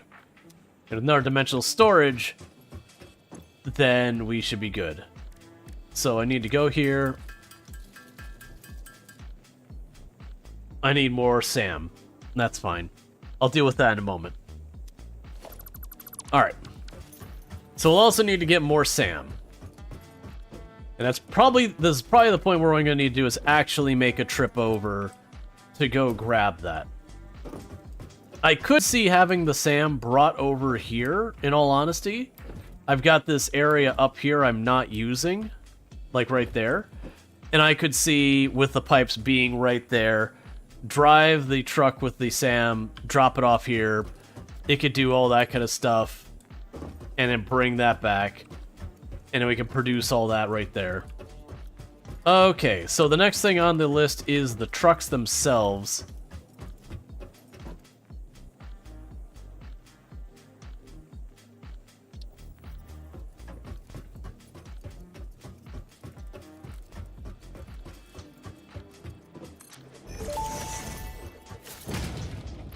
Tractors can use any type of fuel and have a self-driving feature, much like Pioneers, only more reliable. While driving, you can record a path to automate vehicle resource transportation. Unlike early self-driving vehicles, tractors will not spy on you. Oh, it did. Your employee data is already fully subject to other means of surveillance. Alright, so we now have a little bit we got going on here. Not gonna worry about this too much at the moment. About recording the route yet.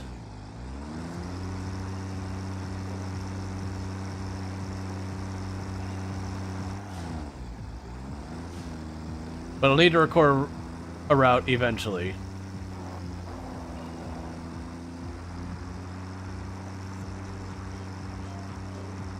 Oh, you eat coal.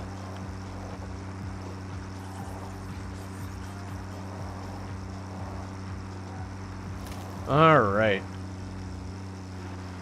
That's because before I record the route, I want to go ahead and have a place down here for it.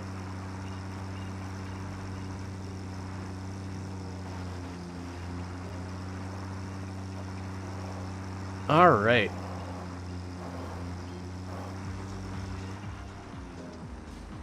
So let's see here. Honestly, for right now, I don't think I need it down here. Like, I don't know where to bring it other than just grab a bunch of stacks and do all that. You also had nothing in your storage at all.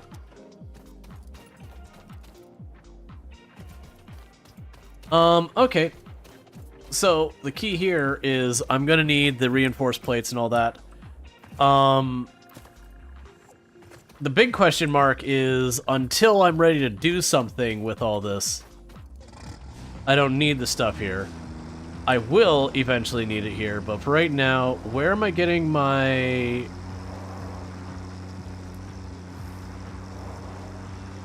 Let's go locate our other limestone node, and plan to bring this over here for when we're going to make industrial beams.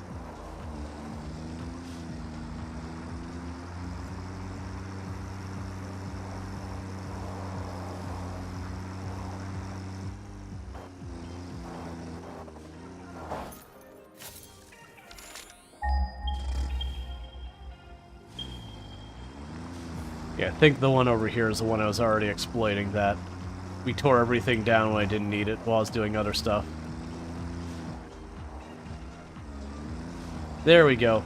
Alright, so I'm going to plan to have a truck stop over here with the intention of having this truck stop. We'll bring over the steel beams so that we can make industrial beams over here, because that'll be the limestone made into concrete with that.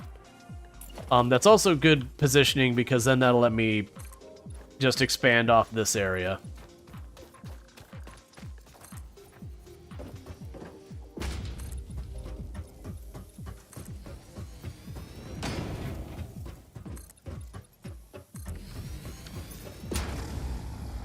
Let's get you out of the way real quick.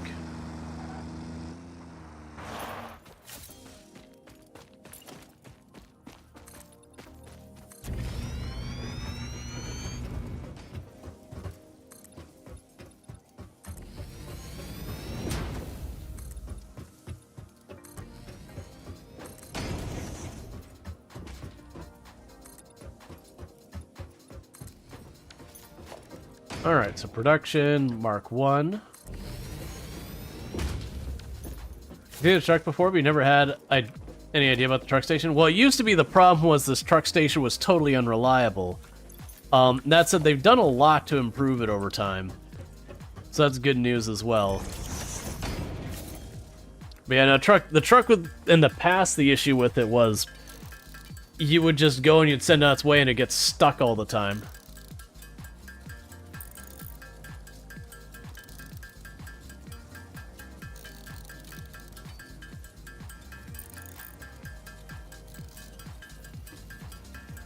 I wonder if the truck path goes to an area where enemies frequent, if it'll just run them over and you could reliably use that as a source to get more stuff. I don't think you would be able to, but it'd be a curiosity. Alright, so truck station. We'll put you right back here.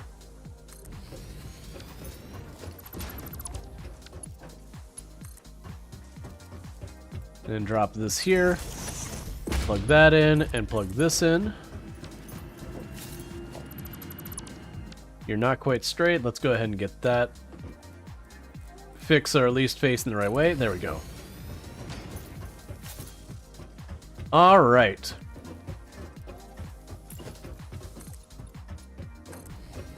I'm not sure how much farther back I want to take this,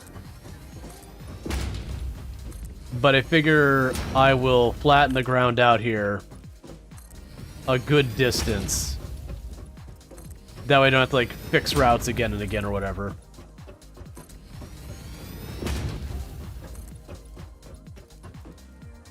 That'll do.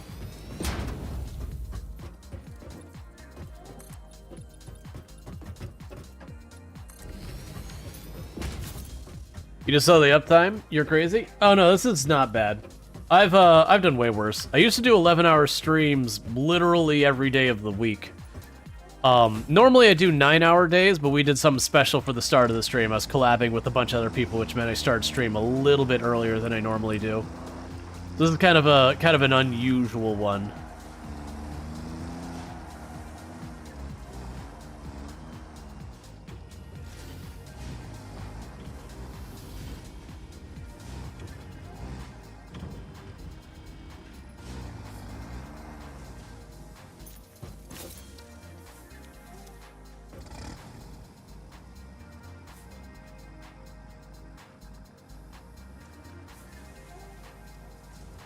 All right.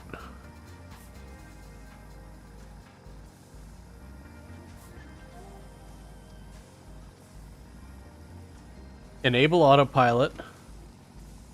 Start recording.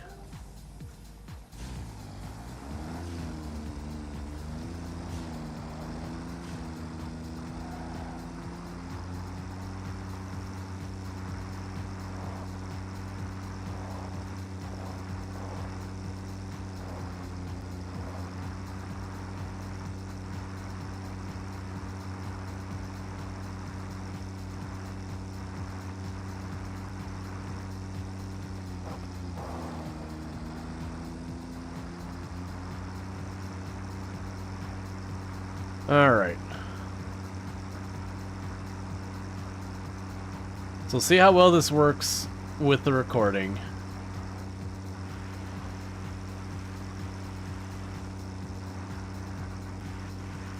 You have to close the loop to finish the path.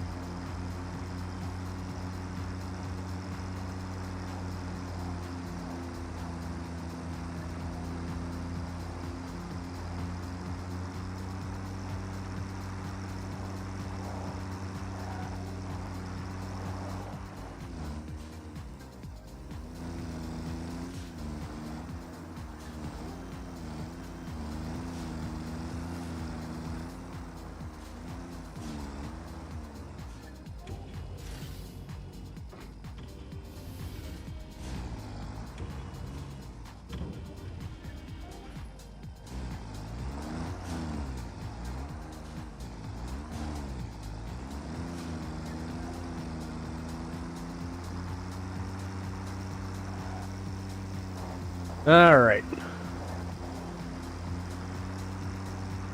How does this compare to Space Engineers? Entirely different games.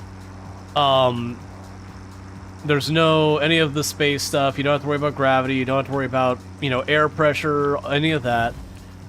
It's much more akin to what you would think of with, like, Factorio, but where exploration matters. This is a handcrafted world, so it's way more interesting versus procedural generation. I'd actually say the only thing it has in common with Space Engineers is just that there is some emphasis on automation. This is literally a factory automation game versus Space Engineers. I'd call a lot more of a sandbox style game that just happens to have automation as one of its things it does a lot of.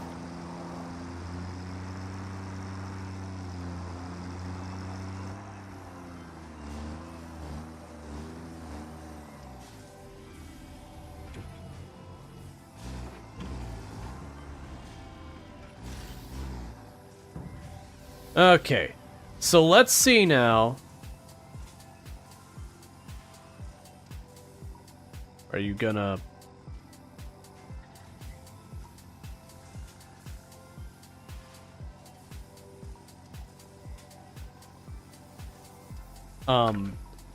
Steel tubes.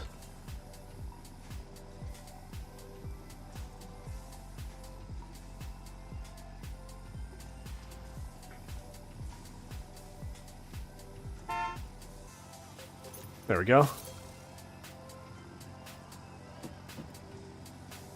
Okay. I was having, like, weird play control things. Drive. Open. Load path. So I've got the path loaded. Oh, you know what I bet you gotta do? Configure. No, I mean it unloaded.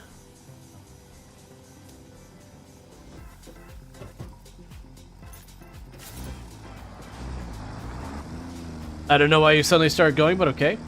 So let's see how it does. Yep, we're doing good. Yep. Mm-hmm. Perfect. Exactly how I did it. Definitely. Where are you going? What? Okay.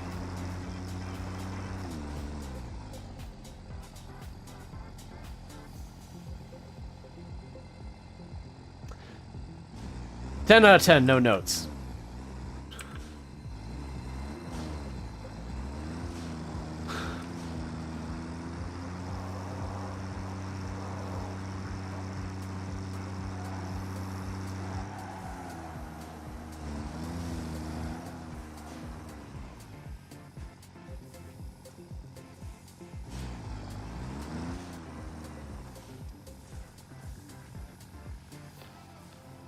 Let's just delete that entirely.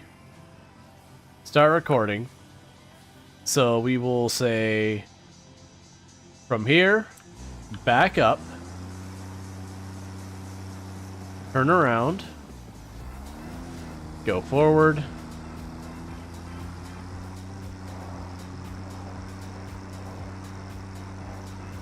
you know, give it a little bit of space, so if I have to expand this a little bit, it won't immediately break our path. But yeah, as I mentioned, it had issues in the past where it wasn't the most reliable thing. They have had improvements, but I think because I was dealing with that terrain there, it was being a little less reliable. I am curious if it will do the load and unload automatically or not, but we'll see.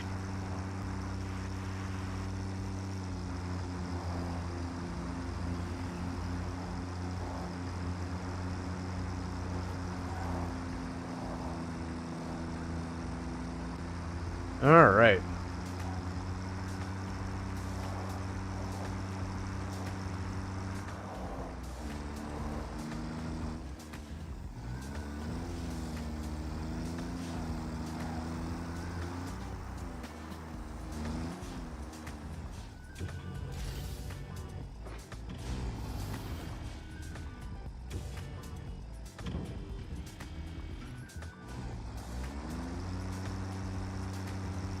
And same idea. We'll back up here, and I'm trying to keep it entirely on the foundations where I back up from. So hopefully it's less problematic. Obviously, that route's going to have to change if I go to add another truck on there. But realistically, we'll end up replacing this with trains. Because they're way more reliable.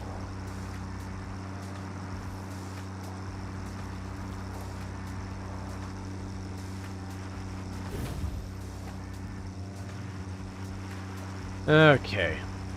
Because we can set this up, then I don't have to worry about shipping the bars around. But we'll see.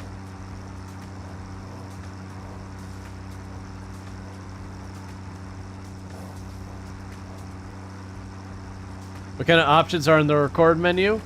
It's mostly just load, save, start recording. I can pull it up when we get here, because that's literally how I start and stop the recording.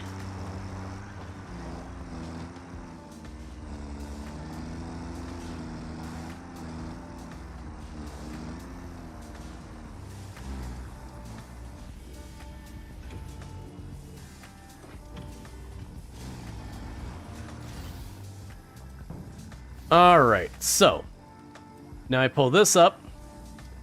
We can save that. Steel tubes. Or steel bars.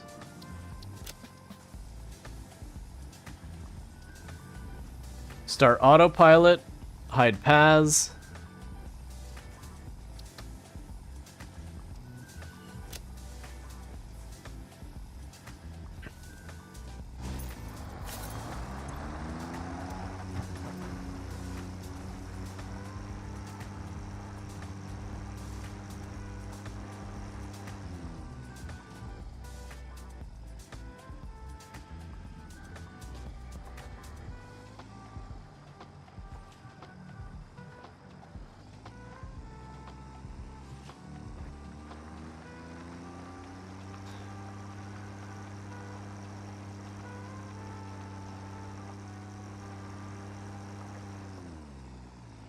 I really don't know what it's doing.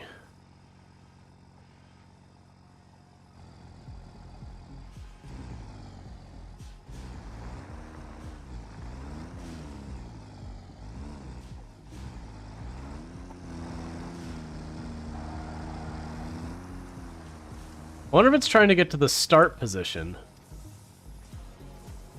So it's back up to where the start position would be going.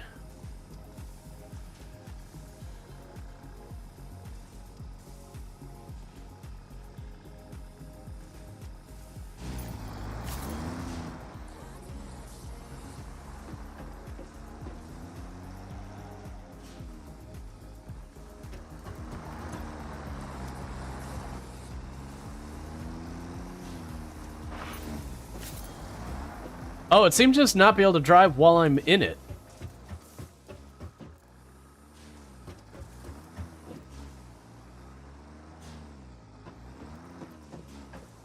What are you doing right now?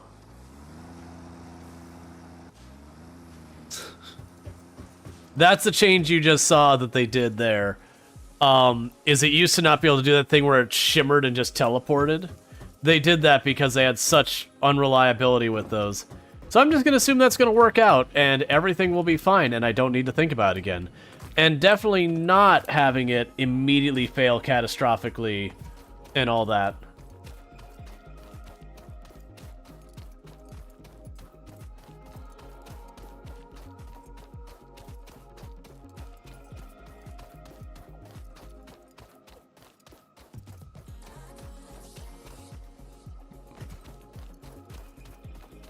Alright.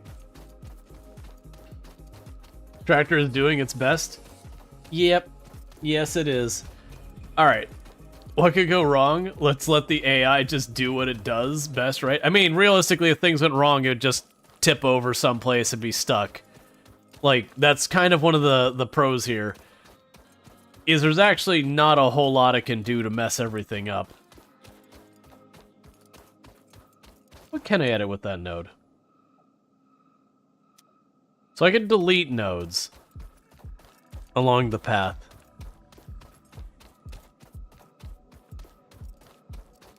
Like I said, when we get trains, we'll end up doing trains instead. Like this is fine temporarily versus running a billion belts back and forth. But it's certainly a bit of a hot mess.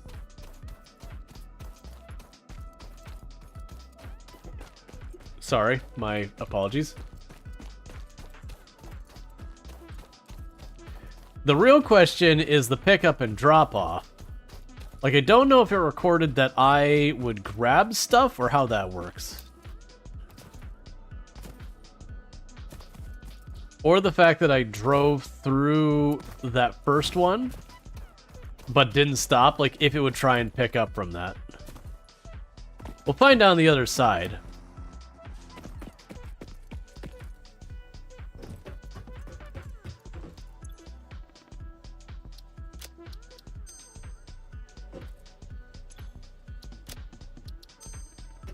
There.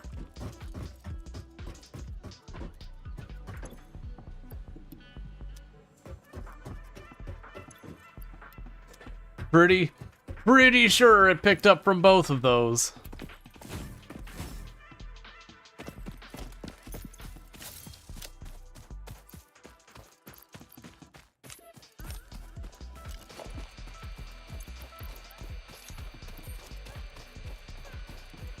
Alright, so I'm gonna do a quick detour. Oh, hey, buddy. I don't have anything for you. We do a quick detour to go grab some Sam. Like I said, we are getting to that point pretty soon where I'm going to want to,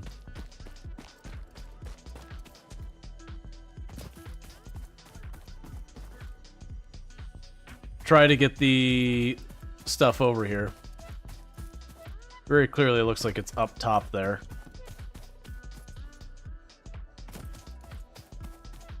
Not seeing a good way up. Like, I can build...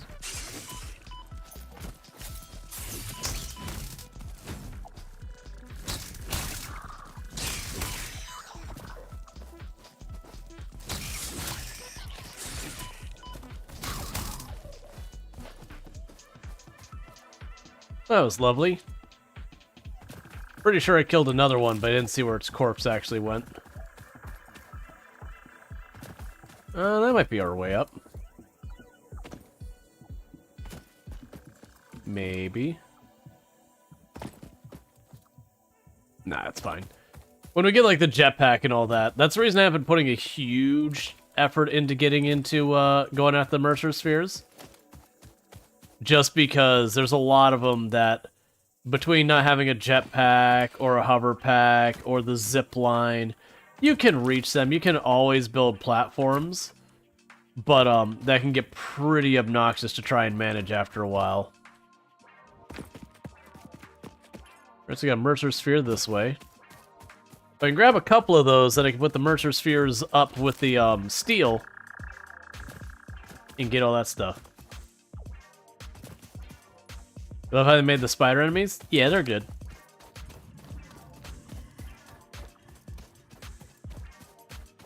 Alright, easy enough.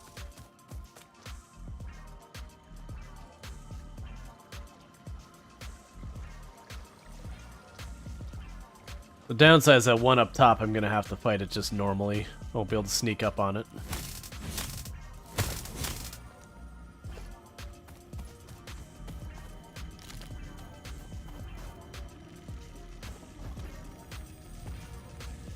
I really did not want it to pop open that early.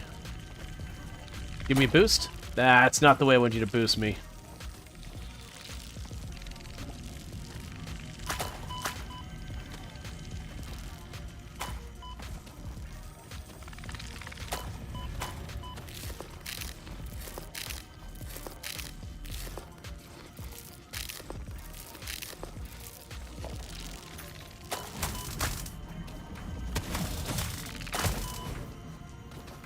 Cool. And there's a Mercer Sphere. This is a shrine to Windows and Weaving. Our blood could fill the effigy veins for a residence song. Scripture becomes harmony, becomes composition. Defile our temple and the threads will sew the windows open. Pattern analysis continuing. New instruction. Repeat pioneer exposure to alien artifacts. Brain damage compensation packages may be available on successful completion of a special claims form. Our expert Fix-It medical staff are impartial and always open to assess your claim. Let's see. Do we know what's up with those messages in the Mercer Sphere? Yes. I've already beaten the game since 1.0 came out. We just had people who wanted to see me play more, so we started a new run. But we do know where all that's leading in a general aspect. But that is big spoilers, so we'll just have to like wait to see. And there's no Mercer Sphere over here. It won't be the one that was way up top again.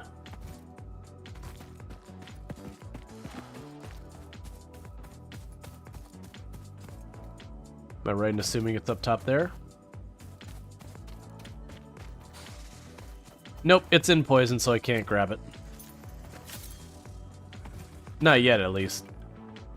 We're actually, because we're just now getting the steel pipe, with the steel pipe I can combine that with the sulfur and and coal to make black powder bombs. And with that we'll be able to clear out those poison areas.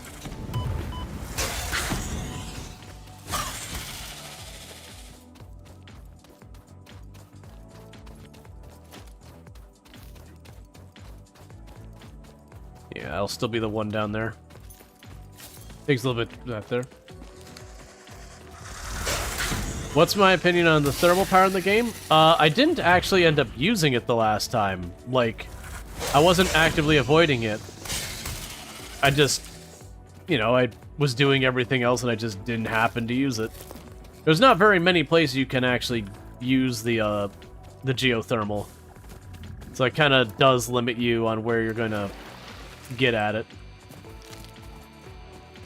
I imagine it's got to be pretty decent, because, like, once you set it up, it doesn't seem like it has a particularly, like, there's not, like, a major upkeep for it or anything like that.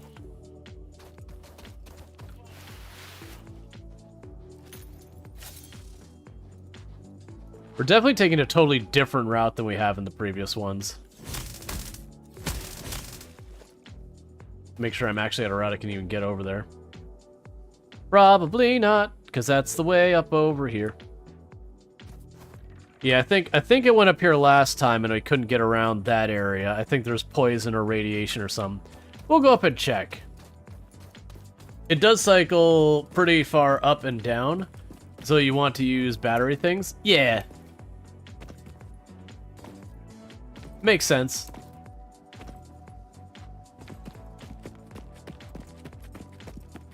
Yeah, that's poison in there, so I can't cut through that area.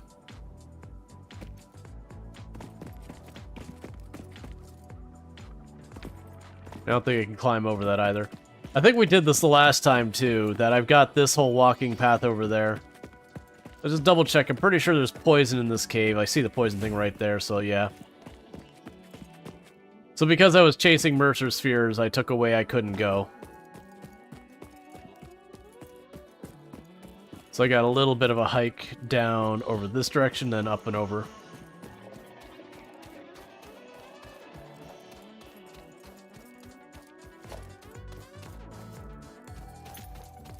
All right. You can crouch to avoid those? Yeah, no, I remember I learned that like a long time ago, and then, you know, I forgot it before we started this one. People reminded me. It's like, oh yeah. The weird thing is, like, at range, if you're far enough away that you still aggro them, like, you're close enough that they still would aggro if you shot at them, weirdly crouching does make it so they don't detect you, despite the fact that it shouldn't matter when you're shooting it. It seems like it almost literally just detects, is player crouching, yes, no, if yes, don't aggro.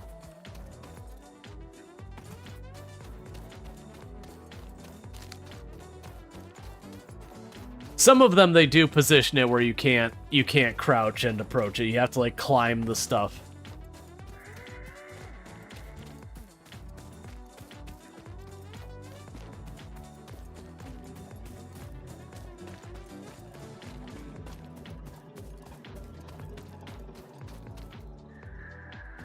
All right.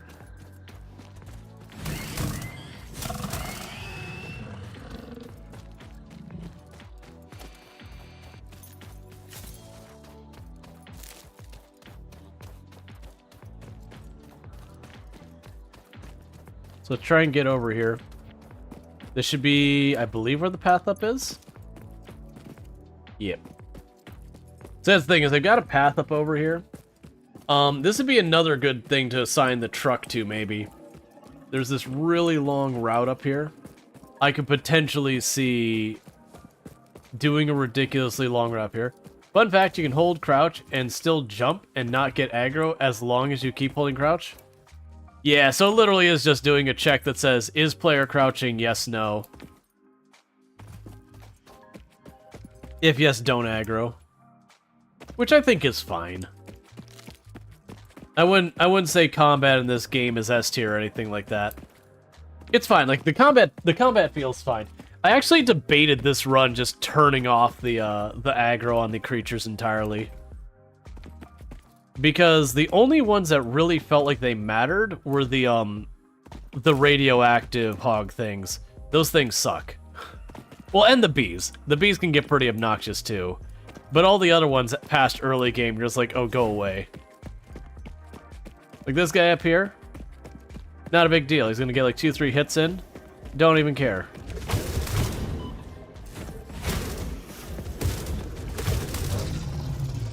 You got 1 hit in.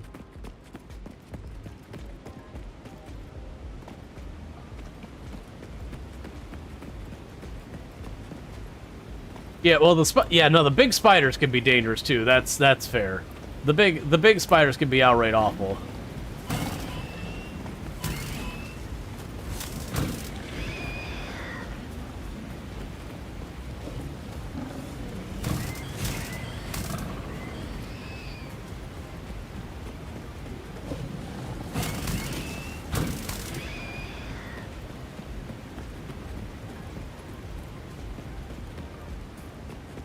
They jump, you hate them. Oh yeah, no, the big spiders when they leap, and you're like, oh god, get it off me. But yeah, there's ones that drop a poisonous cloud too, and those ones are downright awful.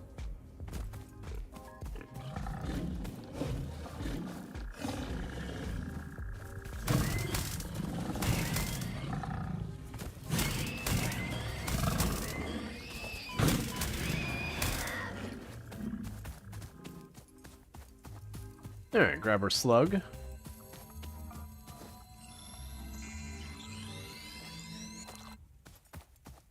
And there's the Sam.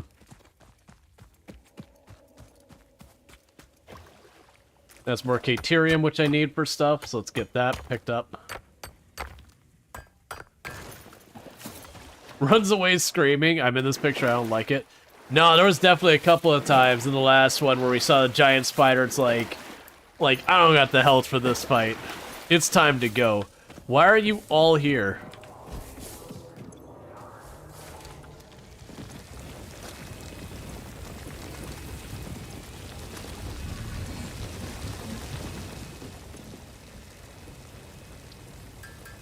Alright, so let's get these all switched over. Make the things I need for the dimensional storage. Also, the Sam speaks. Yes, it whispers. It's fine. It's just whispering sweet nothings directly into your mind. There's nothing to worry about.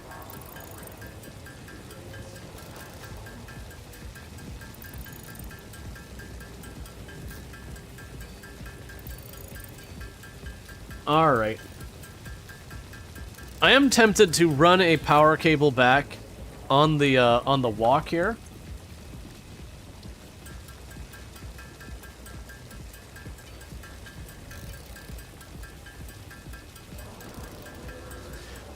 Automod jumped on Big Hog. I can understand why, but it's fine. It's one of those things that's like, okay, realistically, no one's gonna be using it in that context. But I can, you know, like, usually with it, you can sit there and think, it's like, I can see why it's doing that.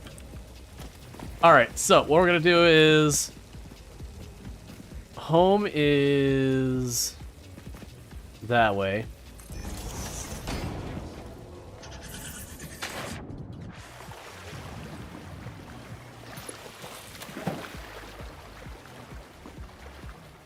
This should be doable.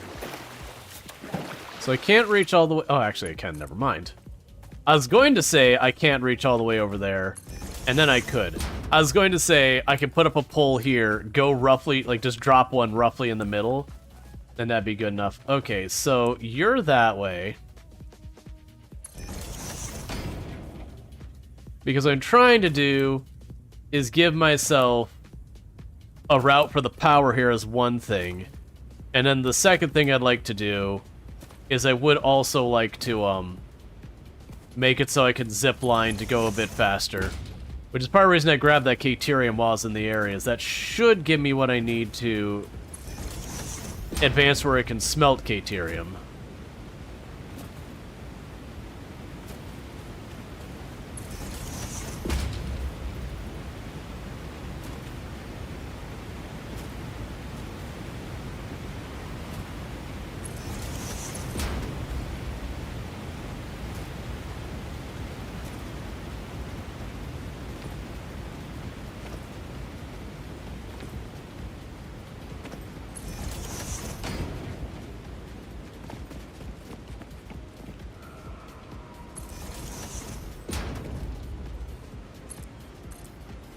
There we go.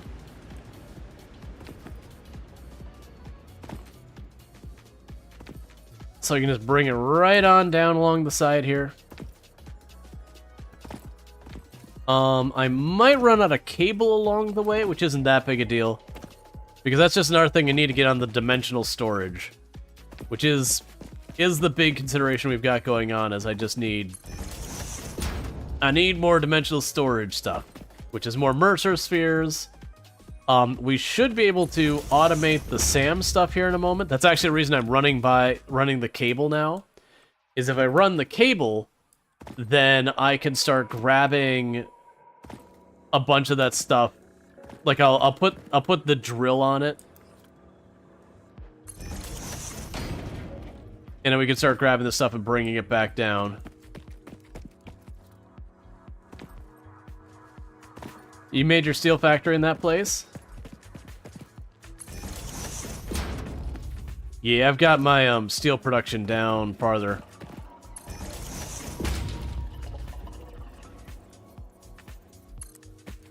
Okay.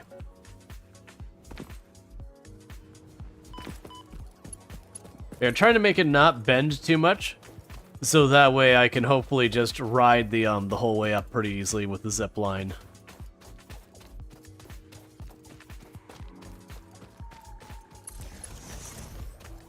And then the other thing I want to try and do with all this is it would be nice to get a truck path going the whole way up and back. Because they already have the station at the other side where we'd be picking up the steel tubes. I am realizing it's probably going to end up being a drop-off. Well, no, it's fine. It can be a pickup point. I guess it doesn't really matter whether the steel tubes come this way or this stuff goes the other way. When we get trains, I'll be able to... Was that my power failing, or just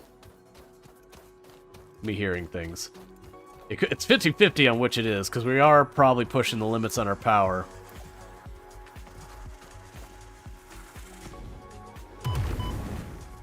Be cool for a minute. There we go. We're almost home.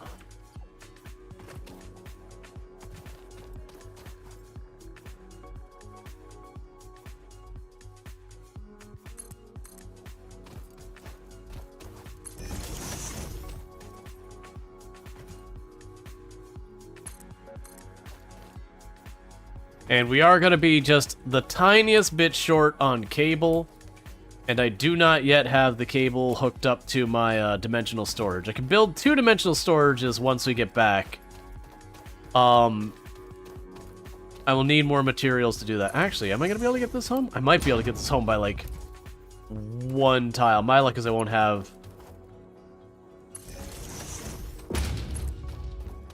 Literally our last cable. We had exactly enough cable to hook it up. So, that wire's not doing anything yet, but when we get back there, we'll go and set up a drill on the stuff. And that big water area will give me a bunch of room to work.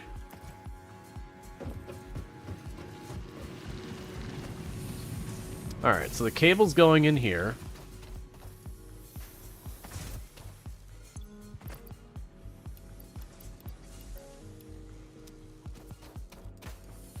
Alright, so, organization-wise, I have enough for 2 of these. And it's really a mix on what I'm going to use it for. I think the steel bars, and I think the cable makes sense for now. I do think that's where I'm going to put those to use. Let's see here. Let's grab all of that stuff out just in case I could do anything with it. And the rest is probably all fine. The sulfur. I would need to make black powder. So none of that's going anywhere. Quartz. We can make the silica, which is what we'll do to make those legs. And if I'm not mistaken, one moment. Research completed. Silica recipe unlocked. New quartz research available.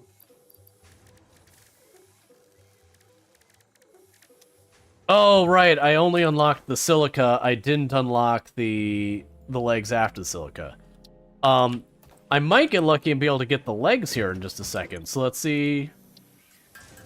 So I need more rods, which is another thing I need to get on there. Confirmed, Rual's a leg man. Okay. Random.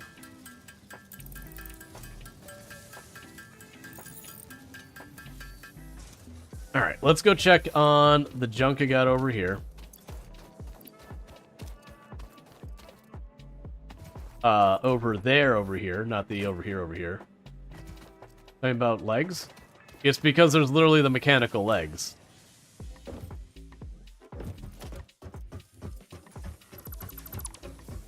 It's kind of how that works.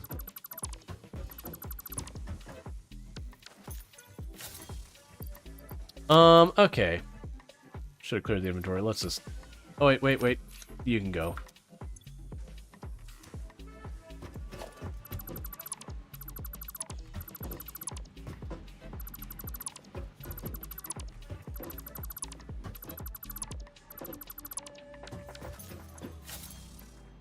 Okay, so there's a reinforced plate there. No one over here. You've got those, so I can drop that off, grab a full stack.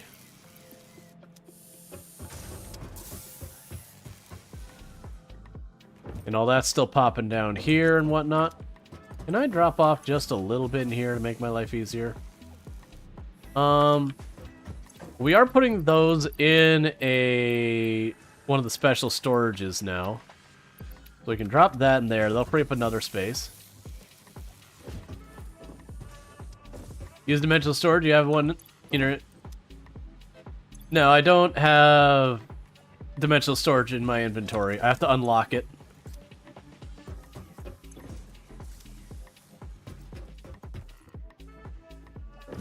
That won't be for a while too. I think you unlock it. I think you need computers, and that's gonna be a bit before I can make those.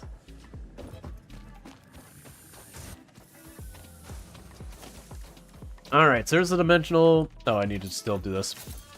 Okay. So I need to make a couple more of these. And that'll let us unlock our next thing. And before we forget... Yeah, because we can go over here. We can go to quartz. I would like the legs.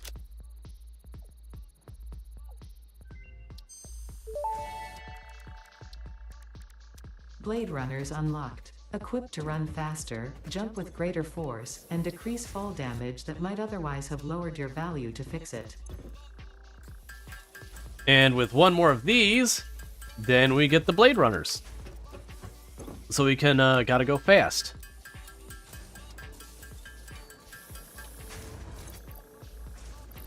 Alright, and Blade Runners are equipped. Cool beans. It's nice to finally move at a meaningful speed again. So nothing else I can do with the quartz for right now. Nothing I can do with the power slugs for right now. Don't care enough for that at all right now.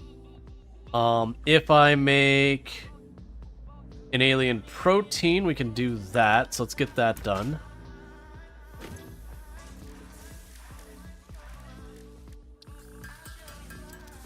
Because I keep putting that all off.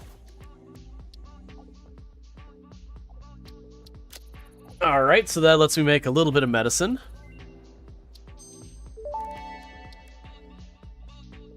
Therapeutic inhaler recipe unlocked. It smells like fried breakfast-induced cardiac arrest, but surprisingly, it restores you to full health. I still love that description. Okay, so the quartz, the sulfur, and the coal we're done with right now. Breakfast-induced cardiac arrest.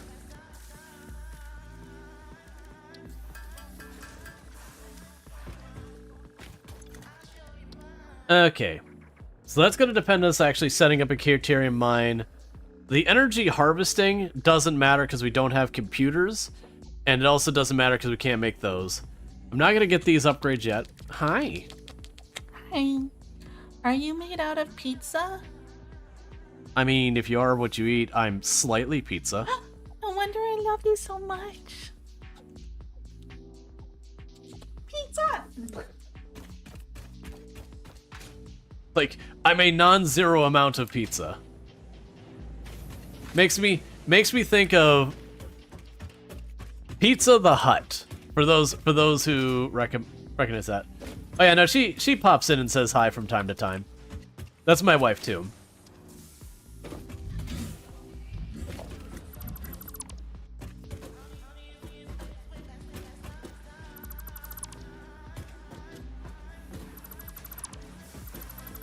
But yeah, no, if you've ever seen, there's a movie called Spaceballs that is a parody on Star Wars. Which does that mean you have more than one wife? No, I have one wife. Why would you think I have more than one? I must have missed some wording or something. What the heck was I doing now? Alright. We're trying to unlock the things here. So we can get the inhaler thing. Oh yeah, that's what I was doing. So I need 2 more protein. No, that's my wife, Tomb. Her screen name is MT Tomb. Mel Brooks is one of a kind? Yeah. Yeah, her screen name is MT Tomb.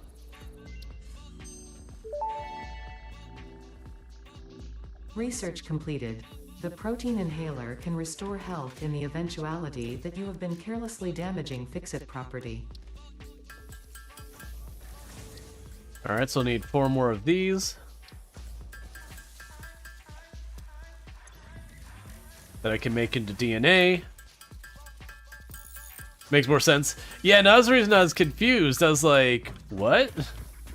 Because normally when you say something like that, you could very quickly be like, oh, I see where they got that from. Like, it becomes straightforward. But that was one of those ones that's like, huh? Research to develop the rebar gun is now available. When completed, you will be in possession of a tool effective against any local obstacles actively objecting to the fix-it mission. Alright, so let's go ahead and grab the reinforced plates and the screws real fast from up here. That way we can go ahead and unlock the rebar gun.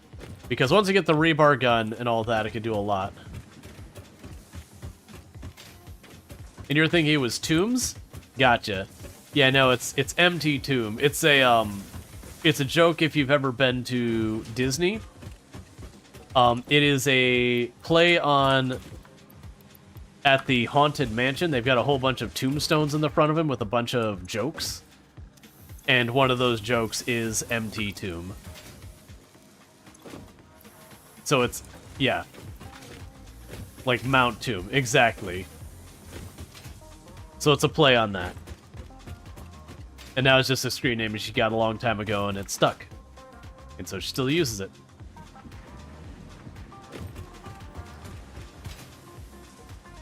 Made progress on your app, got an almost complete UI. Hey, UI is actually one of the harder things.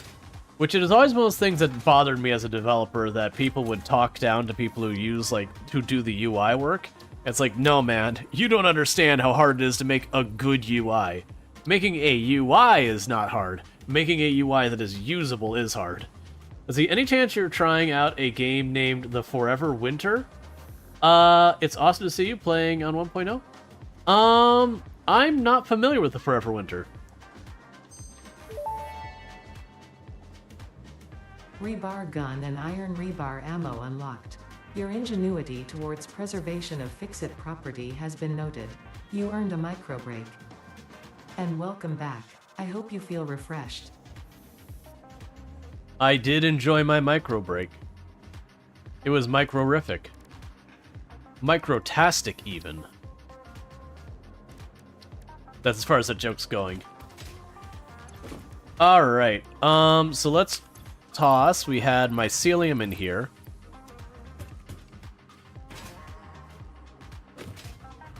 Forever Winter looks sick.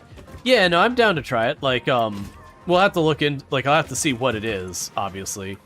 But, you know, if it's something that people are interested in seeing me play, as long as it makes sense for the channel and all that, I'm down to play. Like, when something is just, like, a far departure of my normal content, that's, you know, that's one thing I gotta worry about. And there should be, yeah, we've got you. Cool. It's PvE extraction shooter in a hellscape war zone. You are not the hero, you are just a scavenger. Okay, so I think that one would very heavily depend on, like, the gameplay of it. I don't do, like, a lot of first-person shooters and that kind of stuff on the channel. They just haven't in the past really... Like, it's a very strong departure from the type of content I do. And when talking first-person shooter, obviously this is first-person. But this I would not qualify as a shooter-style game. But yeah... So, I would definitely be willing to look at it, but it is those things that, like, if it's an FPS, like proper FPS, that's a hard one. Third person? So, like, the Division kind of thing. And it's more stealth? Yeah, that's what I'd look at. It depends. I'd definitely be willing to consider it. But that is getting kind of on the edge. Because, like, for example, the State of Decay lives a bit outside the norm of what I do on the channel, but at the same time, there's enough similarities to other content I've done on the channel to be able to justify it. Alright, I'm kind of tempted here. So what I need for dimensional storage? 9 more of those. I need to get the modular frames online is what I need to do. That's probably what we're going to work on now, is I've got steel production going, as long as it doesn't overfilling him to stop. Yeah, shooting just draws enemies like cyber zombies. Yeah, like I said, I'm not against it, but it would be one I'd have to kind of feel out to see where it fits in all this. Alright, that does seem to be bringing both types of material back, which is not really what I want. But in this particular case, I'm not wholly against it, because it's not hooked up to do something. But that does mean I'm learning that having the parking the way I do, that is just going to be a problem I'm going to have to address. Okay. So it should be enough to get Logistics 3 up, so that's good news. Let's Oh, that's where the ramp is.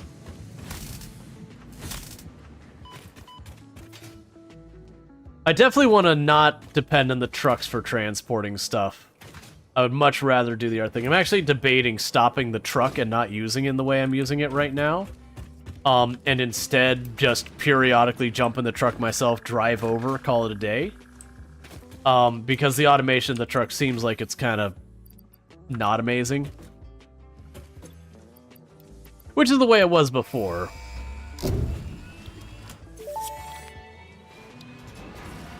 Milestone reached. Improved storage containers and the conveyor belt Mark III provide the obviously necessary tools for improving your current setup.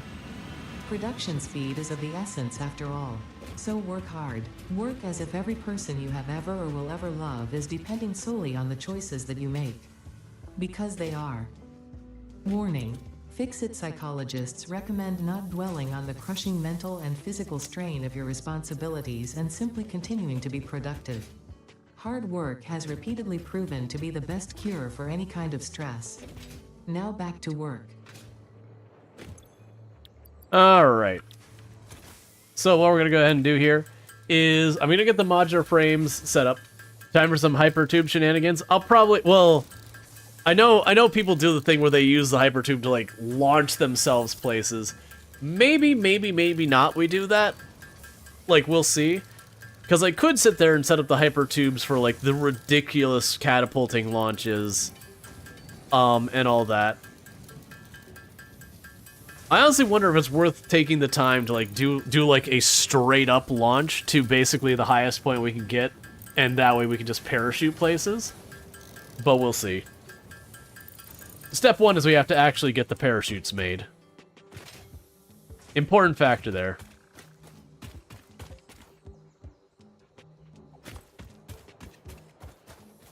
Alright, so, dimensional storage. We're gonna put one here.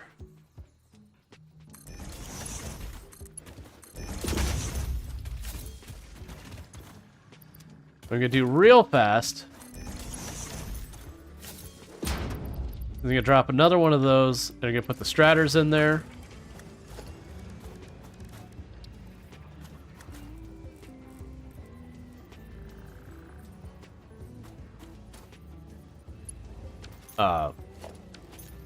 Must hit the wrong thing.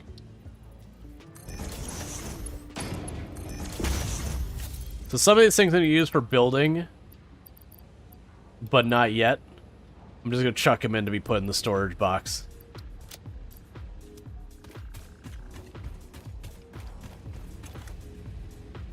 It's gonna take a hot minute. Let's see. When can you make synthetic Mercer spheres? So you can go get them. Well, the Mercer spheres, I feel like you find enough of them that it's not a worry. The somber sloops is the one I would be more worried about. The somber sloops are a limited supply, and those things are freaking amazing.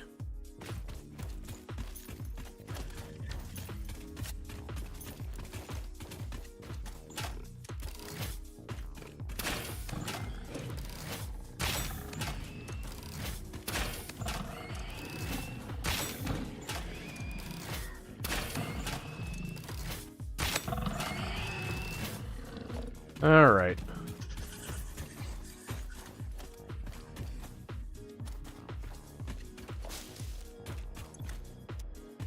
We already opened that one. Have I already marked you on the map? Yes. So what I wanted to do is switch some stuff out here. So very quickly I'm going to end up using that more than anything else. So I'm kind of hoping if we run over here, I might snag myself another Mercer sphere. While I wait for that to get all that. Yeah, no, if they were to allow us to synthesize somber sloops, it would need to be like the absolute end of the game thing, like the very last unlock. Just for people who want to endlessly build kind of things. Because any earlier than that, it would just be way too powerful.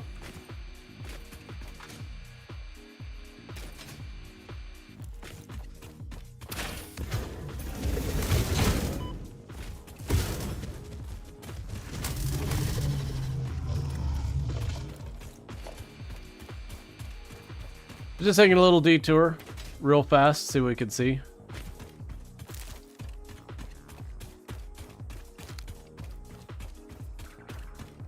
I have a feeling all these are going to be up high.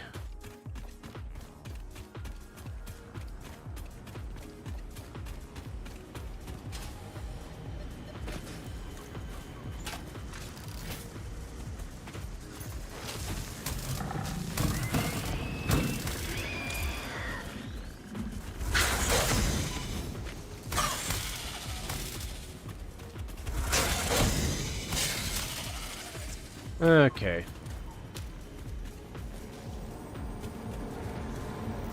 Well,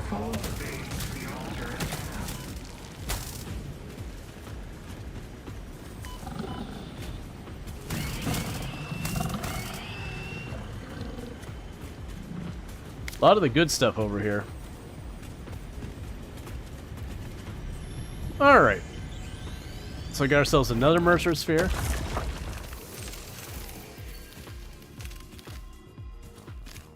Just picking up all that wood because just a bunch of wood in one spot.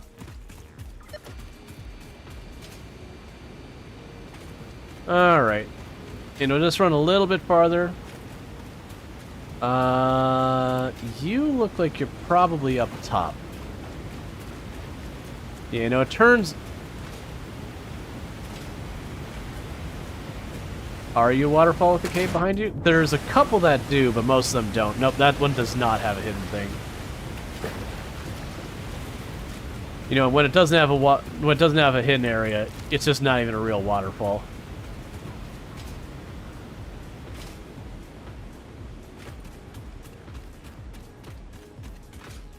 Okay.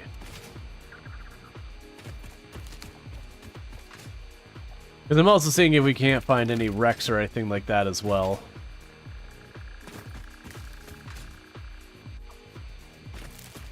And with those berries I found, we can potentially unlock more stuff as well. Alright, so I'm not going to run over there. I'm going to cut over to this other spot.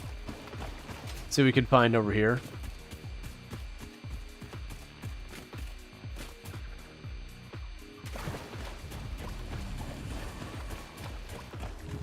Because we got a little island over here. We got more Caterium. Oh, I'm out of inventory space? It's just 11.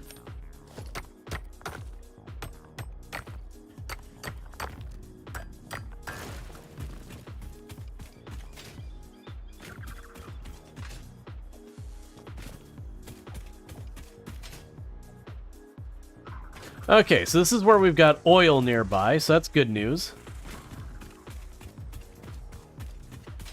I can't do anything with that yet, but it is good to have a location. Hey, buddy. Hey, buddy, you have a big friend.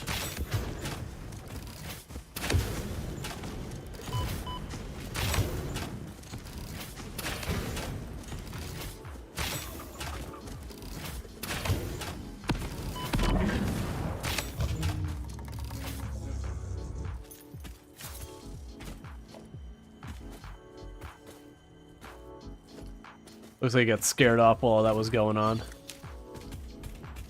High frame rate. I don't know where you went, but I miss you.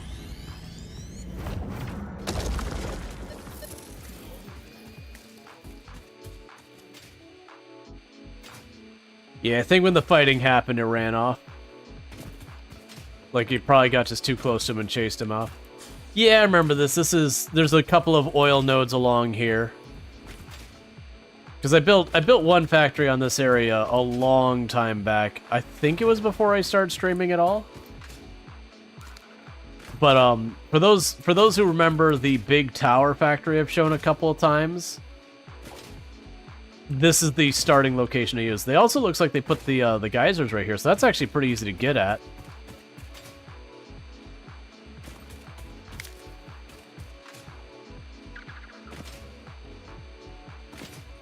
Alright, well, just cut across here. I don't need to worry about anything being in this area.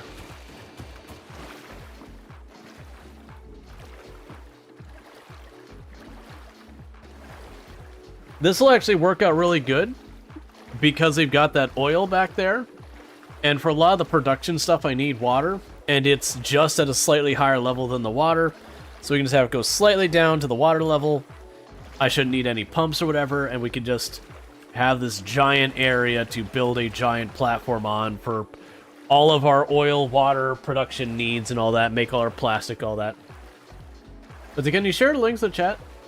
So you have a picture of the UI.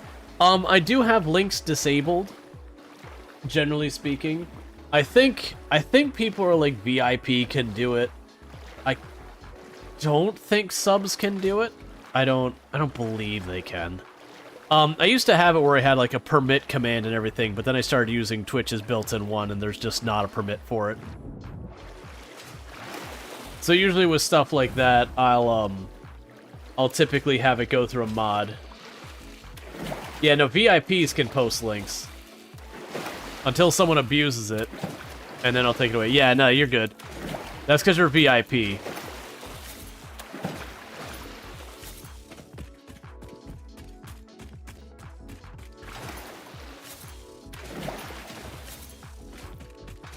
I don't think subs have the ability to post it. Because I've always been cautious about that one, because it's really easy for people to cause trouble. It's a Discord CDN link, if you don't mind. I mean, like, that's, like I said, it'd need to go through a mod, just... And the reason I do that is that way a mod can take a 2-second peek and be like, yeah, that's fine. Versus, you know, if someone's like, yeah, I'm totally going to send it. And it'll be fine. And then you pull it up and it's like pornographic or whatever. And then it becomes a whole thing.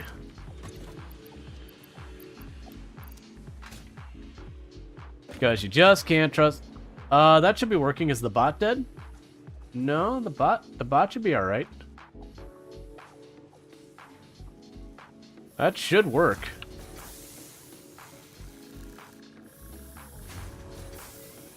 I don't know why the bot... Did you typo it? No? There's no restrictions on the Discord command. I did just click back into the window, so maybe the bot was, like, stuck or something. It wouldn't be the first or the last time the bot randomly had an issue.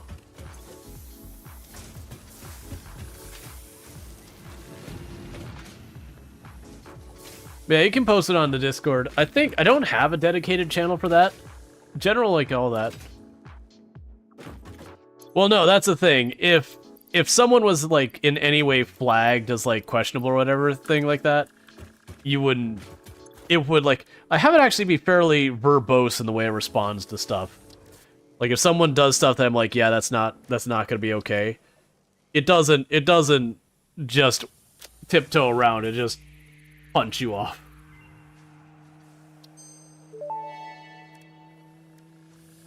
Research completed. Caterium ingot recipe unlocked. New caterium research available. Alright, let's grab the mycelium, and let's make ourselves some stuff. So we can go over here. I need to make... Oh, there's no space available. Of course there's not. We can drop the... Honestly, just chuck that single unit of caterium in the garbage.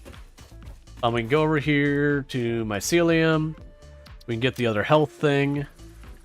The vitamin inhaler. Vitamin inhaler recipe unlocked. Not only does it restore your health, it also acts as a preventative supplement against scurvy and other shortage-induced conditions. Unfortunately, it does not improve aesthetics, but Pioneer helmets are built to withstand extreme circumstances. I love the underhandedness of the compliments.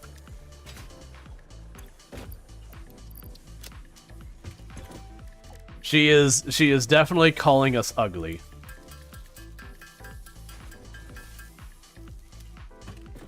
Alright. It's in general? Cool, cool. I'll take a momentary peek real fast.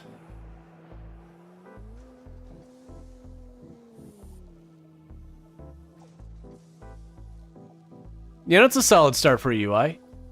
Nice, clean, to the point. No real big distractions and all that.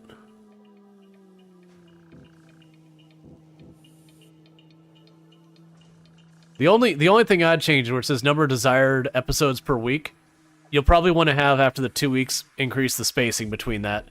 Because it's one of those things that the lines are a little off. Keep in mind, like, this is something I deal with a lot so far as dealing with UX design and accessibility and all that. But yeah, so that's the only one I was like, that's spacing. But like the rest of it looks solid. It's straight to the point. No distracting fluff.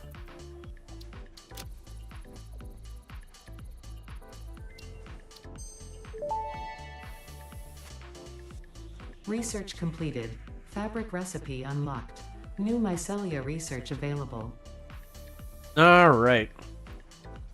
So let's get 10 fabric so we can get our parachute.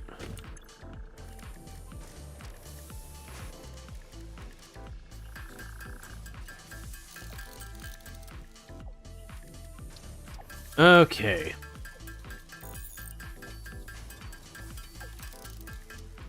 That'll be the parachute unlocked. Because that'll open up a bunch of travel opportunities.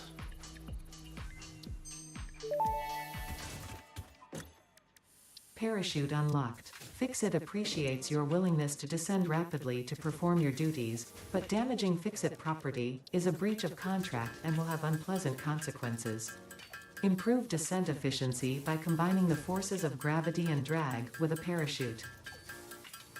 Okay, so we just need to make our parachute real fast, and that'll be another thing, equipment-wise, to help our lives out. And there's our parachute, which you can really abuse the game's physics with. Alright, so that I won't be able to do. Like, this is trapped behind. So this is trapped behind oil. This I can actually make just about. Like, I can make this right now if I take the time to make 50 of those.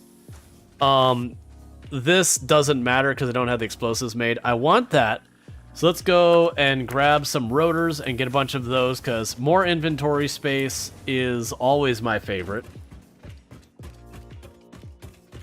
And you're still just producing rotors here, even though I pulled your supply line a long time ago.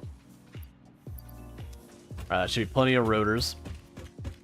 But that'll get all the mycelium put to use.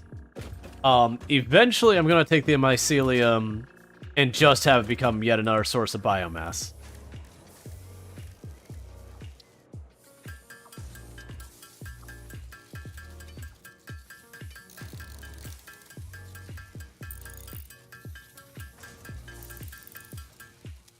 Alright, let's see. For the inventory space, I need 50. Oh, I need 100 rotors? That's fine. I can probably just craft 3 real fast. We actually have more of you as well. Not super sure where those came from, but I'm okay with it. Alright, so I need to be able to make 50 fabric. They're relatively inexpensive. They just take a minute to do. So that's going to be pretty good. So we'll get our fabric all set up. We'll get the more inventory spaces unlocked, all that kind of stuff. That's going to be a perpetual battle. It's just more inventory always. You booting up like 5 iOS simulators? Yeah. The real tough one is when you're doing your cross-platform support with like Android, because you can't just be like, does this work with Android? Yes. There's so many different screen shapes and sizes and operating, variations on the operating system. So you gotta like boot up a Samsung Galaxy, like 2 or 3 different versions of it. You gotta boot up like the iPhone and do all that, and it's a whole thing.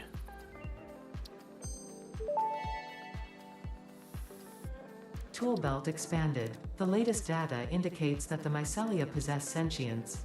Don't worry, we have been given permission to harvest and repurpose their remains. Okay. So, we don't have enough to get another,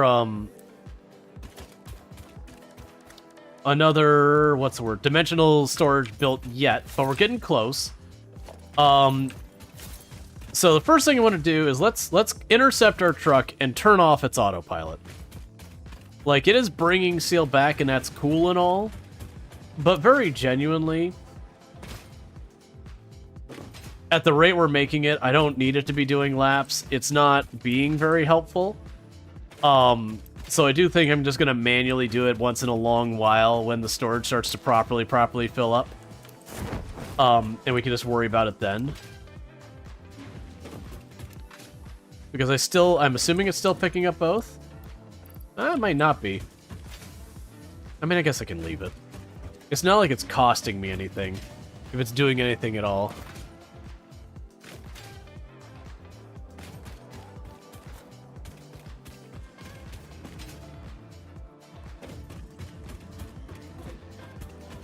Yep, that doesn't look bad. You don't need to, like, it's cool. Like, it's cool that you're proud of your app and everything. Like, to be clear, I'm not trying to, like, rain on your parade or anything like that. I'll probably need to get a software dev channel. I think would be a good thing for me to set up, because that'd make a good place for it to go, to not blow up the general chat. Because I do think it's good for people to share that stuff. Like, you know, be proud. You've already done more in software dev than many people ever will, just in that one thing.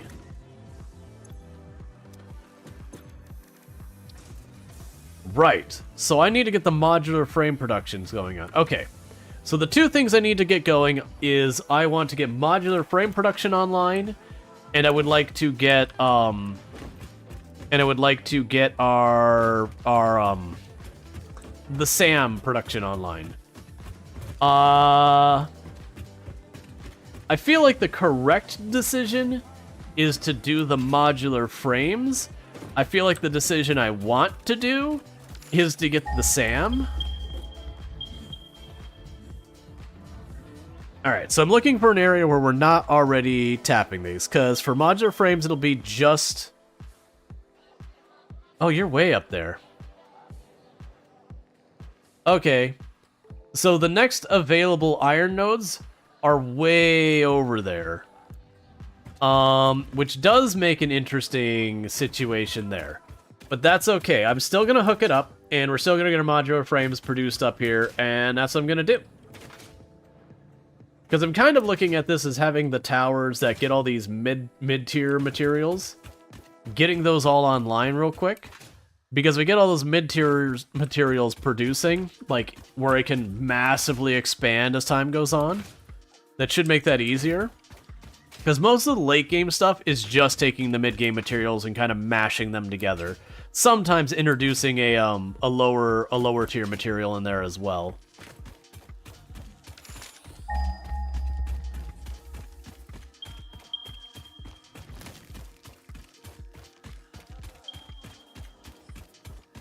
It's not the same nodes, is it?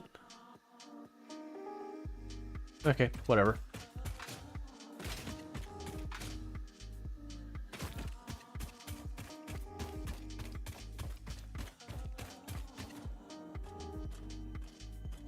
Okay, so we've got these two here. We can knock this out. And then we will set down some platforms here, get some drills online, with the intention of making this our dedicated frame location. Actually, wait a second. What were you made out of again? 1 second. Production, assembler. So you're reinforced plate and iron rods.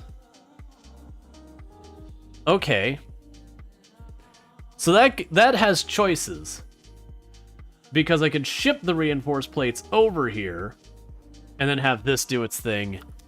Or because all of that is literally just iron, I'll probably just make it all locally. I think that's how we'll deal. We'll just make it all locally. So I'll go up, we'll say, okay, iron sheets.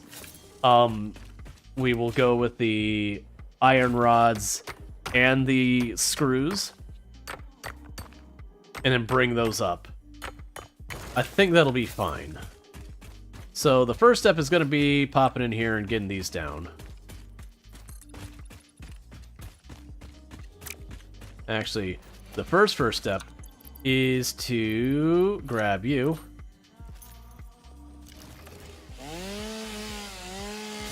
And clean up the surrounding area, because I am still fully 100% dependent on biofuel. So I need to make sure to stop and tear up the greenery around wherever I'm working from time to time.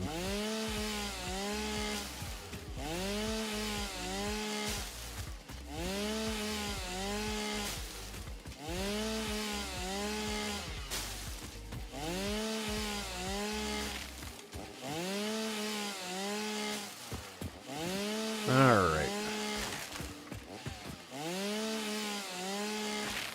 Because otherwise what I have to do is go on these giant missions to like grab tons and tons and tons of fuel all at once.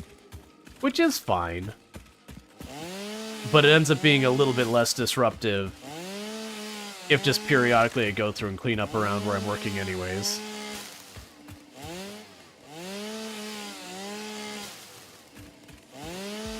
Just grab a couple of stacks of each thing.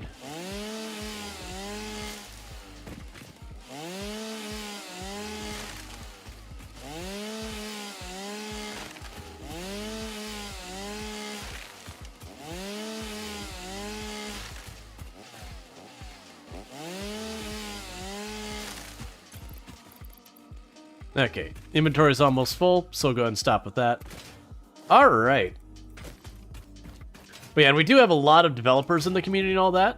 So it is always one of those things that if you're trying to, you know, get like a sounding board and all that, you can definitely do that. Like I said, I think I probably just need to make a dedicated channel for it is all. Because I do think that's something that we can put on the Discord of value. It's also a thing that even people who aren't developers can find interest in, like what type of discussion and all that happens around those things. That is not what I need. Alright, so we can turn you this way. And turn you that way. And this will be the backside of the building since I can't really expand there. So we're going to go here to logistics and grab a merge block, with that being the output.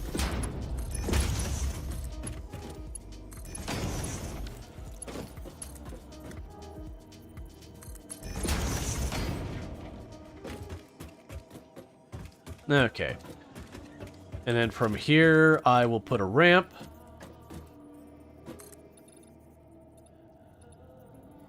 That should be high enough.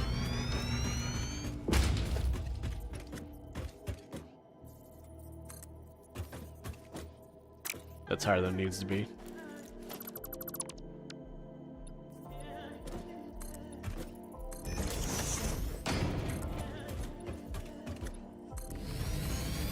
Okay.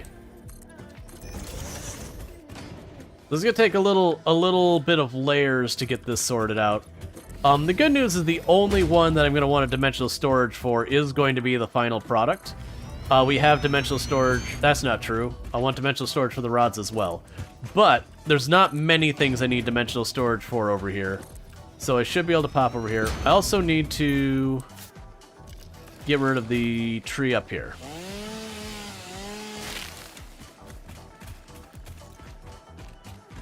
That's better.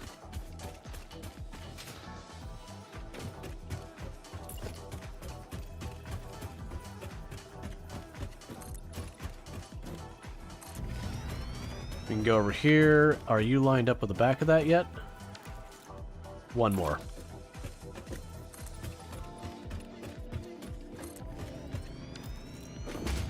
Okay, so we've got that. We will set this up. And I know I'm still using the tier 2 belts. We're going to want to move everything to tier 3 eventually. I'm just not quite there yet.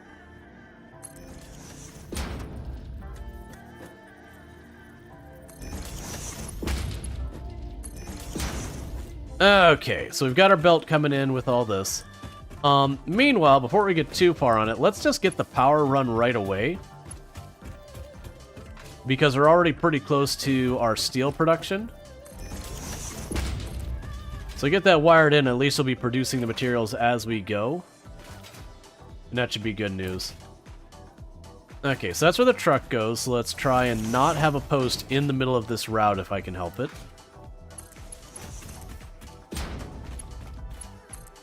Alright, and it's all wired in.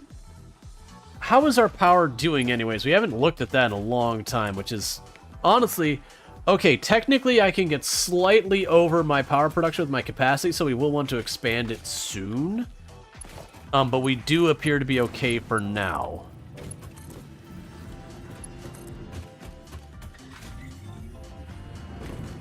Okay, we can drop you here.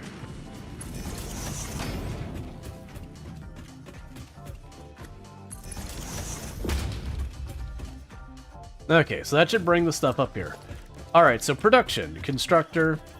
This is going to be the tricky one for me to decide how I want to approach.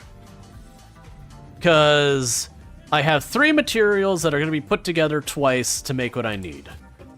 So we will plan for the rods and the assembler for the final proc to be on this side, reinforced plates on this side, I think. Never mind, I've got to smelt that first. So all those things I was just saying, that I didn't say them. That's in your head. You heard nothing.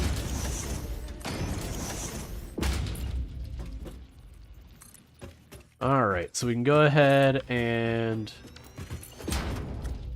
get that sorted out.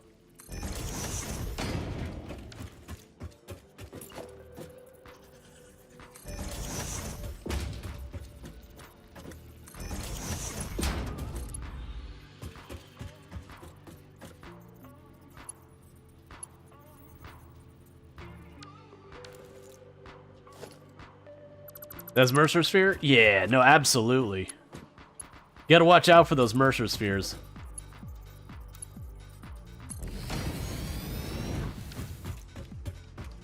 Alright.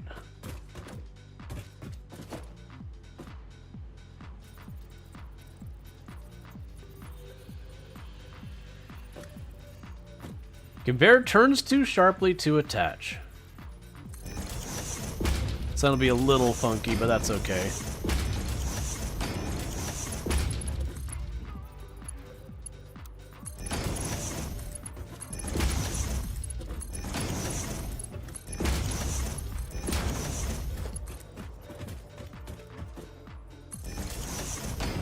Okay.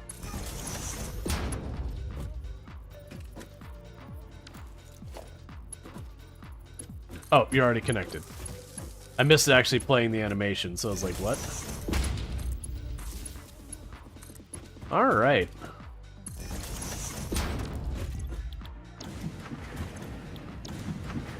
So with that, we've got all the iron ingots being produced. Cool. So, now we have to do the next thing. So, my thought is, we will have this come out here. And I'm going to go logistics, splitter.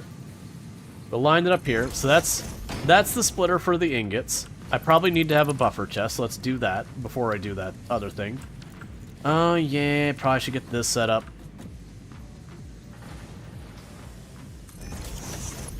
Alright. So get you popped in there.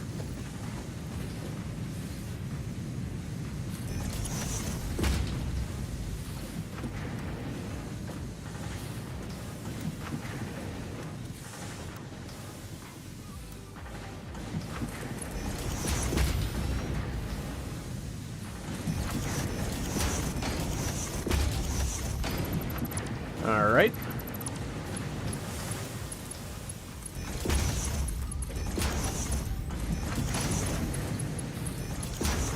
So I've got all that popped in here.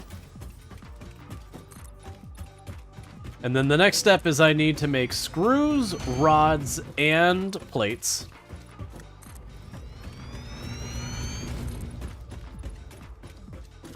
It is correct, right? I'm not... Production... Yeah, screw rods and plates. So, for that, what I could see doing is splitting this off into 2 separate sections. So I can go here, line you up, drop you there. And so what I can do is over here, we'll do the screws and the plates. The rods go over to the other side. And then, you know, we'll have the assembler for the final products just here somewhere. I don't know. Or actually, it's a three-way split. Let's just three-way split it. You know, one goes to the rods, one goes to the screws, one goes to the plates. Then we'll have one set of assemblers on one side to get things going, and we'll have the other one on the other side. So to make it so I have room to expand, let's go ahead and put a set of constructors here.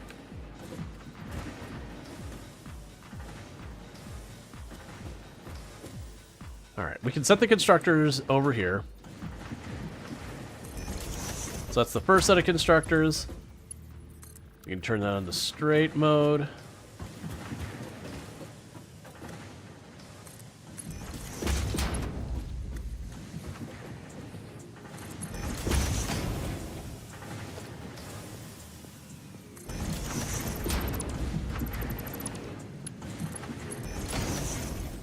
Okay, so you will be... So yeah, I could put the screws there. And it'll move you up here for another connection point. And then this will be the connection point for screw production.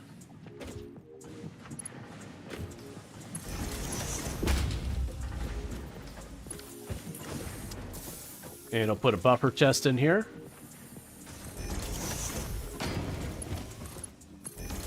Because that way, when it comes to expanding, if I want more screws, I go right over that way. Okay, next contestant is going to be the plates. Which this is going to get a little snug, maybe.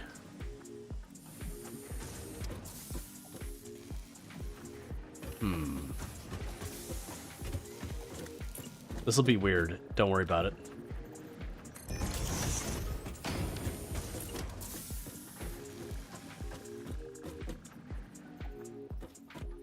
Will there be enough room to turn that around? I think so.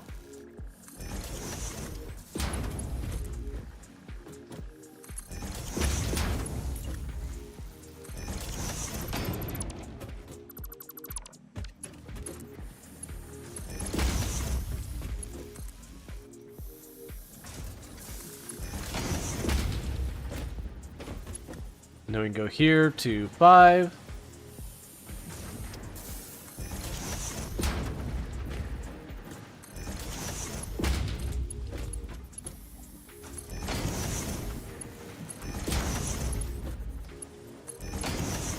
Alright, so that gives us both the screws and the plates going there. So let's get you set up to be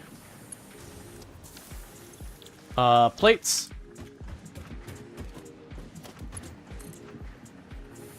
Oh, you're going to want to daisy chain off that, because that's my main power trunk.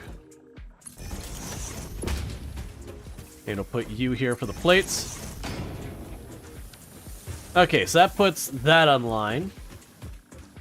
And then what this will let me do is I can make my reinforced plates up here. And so this can grow out this way, and that can grow out that way. So put the plates here. And then over here we'll have the rods, and the rods will be super straightforward to do. I'm literally just going to copy what I did over there.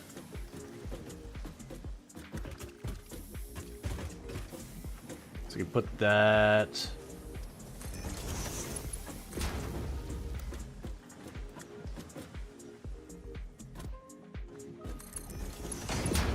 like this.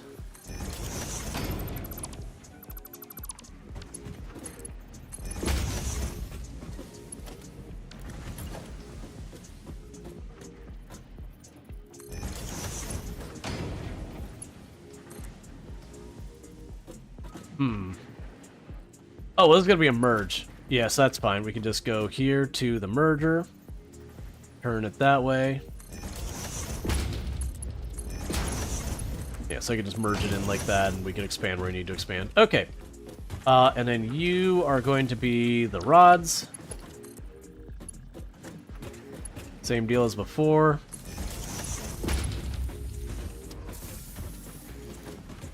Alright, so we've got all that wired up. So now, what's going to end up happening is over here is going to be where we assemble the frames. And then over here is going to be where we assemble the reinforced plates.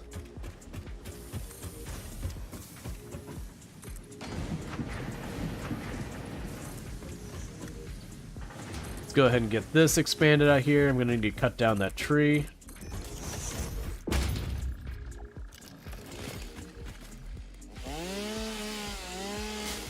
There we go.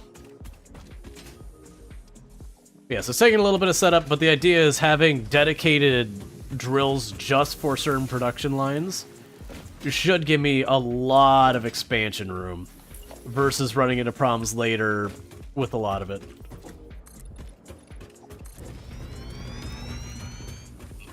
Okay, so with that, we'll start with the first assembler. And I need to have enough space here that this can expand out that way without a problem. That's my bottleneck and how far back it can go. Which should be as easy as maybe here.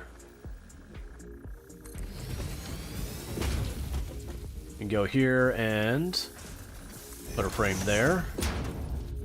And there. So you're going to go on the bottom.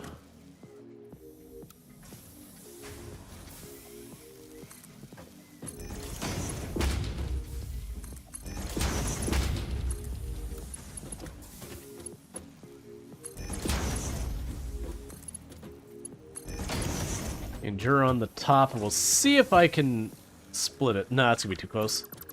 So I need to just go a little bit farther.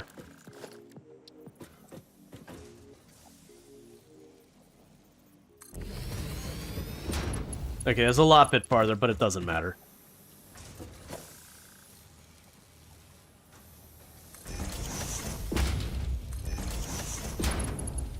Split the difference. I don't want to get way far away that I end up having a whole big hassle with it. So we go about halfway here.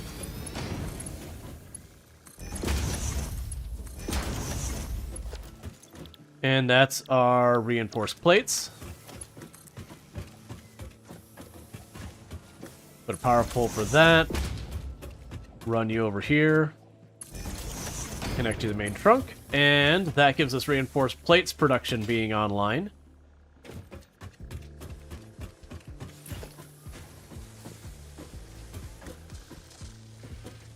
I'm gonna put that over here-ish. Now I can go down here and put down a merge crate.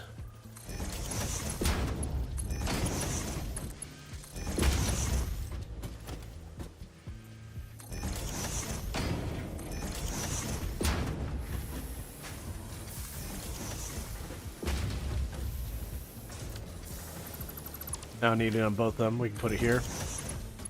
Okay.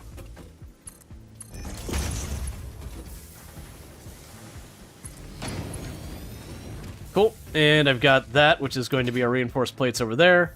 We've got our rods being produced over here into this storage. And so now we just need to go and put our assemblers on this side, and we're going to get our modular frames up and going. So, for the modular frames, I feel like if I put this right around here,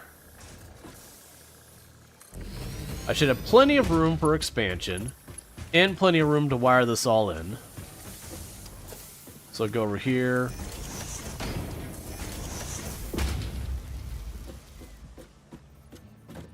Yeah, it should give me plenty of room to work there.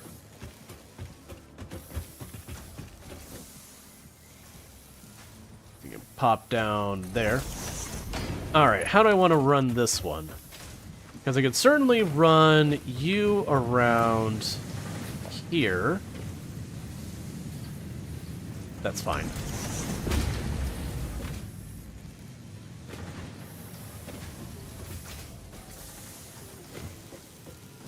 Yeah, I could run you around there, and then on the second level. Okay. This is going a very roundabout way of doing everything.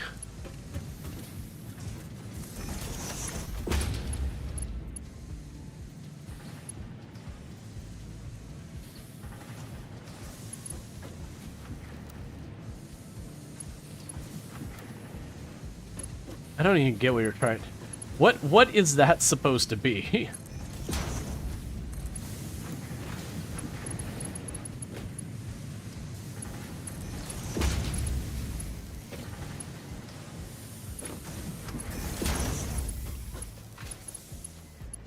Okay.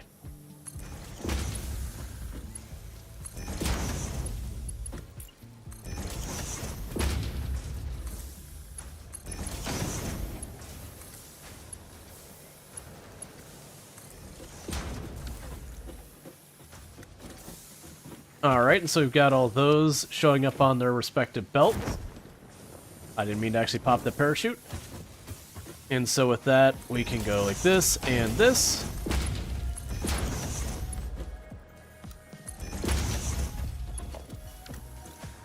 And you are our modular frames. You need power, so same thing we've been doing. We go to the main trunk, which is here.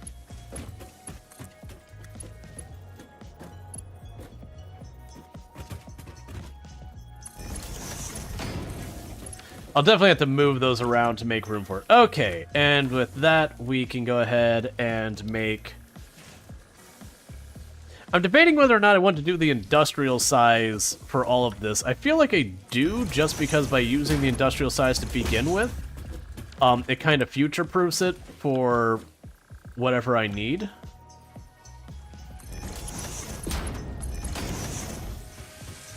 Alright, so everything is at least running now. It's definitely not balanced, it's definitely not running the way I want it to, but it is in fact running. I would love to make more dimensional storage. I don't have what I need for that right now, but we can get that figured out. Okay, so let's run down here. And check on our storage and this stuff. Because I do want to get probably a good, like, 3 or so dimensional storages up. Because I need the steel pipes, the iron rods, the steel bars. I need those all on dimensional storage still, I think. Yes, I need all those on the system as well. We did just get the modular frame, so that's 4 things I need to get on there. So we definitely need to get that set up. The next move I'm going to do on that end, though, is we're going to get the SAM set up to actually have a drill and a constructor and all that to at least make that first stage. And then it'll be a matter of potentially getting a truck to go run that back. Okay, and this one was a temporary thing.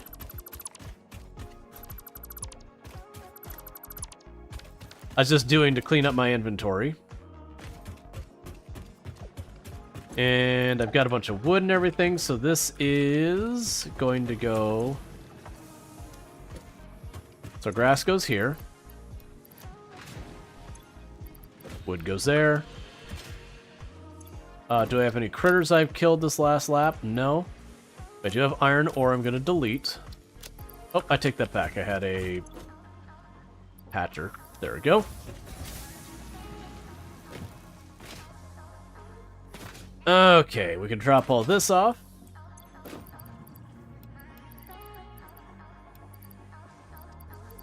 That might be actually enough for the next unlock. Drop off the mycelium for the moment. Delete the iron ingot. Where was it? Quartz.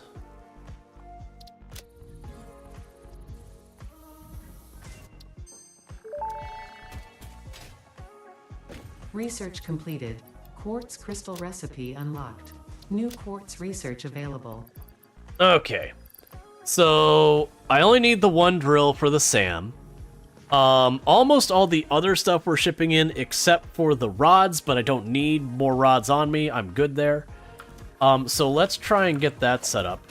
One of the interesting considerations I have here, though, is we'll be able to dimensional storage the thing to make dimensional storages, which is certainly a whole vibe. I do think the next thing on my list of dimensional storage, probably the rods. Let's do that right now, set up the dimensional storage for the rods up here. Because once I get that up, all my basic materials, every single one of them will be dimensional storaged. Where no matter where I'm going, I should be able to craft most basic things and whatnot. Like, that's actually an interesting consideration I hadn't thought of. With all this hooked up, I will be able to, I'll be able to potentially go out, like, when I'm running around checking on the hard drives. And it's like, oh, you need stators. Okay, I'll just have everything in the dimensional storage that I can just produce them wherever I need. Even if I don't have the stators themselves in there. Alright. So, oh wait, you don't have rods up here. The rotors have rods. I forgot we already got the recipe where we skipped the rod phase for making screws.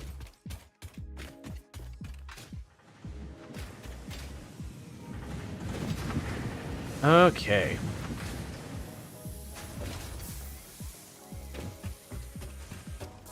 So there's the rods there. Set the rods out. And there's the splitter. So I've got room for dimensional storage right here. And it's hooked up. Cool.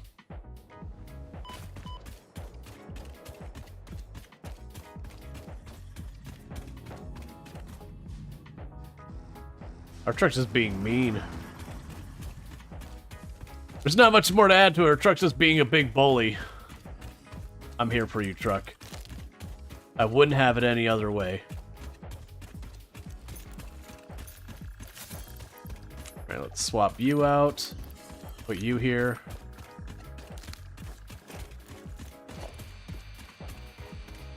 Alright.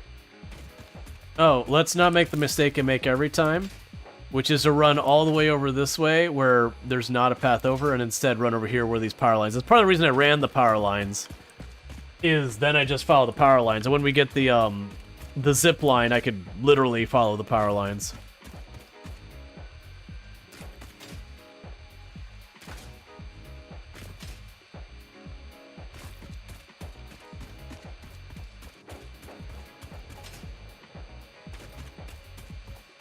Okay.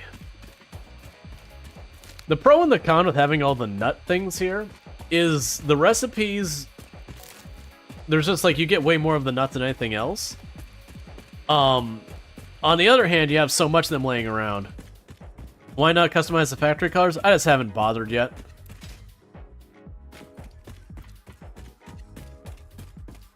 I think it's either the Mercer Sphere up there, I think there might be a Mercer Sphere. Yeah, there's a Mercer Sphere in that cave. I want to say the cave has poison in it.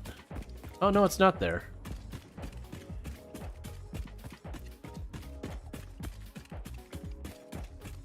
Alright, let's see if we can't get up here.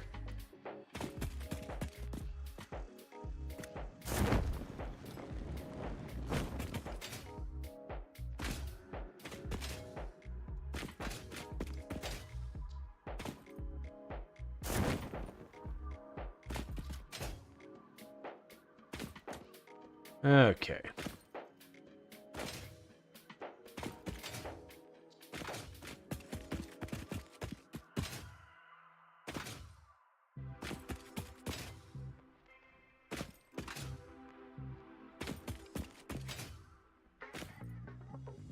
Yep, so get up top here.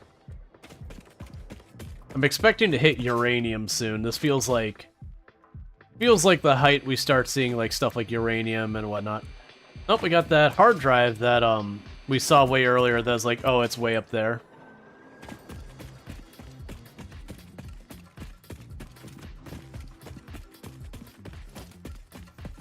I have no qualms with, when it's this little bit of height, I have no qualms with just being like, hey, ramp.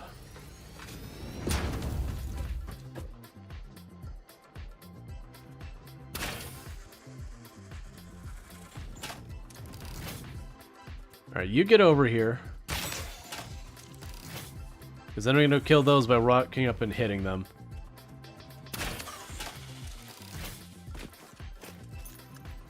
Alright, so we'll see what goodies I can get out here. I see rotors, I see rods. We can see what we can get actually from the thing.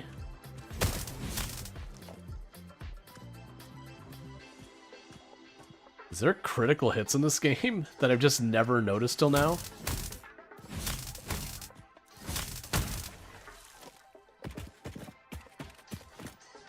modular frames. Always love to see that. So what do you need? You need solid fuel, apparently. Alright. So before I forget, like I've been doing, we will mark that. Because that's one I've already looted. So I know if I see it in the distance, don't bother. It's already been picked clean. Some iron plates. That's fine. Okay, so let's hop up over here.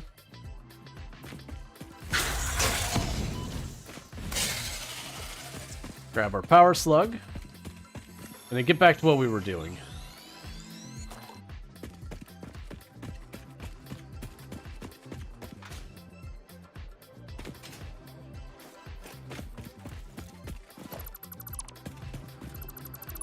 I don't need that because there's nothing else up here for me.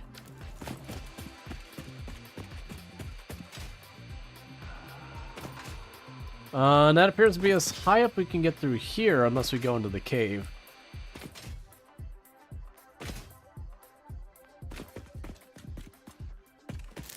Alright. This is not the way I was intending on going. I wasn't intending on doing a bunch of exploration. But we are here now. I know, you're hornet things underneath there. It's fine.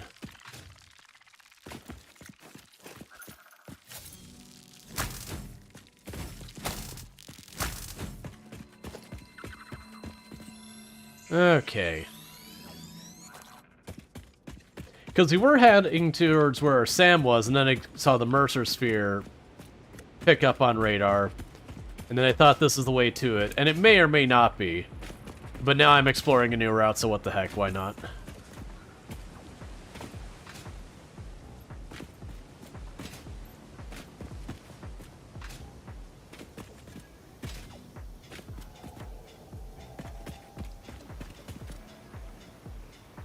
Oh, there's one right there.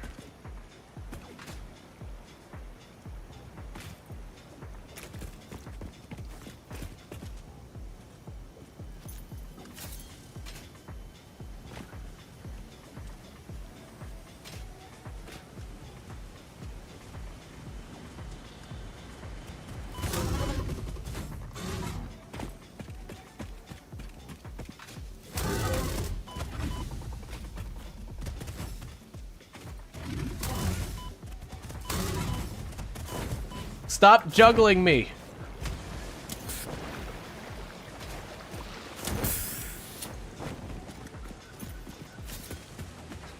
Being cheated here.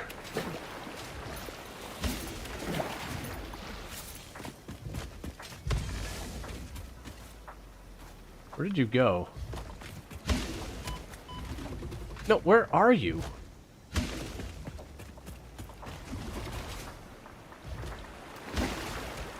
Sir, that's cheating. No glitching yourself into the terrain where I can no longer reach you. And thank you for the follow. Welcome to the stream.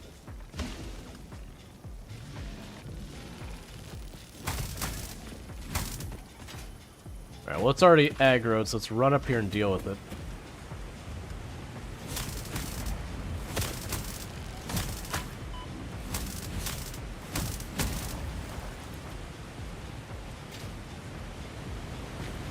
Starting to get the infinite ammo set up so you can explore until you get sick of it.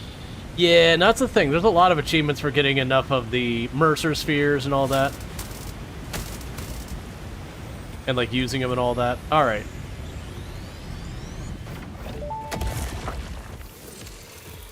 We watched the waves of the effigies in the shallows passing through the windows, and they're all the same. There is no resonance growth. Sing. I just called the Fix-It doctors. They told me there is definitely no danger from repeat exposure to these signals. In fact, they said it is good for you. I apologize, but the call dropped suddenly, otherwise they would have told you themselves. The good news is you should run towards these strange and dangerous-looking objects whenever you find them. Doctor's orders. Excellent.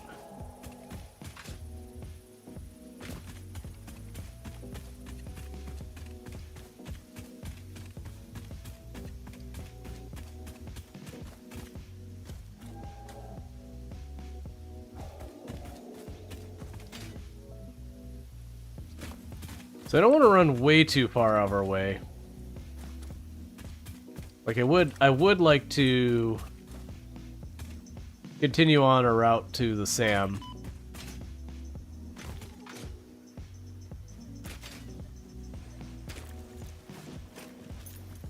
Alright. Because I'm getting plenty of Mercer Spheres along the way, so I'm not unhappy about that at all. Because every one of these represents one more of those boxes I can make. Which is one more material I don't need to carry in my inventory to get around.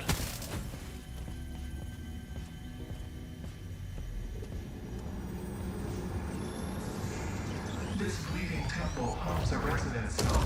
Play for us. Okay. We can sneak up to the next one, destroy it while we're here.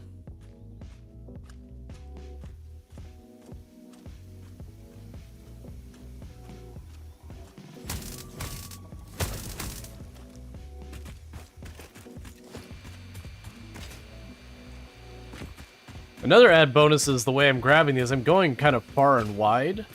So when we do get all the equipment where I can very easily explore areas in a lot more detail, it just means I'll still have more in the area around us.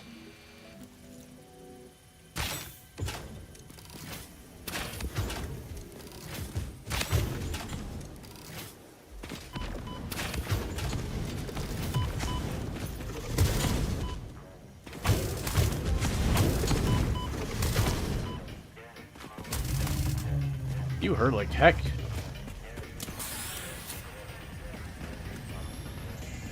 And a somber sloop. Put these in the bar since we ran out of the other stuff.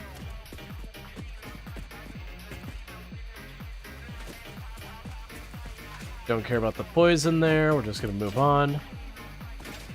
We should be practically above this. Yeah, we're right above it. We'll keep running for this through this at the moment. They should be able to jump down somewhere over here. Or up, apparently.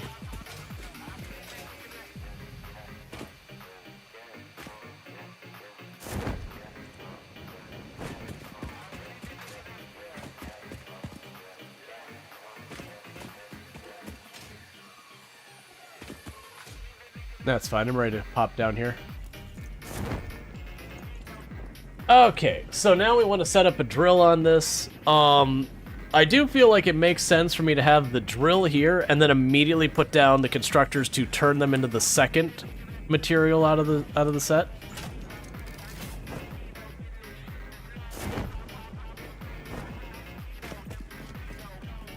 Okay, how's our inventory space? Our inventory space is fine.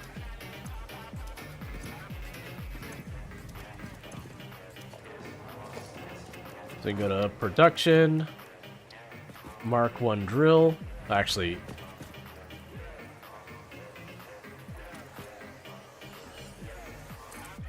same thing I've been doing for all of them.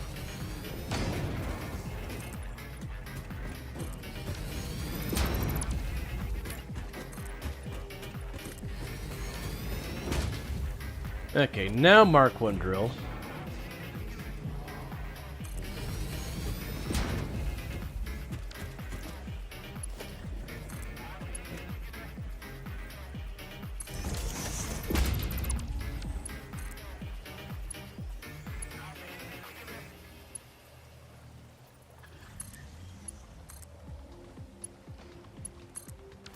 There. Okay, and connect you. So you're now online.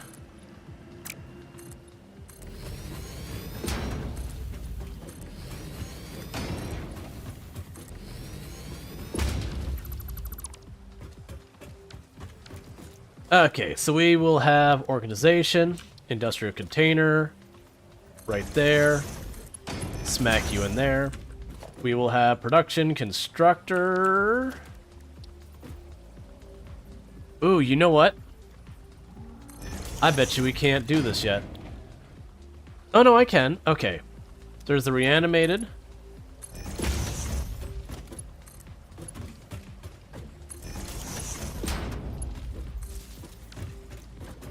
Okay, we've got that figured out. It's gonna be the next step I can't do yet, that I'll have to manually do it. Because that's a way later game technology.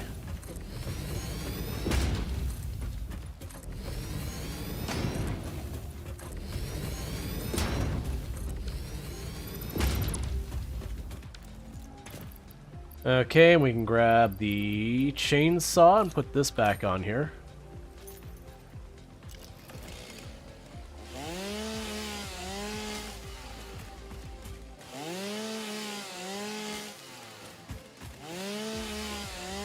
You know what I remember? I remember pedals. I don't miss pedals. It was like less convenient leaves. So organization, industrial container. Drop you here. So the question is, if I put the assembler down here. Yeah, so that's what I thought. So I cannot make the final ingredient yet, but I can make the second stage. So there's no point in me moving the steel back and forth yet. It won't serve any purpose. But what I could do is make this procedure. What we ought to do is I ought to make the stuff that goes in here. Get that done. So I just go like that. So get this stuff going, because then what I can end up doing from there is I'll have to handcraft the last stage, but that's fine. In the meantime, I can then, instead of where it's going to ship the steel over here, I can ship this over to the steel so I don't have to run all the way out here. And we can bring that along. So if we go to transportation, truck station... Let's give ourselves a little bit of space to work.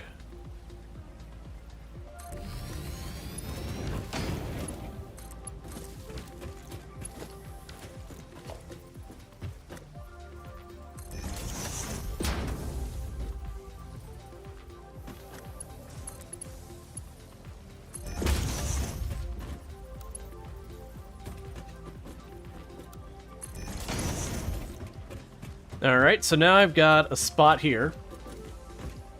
And it's going to start loading up on this. This is a load point. And what I'll probably do is convert where I'm collecting the steel pipe over. And we could do that. Can I make an tractor right here? I can in a second.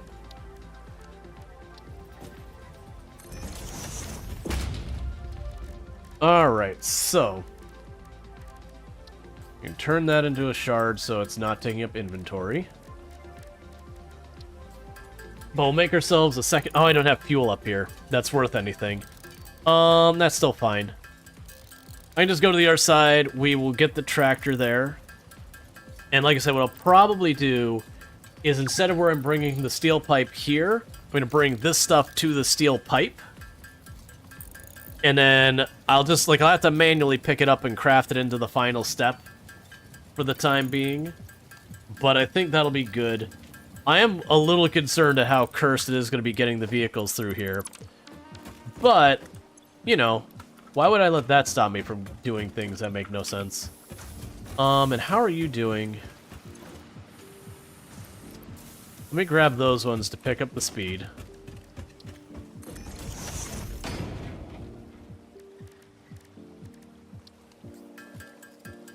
So you can go ahead and craft these up so I can make more dimensional storage. Well, actually, I don't even need to move this over to the steel. Okay. Well, no, because I do need... no, actually, we can make this work. I can put a dimensional storage here. I can craft from dimensional storage. That'll be a nice stopgap for us.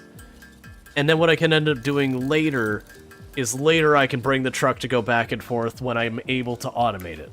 Because I can't automate it right now anyway, so it doesn't matter in that regard.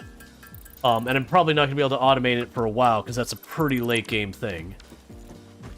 So, where I'm doing this, forget that. You don't need to have a truck depot. Give me all this back.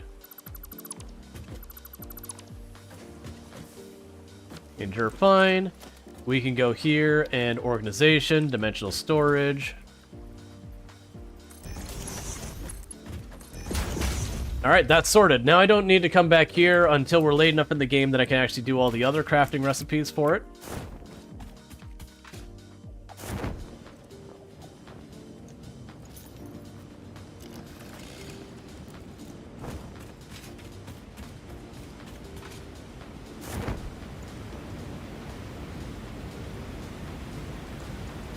Alright.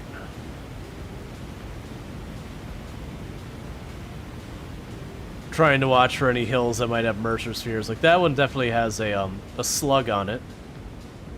There's a ship part up there. I don't know if I'll be able to reach that from here.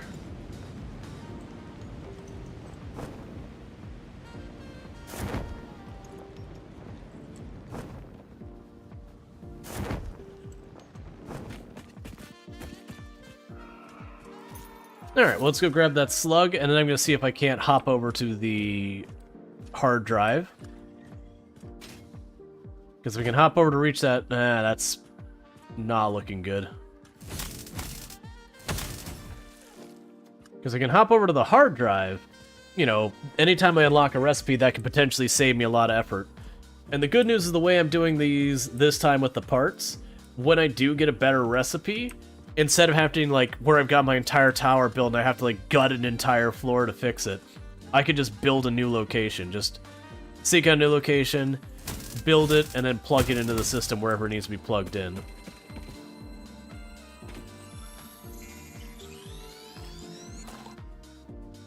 Yeah, I'm not going to be able to make that. It's not even going to be close.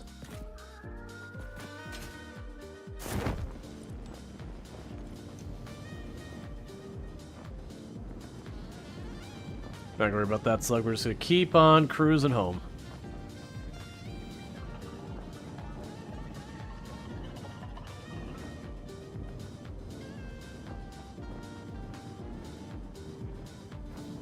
Honestly, with a parachute, I imagine with the parachute, if you made like one or two really high points to jump from, you can just hyper tube all the way up to the top, choose a direction and catapult yourself, kind of thing.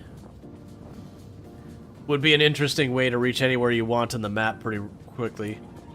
And I believe I've already grabbed you.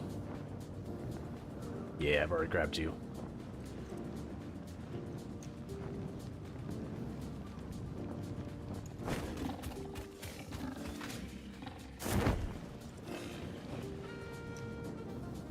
Okay. I vaguely remember back when I first played this forever ago, there was a spot of uranium around here somewhere. Because I remember running by it a lot and getting myself blasted by radiation a lot. Not, like, dangerously, it was just, like, one node. Because I remember making the mistake of thinking, well, I'll grab this real fast so I can unlock it in the MAM. Got the piece of uranium in my pocket, and that was a mistake. Because it took a lot of effort to be able to run over, grab your inventory real fast, huck the thing out of your inventory as quick as you possibly can. Okay, so we should have modular frames going on up there. All right, so what am I missing? So we want to get the modular frames, the steel pipe, and the other one on the on our list of stuff. So I can run over here, get whatever researching, probably just go for the hard drive. I thought for some reason I had to. It's fine.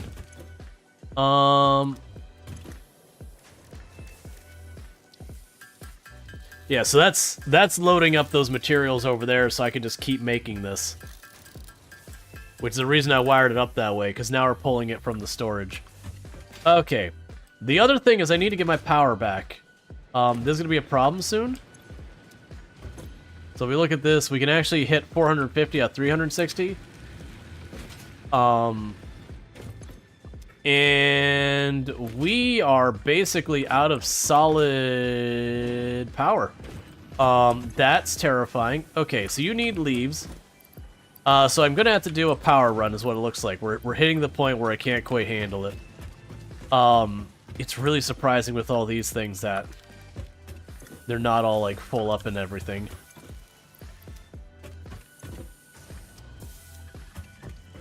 Okay. So let's go over and murder some nature real fast. Because I need to increase our power production and increase the number of power plants, both of which depend on each other kind of thing.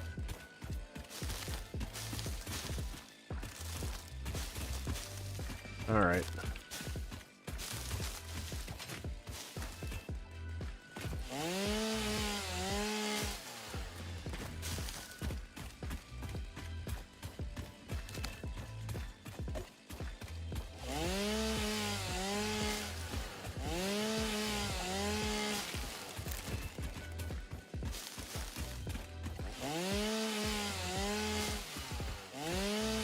So I need a lot of materials. But that's fine. Like, one of the good news things here is if I find an area that's got reliable number of enemies, I can just run over and kill them real fast.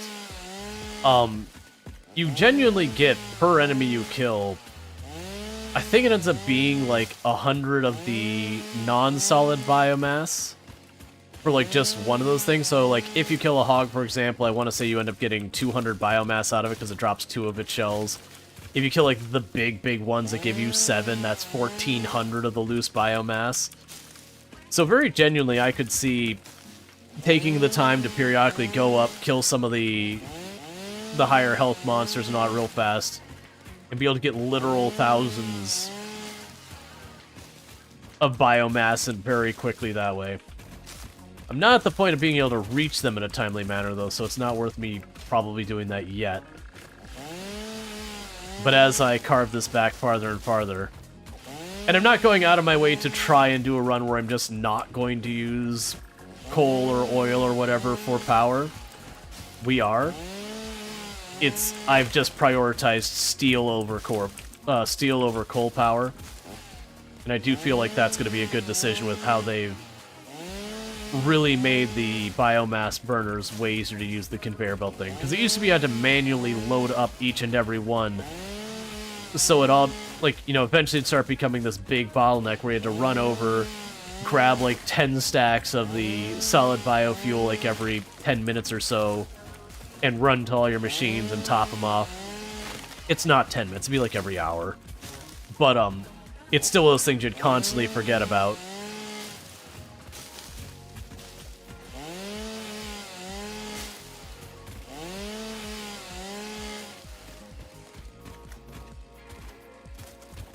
How's my inventory?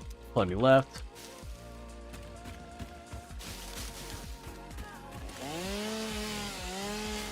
At this point, we are making the modular frames. We are doing all stuff with the steel. We've got the SAM all wired up. The next things to potentially be looking at would be probably the Caterium and the sulfur and coal. Get those online. I really do need to start working on the complete Phase 2. I've been mostly ignoring it, and that's going to come back to bite me.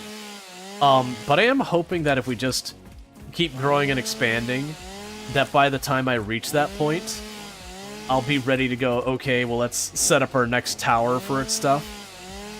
Because we did find out the last time that stuff like the smart plates, you basically use all the way up to the end of the game. It's just they become components to go into the next thing. So being able to scale that readily is something worth me pursuing, whereas the last run, those are the things that kind of slowed us down towards the end. Was I was making all the earlier... Okay. I'm down to go fight.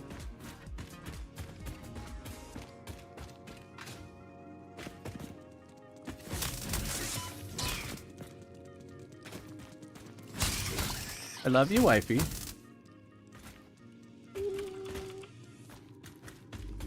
I'm needing. It happens. Yeah. Blueberry master.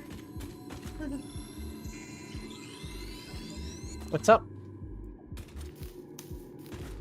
That's a lie. You're not allowed to lie on the internet. We've talked about this.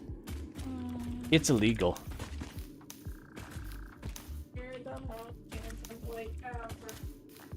Nope.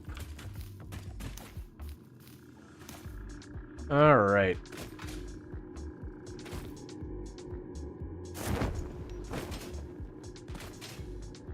Alright, that's a weird little tunnel. I thought I was going to find more down there.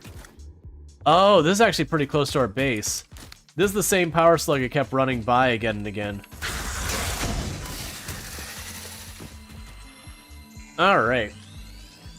What happened to the last game? Did it finish the run? Yes. We do have the VOD for that on the YouTube. If you do !YouTube, it'll show you the link for YouTube in general. And it will be... It won't be like the last couple of days. It'll be about a week, a little over a week ago. It's a very short episode of like 1.5 hours, because it basically was just plugging in the last 1 or 2 things. Is the bot really just not working? Sorry. That's the second command someone's tried to use, and then the bot didn't work for them, but it works for me. So I gotta go and see what happened. I'm guessing there was an update that broke everything. But yeah, so that'll take it to the YouTube. And all that kind of good stuff.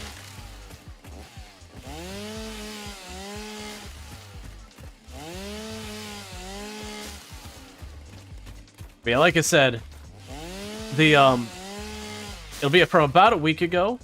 It'll say like, oh, I'm out of fuel. I think the title is The Factory Must End. But, it's about an hour and a half, I think it was how long it was. And we do finish the game. Maybe it works on subs only? It shouldn't, though. That's what I gotta double check, is I don't want it to be set up to subs only for commands. Like, there are some commands I have restrictions on, but it's usually stuff like moderators or me only.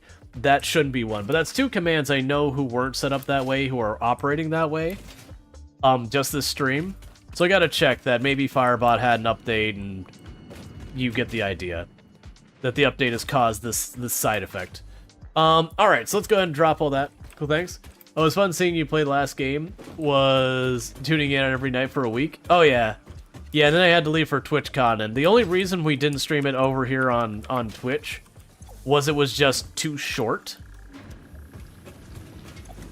Like, Twitch is one of those things that it takes a while for your audience to kind of build up, and it can be really punishing on your channel if you have, like, a dip in your CCV. When it comes to, like, sponsor deals and all that kind of stuff, all of that is just only cares about your average viewership, has no consideration of, like, the context of anything. And so, it is a weird thing that as a content creator, you can kind of triple whammied when you do those, like, one-off streams that aren't going to be good viewership. So, that was one I wanted to finish it before TwitchCon, so I was like, you know what? We're just gonna go ahead and do it. So we got my ceiling, we can drop that off. Yeah, the command, we just did the command a minute ago, up higher. Yeah, and it risks breaking stream streaks, and a lot of that are at 200. Yeah, it was just one of those things, there was like a bunch of little things. That none of them were things that are like, this is a major, important, and urgent thing. There was like nothing in that level of stuff. But it was just a lot of reasons to be like, okay, I shouldn't do a one-off, like, mini stream. Like, it's got too many negative side effects. Your stream broke anyway? Yeah, not such a bummer, because you were one of the ones who had, like, the really high ones. Okay, so, we have the iron alloy ingots, which are a mix of copper and that. I'm probably not going to use that. They're a higher throughput through the foundry. I also don't think I want to bother with the water. Like, the water's a pain to deal with. So we're just going to re-roll that. So we have fine concrete, which is silica and concrete. Might be worth considering. And then we've got that. I'll grab you, even though I probably won't use it. But out of those options... Oh, I don't have another one. Okay. So. I need to... Okay, so things I need to get on. I need to get the modular frames... and the 2 steel products. on our stuff.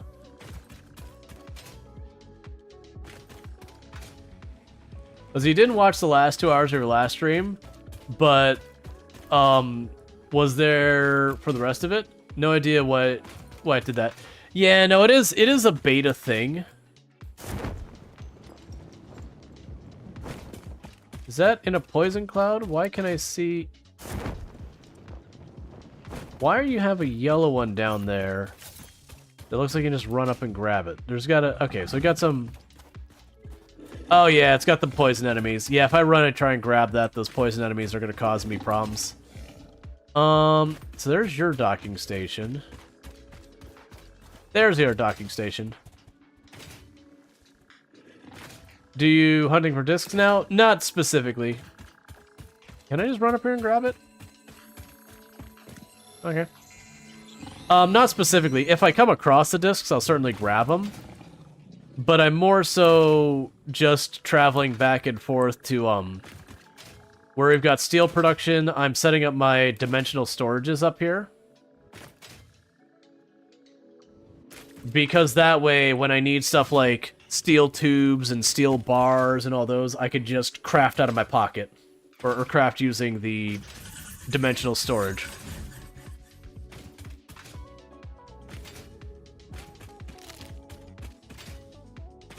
Let's see, how to spot an early game Satisfactory run?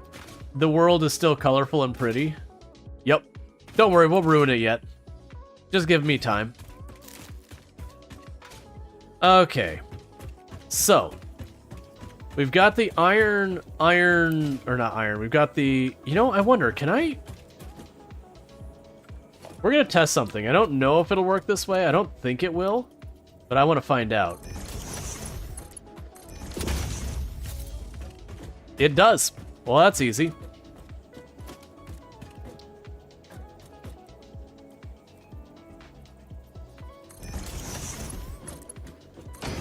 Okay, well, that's our steel hooked up. So next up is to go to our modular frames, which was somewhere in this area. That's probably it right there. Okay, and that's also good because our modular frames probably needs to be improved. Hey, truck, how you doing? Because now when we look at this, we are slowly going to start getting our steel beams and all that in there. So now I don't really need to run back to where the SAM is at all until we're ready to start automating that into like late game stuff. I can just sit there and churn away, and as I need, I can craft with it.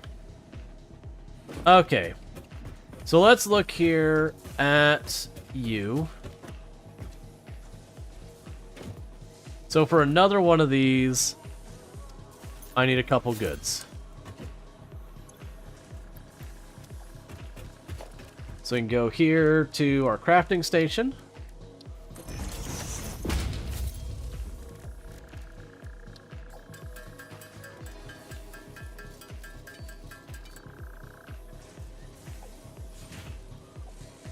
And it'll take just a minute to put the next one in.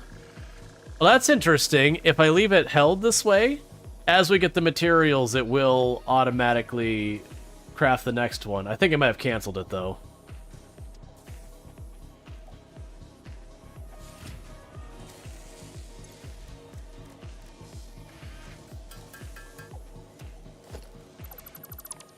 And with that, we just go right here in organization, dimensional storage.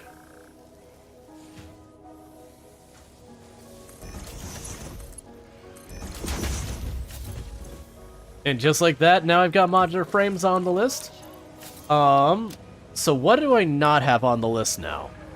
We've got rotors, we've got modular frames, we've got the steel products. Honestly, I think at this phase we might have literally everything that's available in the game for me at this stage.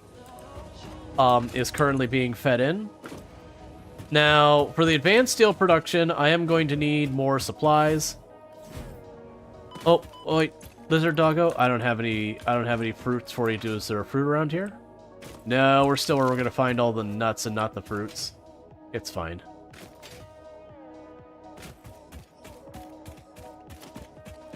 But yeah, so now we're getting more and more stuff. We will want to expand into like the copper sheets and all that. That's kind of the way we're approaching this right now, is just... Oh, I need to grab solid fuel.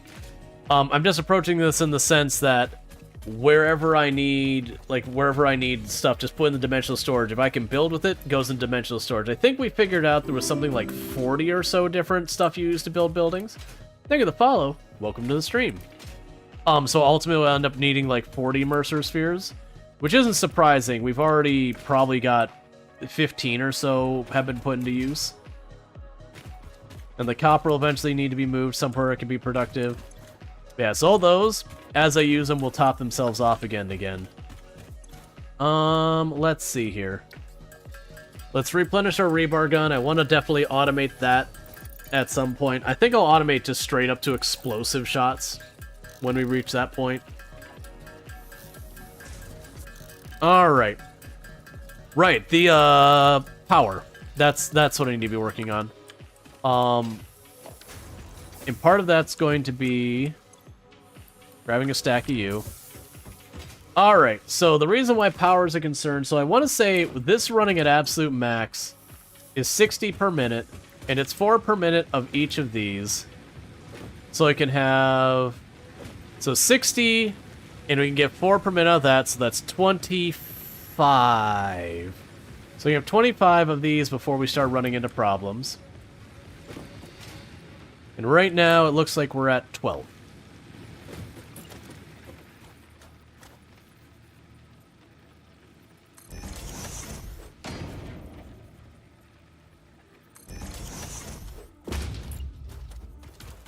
$60 and 4 is 15. Oh, no, you're right. Yep. Alright, so how many do I have? Because we're probably getting pretty close to the limit then. So let's actually double check that. So I'm on the 5th one in this stack. That's the 5th one there, so that's 10, 11, 12, 13, 14. I think I'll stop with that one. So go here.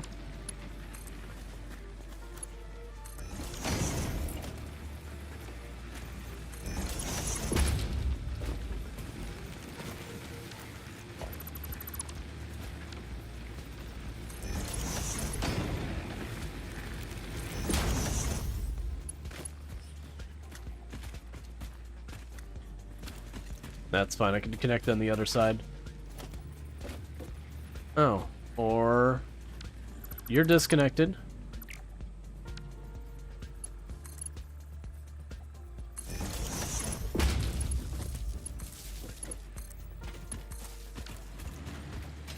And then honestly, for you... Just plug it right in. Alright, so that's 14. So technically I could add one more on there, and it would be fine. But I'm going to assume that's not going to be fine and not worry about it. Okay, so you're already upgraded. You're going as fast as you can.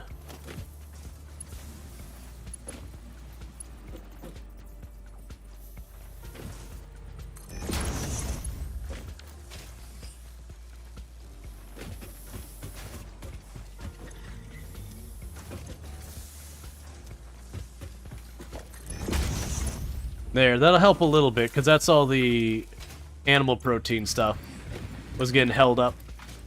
Alright. So, we've got that, and so now I need the rotors and the modular frames. I think the rotors are right here. So let's grab our 200 rotors to try and get our advanced stuff going. No, I'm in the wrong spot. What we can do is I've got the temporary setup rotor things. That's probably about ready for me to tear it up. That's over here. Yeah, that's probably ready for me to tear that up now, which we had the rotors and all that. This used to be where we were doing a little of everything until we specialized everything.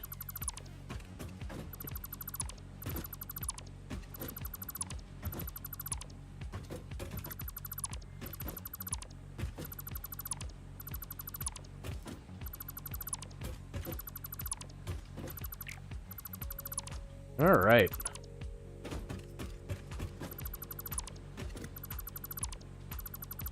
Now give me a bunch of materials back.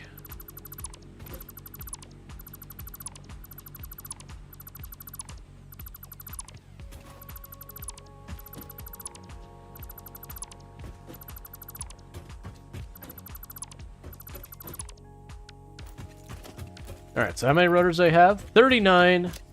Okay, so that's all that torn apart, so that's good news. Oh, missed one. So that's all good news. We can run over here to grab our rotors, which I'm producing up there. And that'll be good news as well.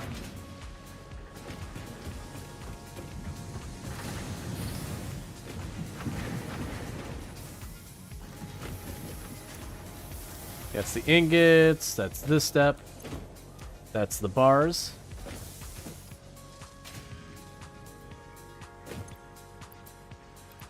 Got plenty of rotors.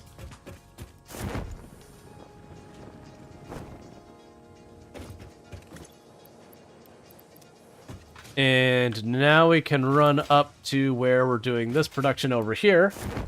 And there should be enough modular frames up there. If not, this is the point where I start looking and going, okay, are we making enough ingots? Yes, no. Okay, if we're making enough ingots, are we making enough screws? Yes, no. Are we making enough rods? Yes, no. Figure out where the bottleneck is in there and clean that up. I don't need to like perfectly balance it or anything like that. I just want to make sure it's running efficiently enough that I'm not going to have to constantly go back here and babysit this. I wonder if there'd be a really easy... Oh, it's hypertubes. I was about to say, I wonder if there'd be an easy way to set up like a train station for me to get around everywhere. It's like, well, that's what the hypertubes are for. So I could take the hypertube network to wherever I need to go. With that, I'm going to want to find copper, and we'll take a copper node, and we'll just make a set of copper nodes specifically for the express purposes of copper sheet, because there is no amount of copper sheet that's enough copper sheet. Alright, so let's take a look-see. You are running at 100% capacity. Alright, so literally if I want to make stuff faster, the answer is to just make more assemblers. Okay, I mean, that's easy enough. I can do that.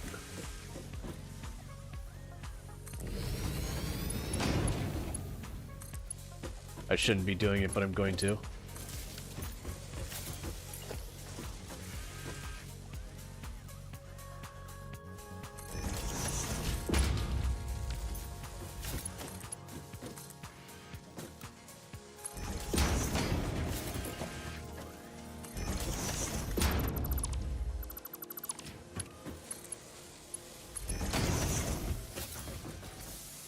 Alright. Grab that.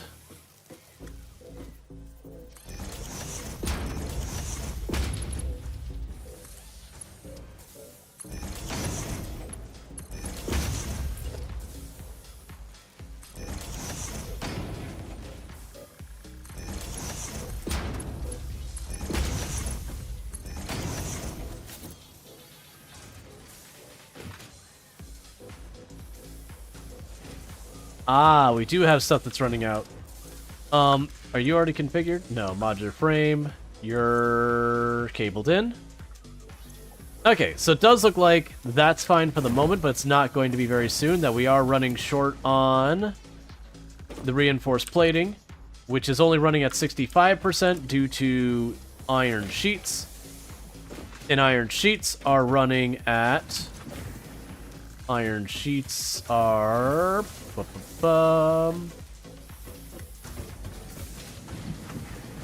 over here somewhere. Oh, that's probably my iron sheet production there, isn't it? Running at 100%, but insufficient.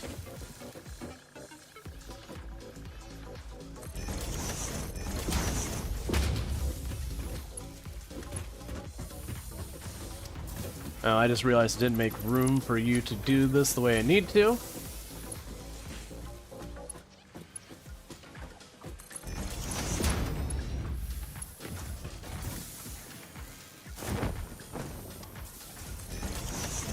I made this way too snug.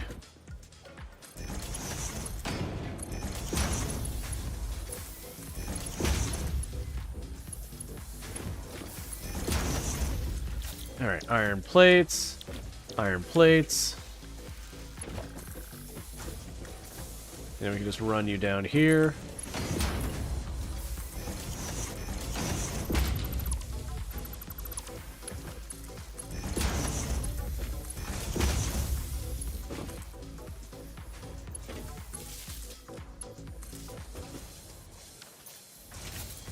Okay, so that should help with that. The screws seem to be doing just fine.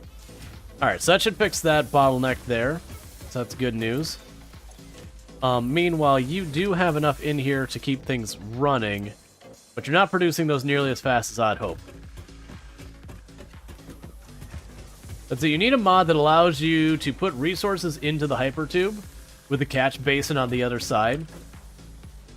RNG chance that the item is destroyed on impact.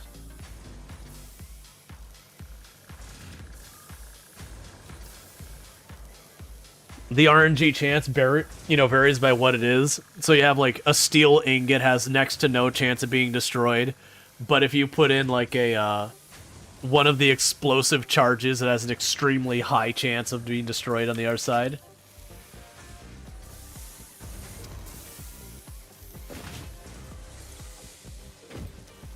Okay, we got the reinforced sheets happening here.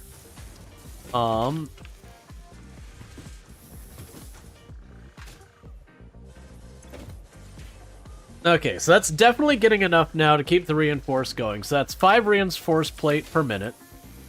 And then you are consuming 3 reinforced plates per minute. So we're ever so slightly not making enough. That should be okay because I can go right here.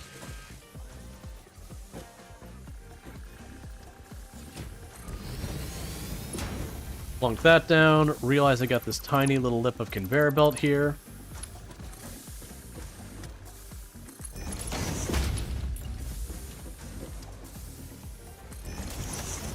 And drop you.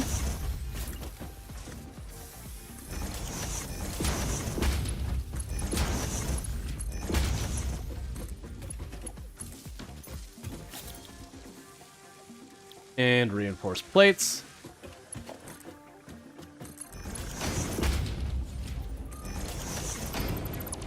All right. And so those are consuming 30 and 60.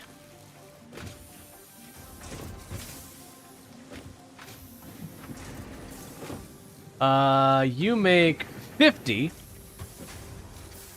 Was that 30 and 60 each? How are those not... Alright, so I need 3 of those making screws. You make 15, right? 20. Okay, so 30 and 60, so that's fine there. That should be exactly enough ingots there. I'm gonna need more screw production.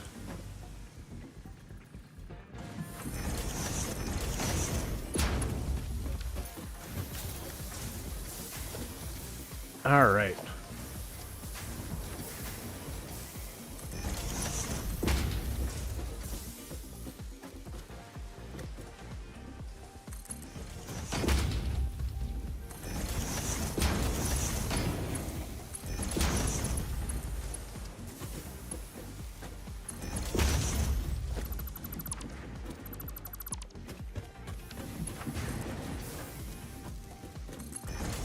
And I have a feeling we're going to be running up on the limit of our ingot production, too. But if that ends up being the case, it'll probably be an okay problem to have, because that'll universally slow everything down, versus my fear of, like, one thing getting way out of whack and just throwing the whole system into an issue. Alright, and how are we doing on our power? Probably not good. Okay, so we are able to exceed our power. If I wanted to do even more, I would really need to put a lot of time and effort into getting things where I can expand them. I don't think it makes sense for me to try to just keep endlessly expanding the biomass, because what will eventually happen is I'll reach the point where this is how I'll play the game is right now, is just running around doing nothing but collecting greens, and then hunting enemies, and doing very little on the factory front. So we are kind of hitting what's going to very quickly become a little bit of a hard ceiling on the biomass front, or on the power front. So realistically, I will need to get coal and or oil set up. Is that supposed to be a chainsaw? Yep.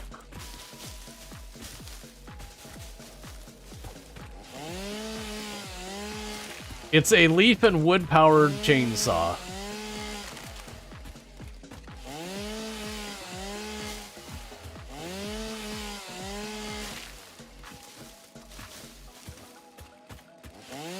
Okay.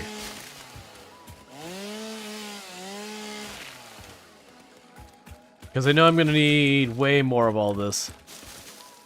It probably won't be that much of a problem when I get to the biomes that's like the forest biome or whatever. I'll probably be able to get a lot of wood very quickly in that zone.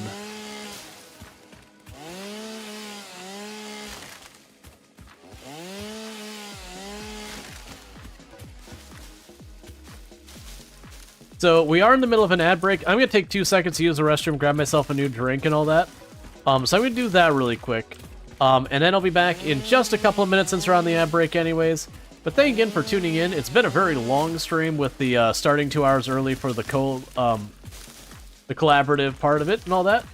But, you know, thank you for everyone who's been hanging out since that point and all that, and everyone who's popped in the meantime. And I'll be back in just a couple minutes, so thank you again for tuning in. I'll be right back.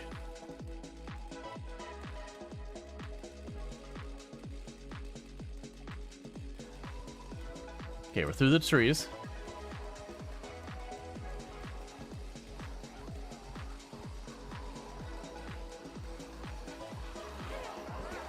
Yep. Did I get away with that? Take an F1 car.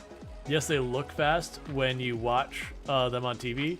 Compared to watching them in person, they look slow on TV. Oh, yeah. Well, that's you look at some of those races, like, what speed is this car going? Oh, it's going around that corner about 189. You're like, it's going what now? That's obviously not doing a proper corner 189 because you're dead. I'm about to go up. Everything has stopped moving. What have we done? It's going to be an emerald eruption. Look at them continuing to expand frame by frame. They're continuing to launch into space. Oh god, what is this? Why?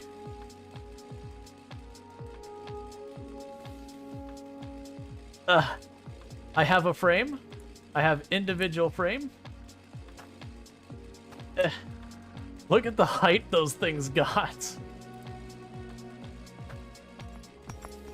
Just let it settle down. Okay. Surprisingly, didn't instantly go slideshow again. So yeah, so I am trying to just continue. It's freezing. Can we have a heater? No.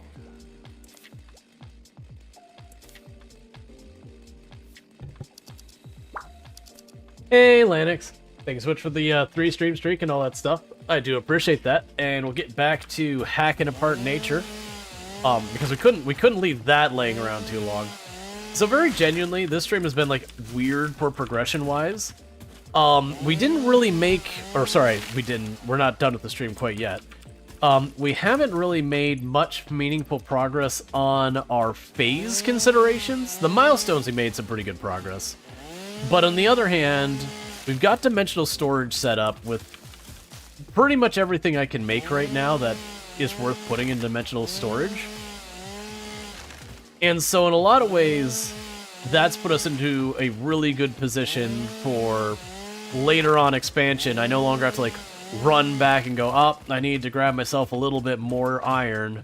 Need to grab myself a little bit more of this. I could just, you know, huck whatever I need wherever it needs to be.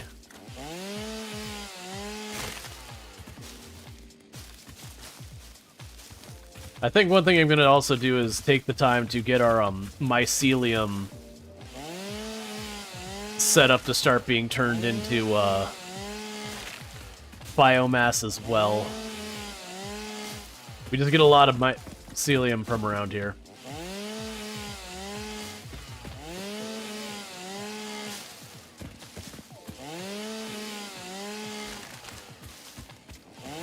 Okay.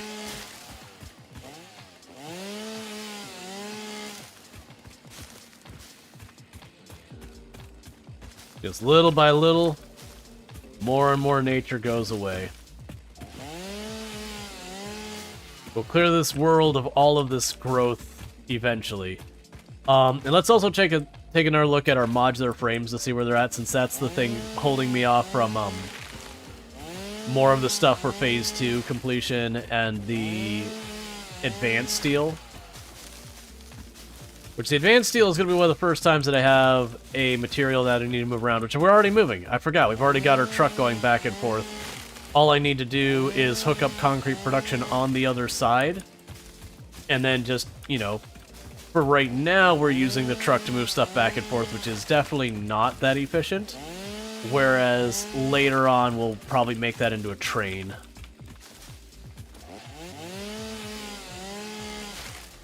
You see the waterfall?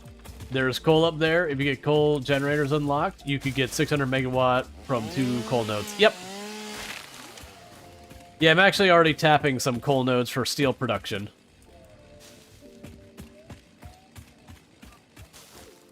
Like over there, I've got the coal already tapped. That's the reason I didn't get coal power turned on earlier. Is like, no, I want steel. Like, I want steel for the dimensional storage. Let's do it now. So I prioritize steel over coal power.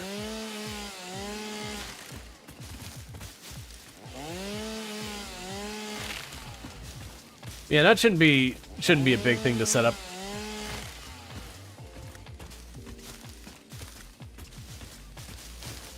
Right, because I'll want to set up the copper sheet production before we worry about that. That way I could just, you know, we have copper sheets being produced.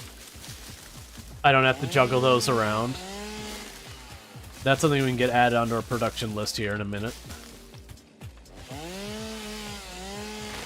How's our inventory? I'm not going to wait till we're like full. I'm just cleaning up a lot of this area while I'm standing here. Because I'd like to have the 100 modular frames ready to rock and roll when I go back.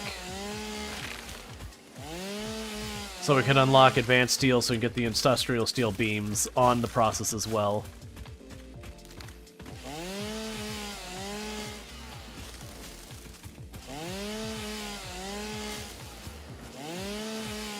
And then I need to also go in and see what I need to do to get our better conveyor belts going. Like, I already have the tier 3 unlocked.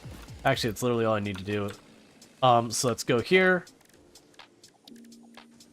So 3 and 4.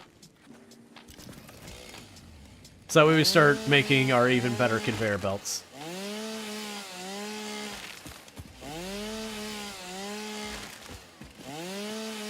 Because I generally, even though I realize a lot of times there's not a reason to build the better conveyor belts, like your lower level ones can handle a lot of the production stuff. I just tend to put all the ones at the highest because then I don't even have to worry about the math. It's one of those things like I know I've got as full as possible. It's only when the belt goes solid that's like okay, or sorry, when like the belt has everything pulled off of it, it's just like, yeah, okay, this belt is inadequate. I can't, you know, put more on it.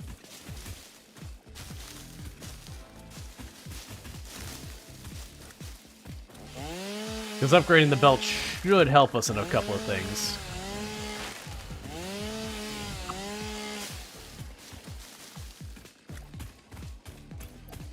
Alright, so we're getting pretty full there.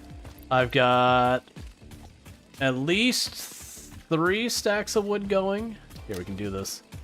Yeah, I got about 3 stacks of wood, about 5 stacks of leaves, a decent amount of mycelium. Like I said, I'm probably going to go ahead and set up the mycelium to automatically be turned into biomass here in a minute. Which is always kind of a catch-22 because you can also use it for healing stuff. It's kind of hard to split the difference on that one.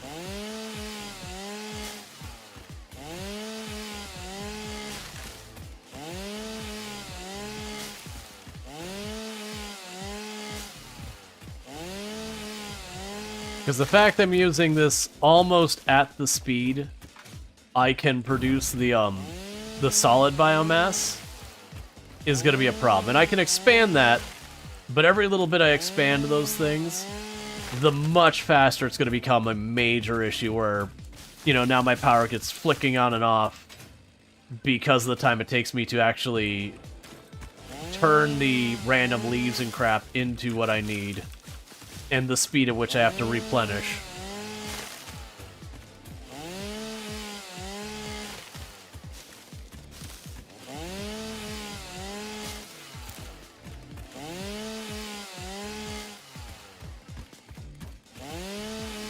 I'm mostly trying to target the wood.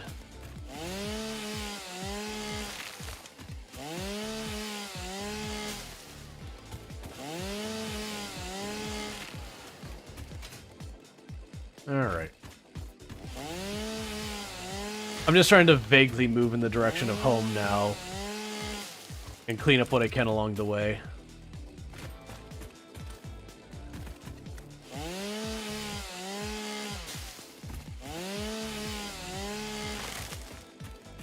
Alright, and let's drop this all off into our giant biomass burner area. Hey, Gordon, how's it going? Okay, that's what I like to see. So we are producing enough that is getting kind of backlogged there. Okay, so you take the alien protein. I don't have much for you, I don't think. We can go here for the wood. You're the leaves. I didn't really leave space for the mycelium stuff, did I? Kind of wish I had done that. Okay. Yeah, because that's a drill spot there.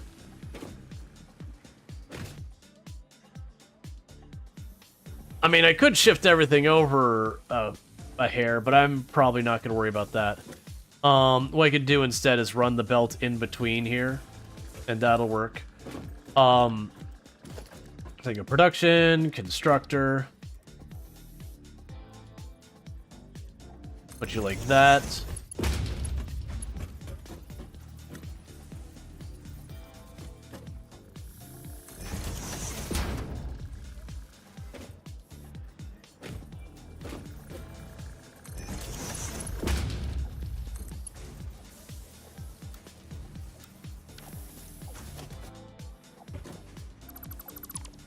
Move it one tick over this way, will it be better?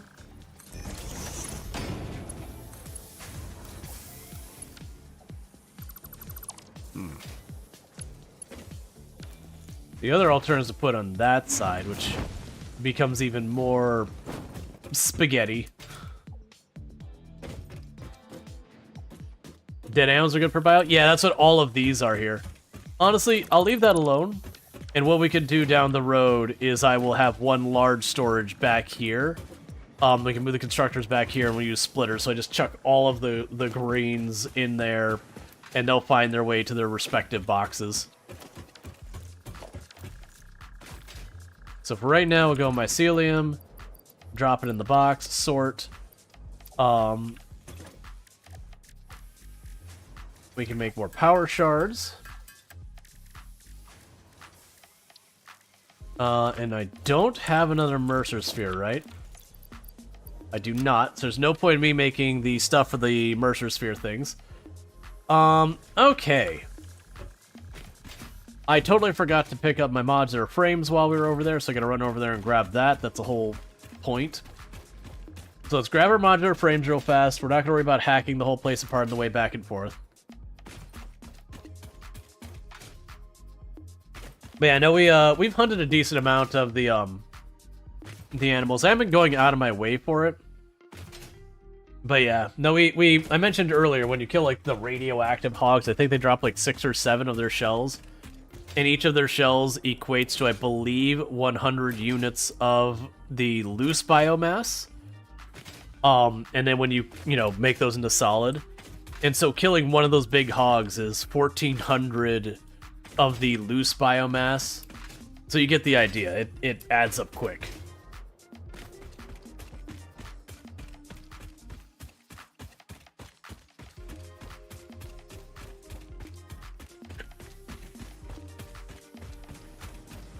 Okay, so let's run back up here real fast.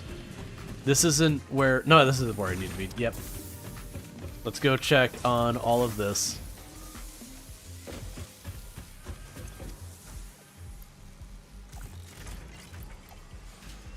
Alright, that gives me 100.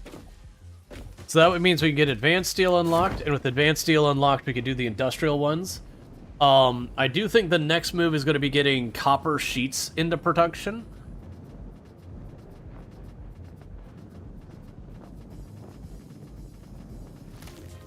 Because if I get copper sheets into production, then when it comes to running hyper tubes and all of that, that'll make that way easier. I am going to want another Mercer Sphere, though. Let's actually... Yeah, let's actually do that. So get the advanced steel unlocked, because we're here. And then I need to track down one more Mercer Sphere real fast. And if we get another Mercer Sphere, that'll give me what I need to hook up the copper sheets and get that on the grid. And whatnot there. And then with that online, I can build the hyper tubes wherever I need them. And I can potentially get the coal power online. Okay. So pop right in here.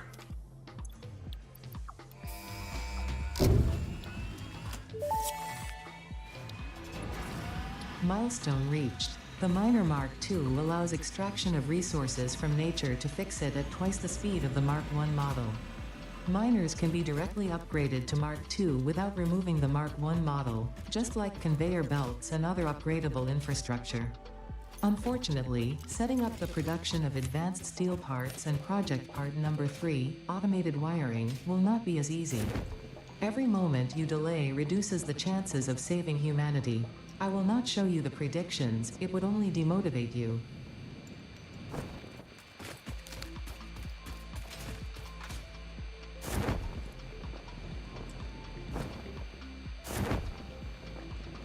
Okay, so we're going on a little adventure, trying to see if I can't find a couple Mercer Spheres. It shouldn't be too bad.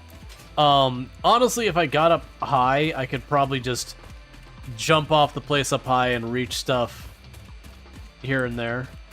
So I'm going to go kind of in the direction that we found the oil earlier.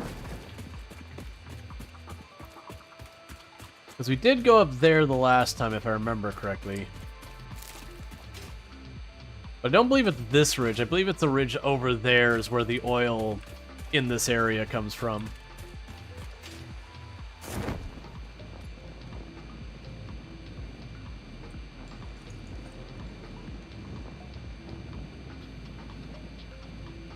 Yeah, that won't be any good to me yet.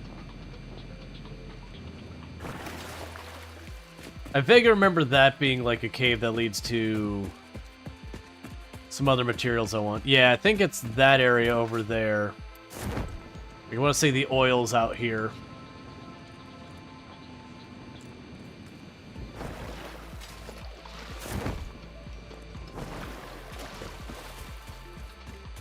Alright.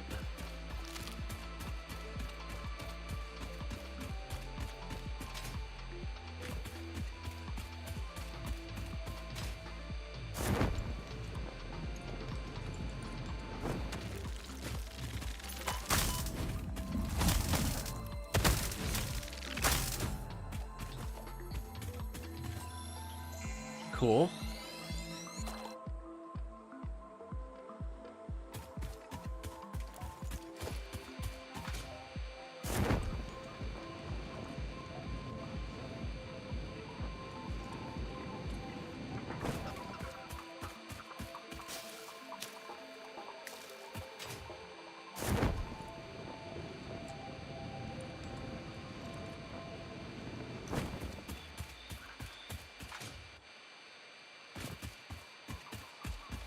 All right.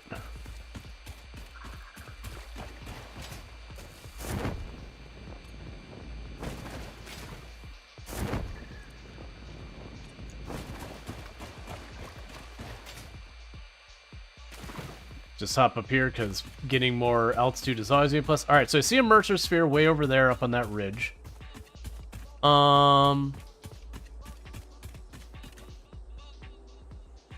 might be a way up to it.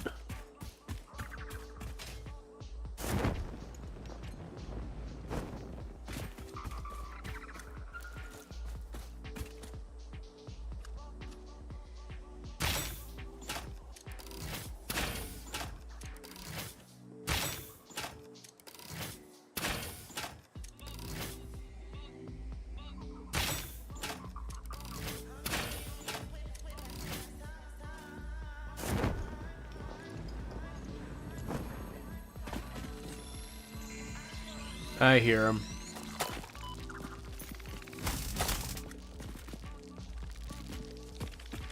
It must be on the underside. Yep.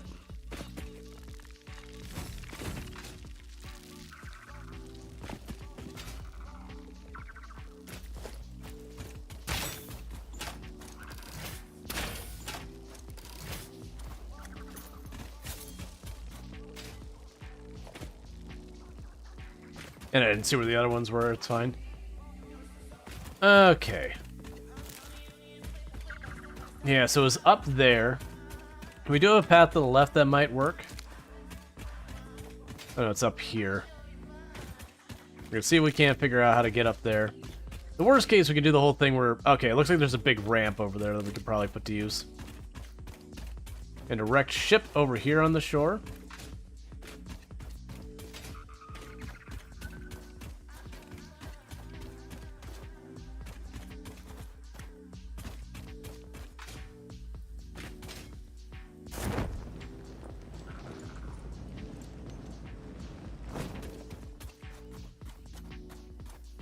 Alright, let's run up there.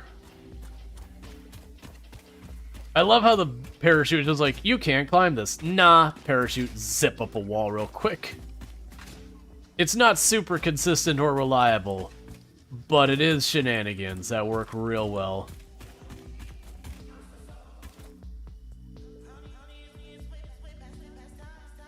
I don't think it's way up there.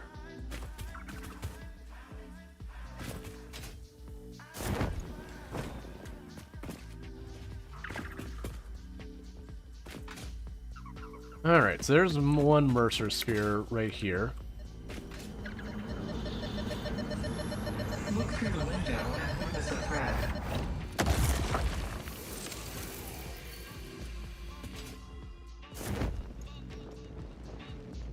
Okay, we got another one in this direction. Well, let's deal with the ship parts first.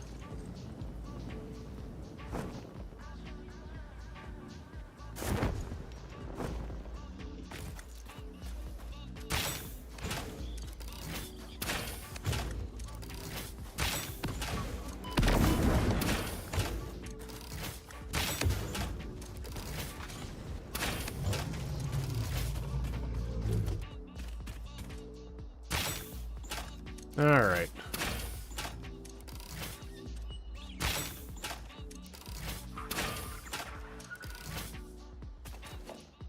Got a AM stator.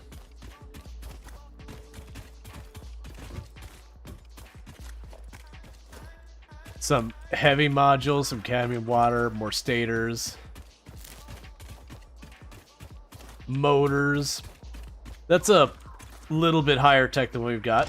And a hard drive. Alright, and so we're going to do the same thing we've been doing. We got the hard drive that's there. So in the future, I know if I see that icon, I can completely ignore it. Alright, the Mercer sphere was up here. Oh yeah, I forgot I had to, like, practically glitch my way up the terrain with the parachute to get up here. That's fine.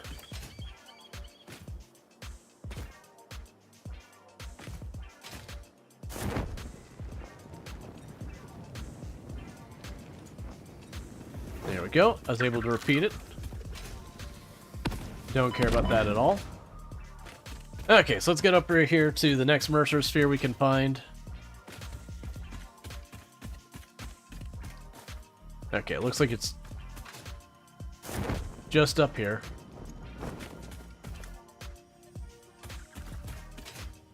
So just up this ridge.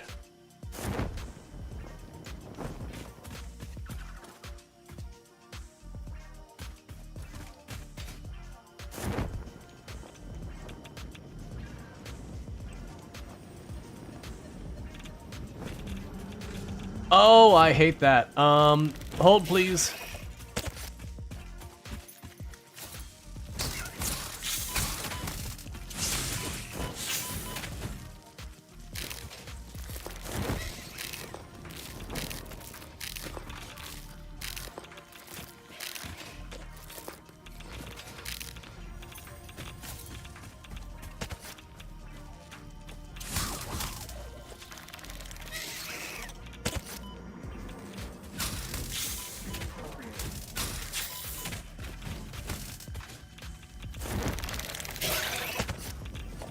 Okay.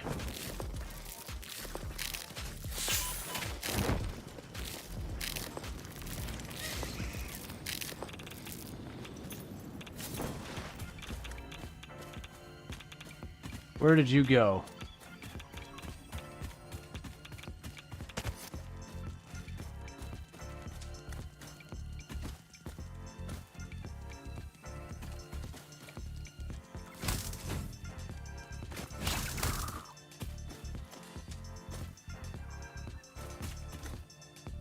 I think the big one jumped off into oblivion. Play. Alright, 1 second.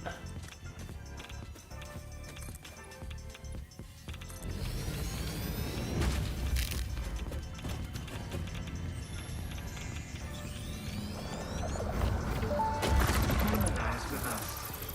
The voiceless effigy creates bodies in their waves, but does not notice the shore. Is our melody not beautiful? Detecting abnormal brainwave activity again. Activating artificial brainwave resonator. Your shallow song has no rhythm. The river erodes our temples without prayers and washes away our scripture without deepening. Consume. I believe this is one of those moments where the scientist would yell, "Eureka!" But that seems entirely too dramatic. It seems they are somehow organically emulating human speech. Fascinating. Continue exposing yourself to alien artifacts. Okay.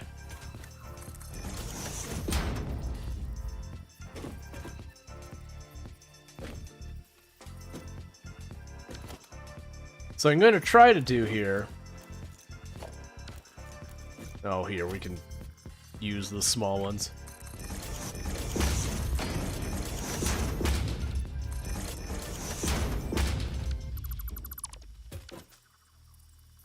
It may not have the jetpack, but we can just use foundations to boost ourselves up for the next one.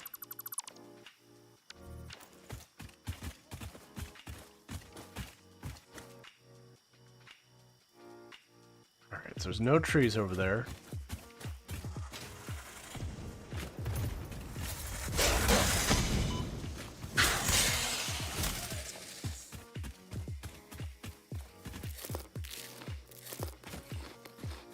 Alright, so downside is I think the Mercer Sphere's over there.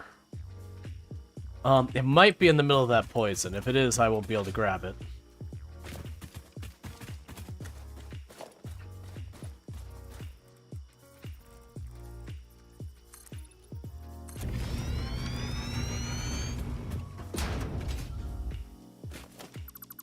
A little overzealous on that one. Alright.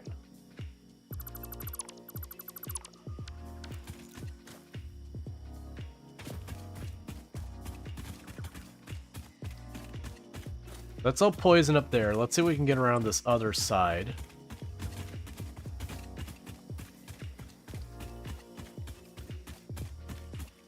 Because you could probably also find power slugs and other goodies up here as well.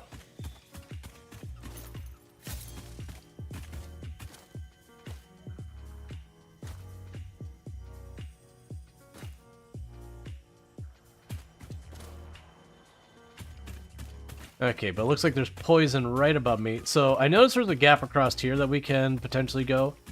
Like if I had the rocket pack, this is where we just run over there, rocket pack real fast to that side, and then rocket pack fast, you know, back the other way and we'd be good. But we're not quite there yet. We're pretty close to unlocking the rocket pack. It's going to be soon.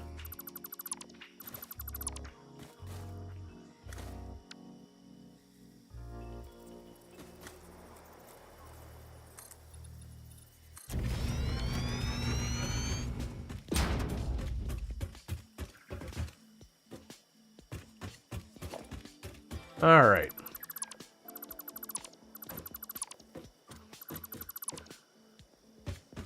Got 2 more.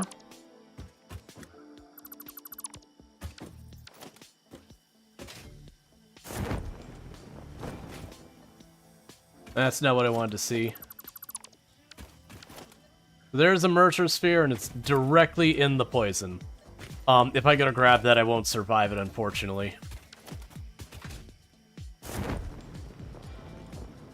I'm gonna take my chances going this way and see what we can find up here.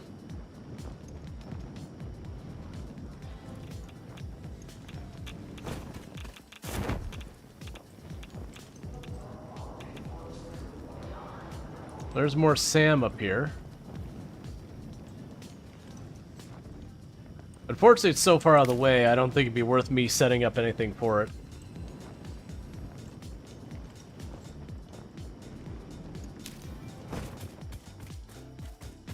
I got a Mercer Sphere up here.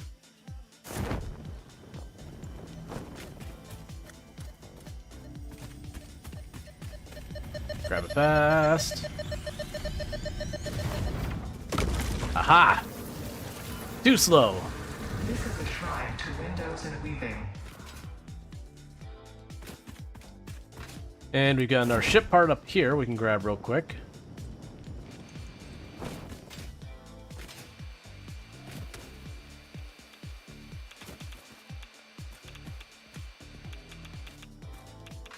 What? Where's the... Oh, there's a chunk of radiation right... Or a chunk of uranium right in the middle of it. Oh, nope, nope, nope, nope, nope, nope, nope, nobody-nos, nobody, nope, nope, nope, nope, nope, nope, nope, nope. I am not... Hey, I need you to leave me alone. Look, man, I am literally going away. I just want to be able to easily mark on my map where that is. To come back there later. Here, I know I can get rid of you. Later, nerd. Okay.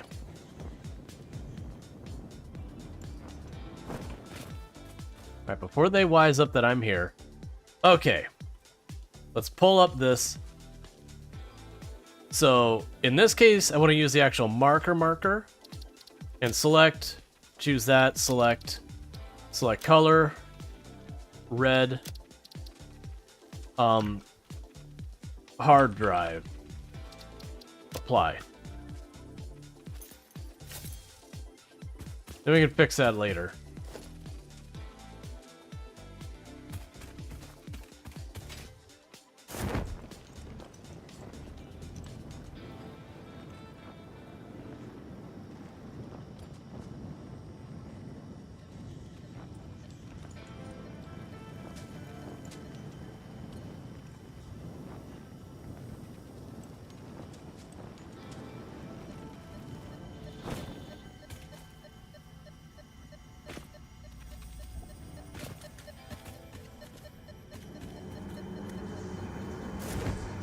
This bleeding temple caused the resident from play for us.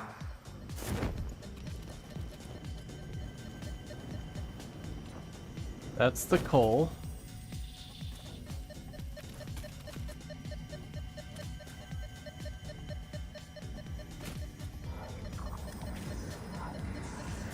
Consume.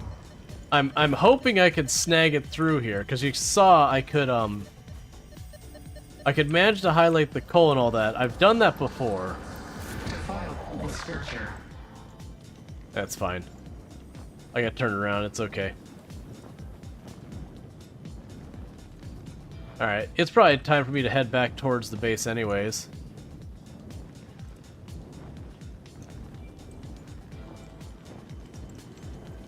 Oh, I see another one.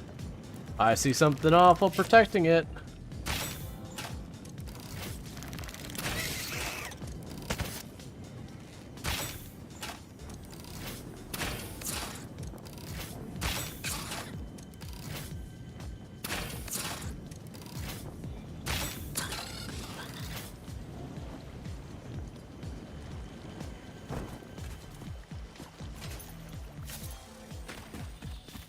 Okay.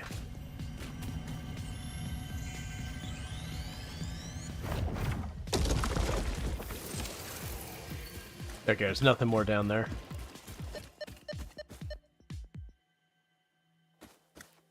Yeah, that's definitely going to be up, and I don't think it's going to happen. Alright, just lots of bug hives over there.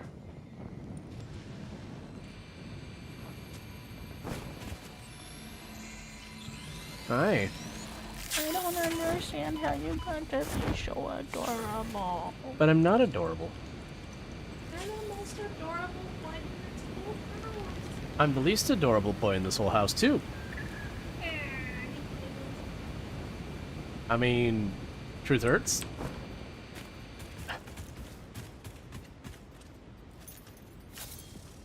Okay, and we've got another wasp thing over here. We're making our way back. We're grabbing a bunch of Mercer spheres along the way. Every one of those ones I can manage to grab now will be good for later on. And then as an added bonus, if I do ever end up with a decent amount of excess of those, then I can start doing the thing where they can upload faster and stuff like that.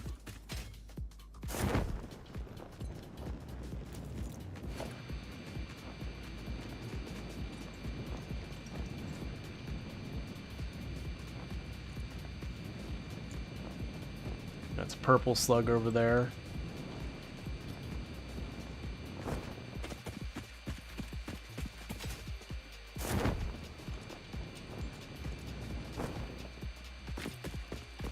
All right.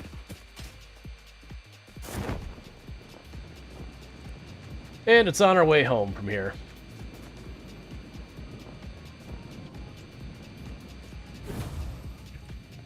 So the next thing to find is where we have copper that we're not already using in this area. Because what I'm going to want to do is set up a production chain on that for the copper sheets.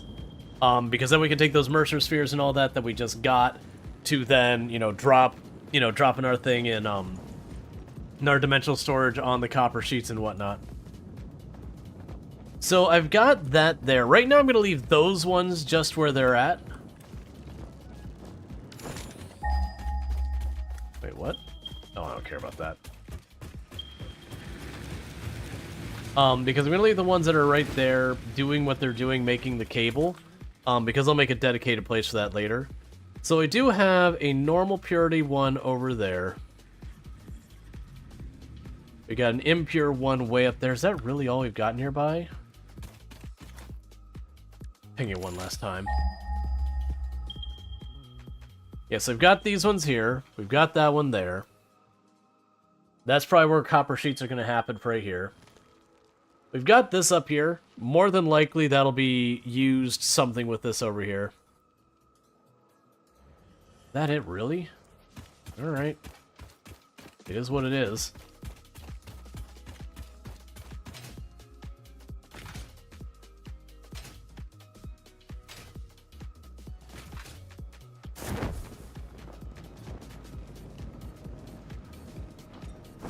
Oh. Let's empty our inventory before that. Actually, we'll empty our inventory, and then we're going to get ready to probably start raiding over to someone. Because normally I do 9-hour streams. Today is a bit of a different one because we started early for a collaborative thing. We did Project Zomboid called The Unfriendly Neighbors with Snoot, Kildrix, Brildane, and I feel bad every time it takes me a moment. And Digwood. I don't know why it always takes me an extra moment for my brain to put Digwood in there. I feel bad about it every time.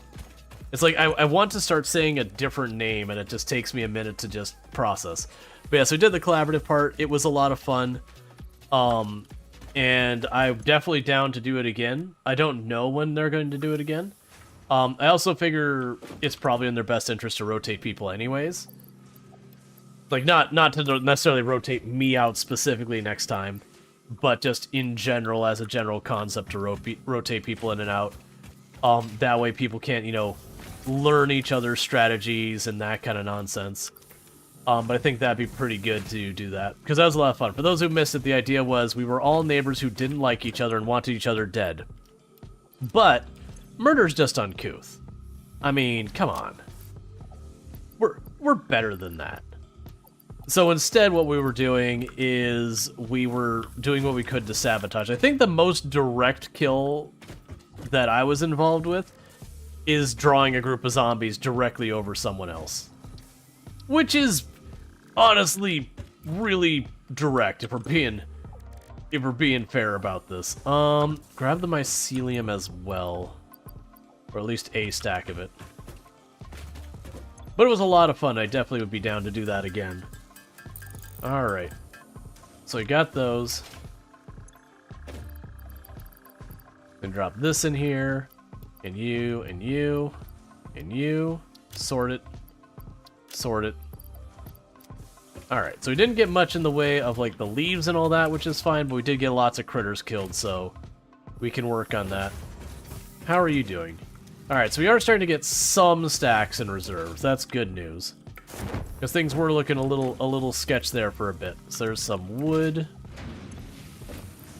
There's some greens. And when I get the smart splitters, I'm going to rework all of this, so I just have the throw the crap in here box, and I don't have to think about it farther than that. We'll probably do the same when we get the Somber Sloops able to duplicate stuff. I'll probably put that on the duplicating the Power Slug Shard stuff, because that's just a good use for it. Alright, and we can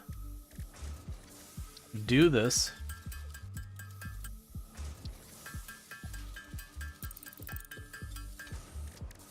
We also need to get the stators and motors into production. Yeah, so the things I need to hook up now is we need to get our Caterium set up. The copper sheets we need to get set up. The encased industrial beams we need to get set up. I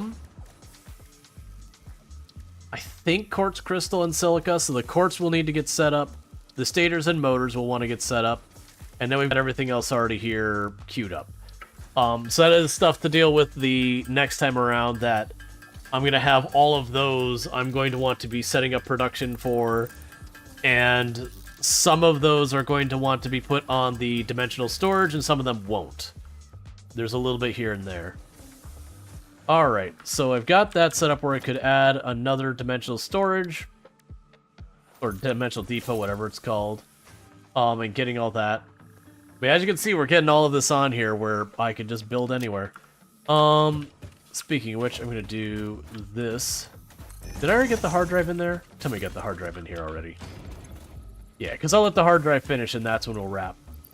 So in the meantime, the motors, we can plug in there. And then the heavy modular frames we can plug in here. And then the... Ooh, actually, the quick wire...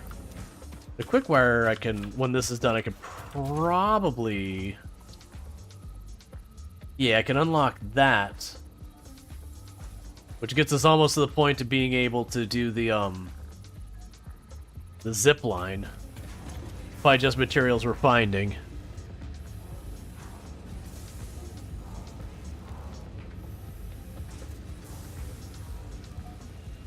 But yeah, so these materials that I'm going to use for constructing stuff, but are kind of taking up my inventory right now. This is how I've been dealing with them, is I just been chucking them in here to delete them from existence. Oh man, I got a lot of stators. It's a good problem to have.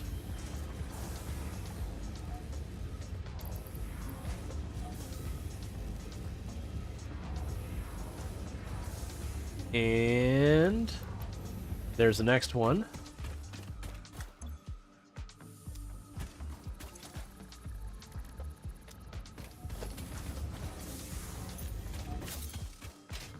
Need to make 3 more of these.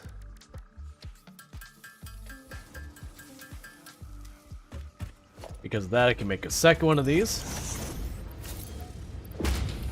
And chuck in those stators. That's fine. I was going to chuck in the smaller pile. But it makes no difference. Alright. Yeah, it won't be too much longer until I'm going to end up needing... that we're going to have, like, the rate we get new things to construct to put on the system is going to slow down, and that we'll start being able to take some of those spare ones and instead start grabbing this kind of stuff, which is to either increase the upload speed or increase the quantity it can hold. I'm literally just going to do, when I have 3, I'll grab either one, and then when I get 3 more, I'll grab the other one. But I'll wait till I have a little bit of reserve. Maybe I'll keep 5 Mercer Spheres as reserve at all times. And it's only when I have more than that that aren't already needed for something else that we'll start worrying about that. Alright, so you're about to finish.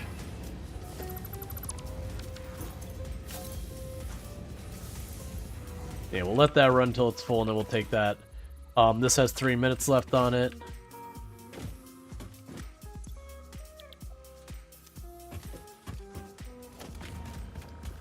And we probably have enough of the, I could probably just... You know what I'm gonna do? This isn't how I should approach this. I'm gonna go and craft the 50 of them real quick, because that'll get all of this concrete out of my inventory that's been piling up, as well as a bunch of these steel beams that are in my inventory that have been piling up. So we can get these out of my inventory. But like I said, the next thing I think is the copper sheet. Then it'll probably be the encased steel. After the encased steel and that, well, somewhere in there I'm going to do the quartz, and I'm going to do the sulfur, and I'm going to do the caterium. Probably the caterium before the quartz or the other ones. Caterium's pretty big. I'll want that for the power infrastructure and all that. And then the zipline tool is really nice. So I'll definitely want to get that online as early as we can. Alright, with that I got the steel beams out of my inventory to deal with it all. Now we're pulling from our cloud storage. And we're going to get the concrete mostly out of my inventory.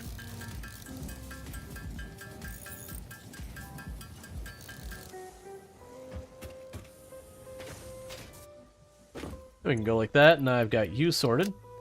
So now it's just modular frames. Which for that, if I have something I know takes a bunch of modular frames...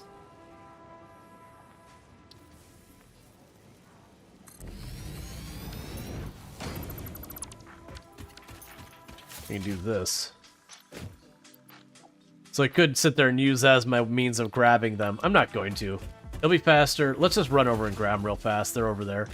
Because by the time I run over there, grab that, we should be done with our research at the MAM for that hard drive to see what we got. And we can go from there.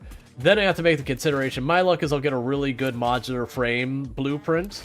And then it'll be a matter of going, okay, well, next time do I go to a new location for modular frames, tear it up, and then bring it the other way? It is fun watching that little truck zip back and forth, even though I don't, like, it's helping, but I don't suspect it's being particularly effective or useful. It's still fun to watch it zip back and forth and do all that.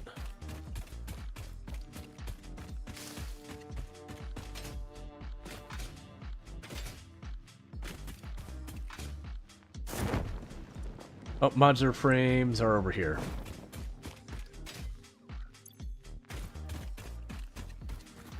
You having a tough time, Lizard Doggo, getting stuck up in a little nut tree? But yeah, with that, I imagine what we'd do is we'd find a new location. I would build the new recipe of modular frames. It was just hands down better than what I was doing kind of thing. And then we'd tear down the old one and repurpose the spot for something else. Alright. And you have nowhere near as many as I was hoping.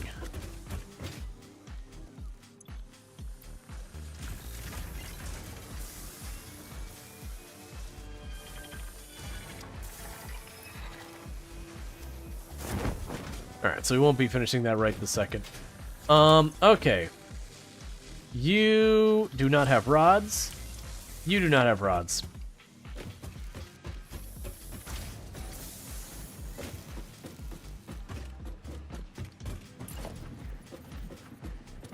Wait, is that a splitter? Oh no, that's the right thing. I do wish there was an undo button.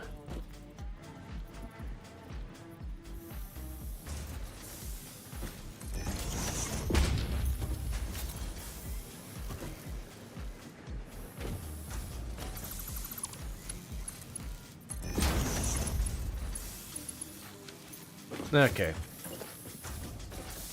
And I did see at the hard drive finish, I'm just doing that real fast.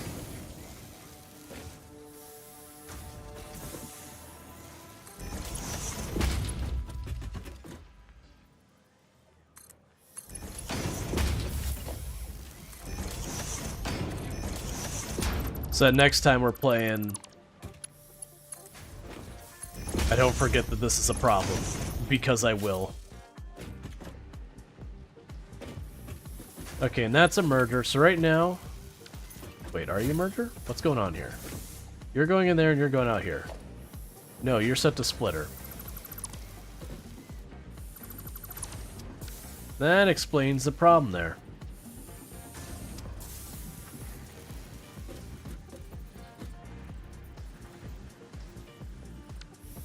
Alright, hang on.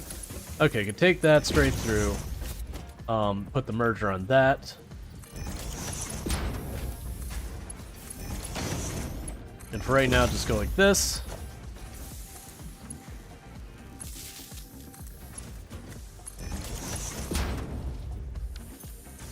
And rods and rods.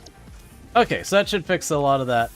I'm going to grab whatever's in there now. It's not going to be enough to finish this because we just fixed that and everything else is stalled. Yeah, it's 4. That's fine. But regardless, we finished the research at the MAM. Let's run down here. We'll get the one little bit of, like, 3-second research done. Meanwhile, while that's happening, I'm going to snooze these ads real fast so they don't disrupt things.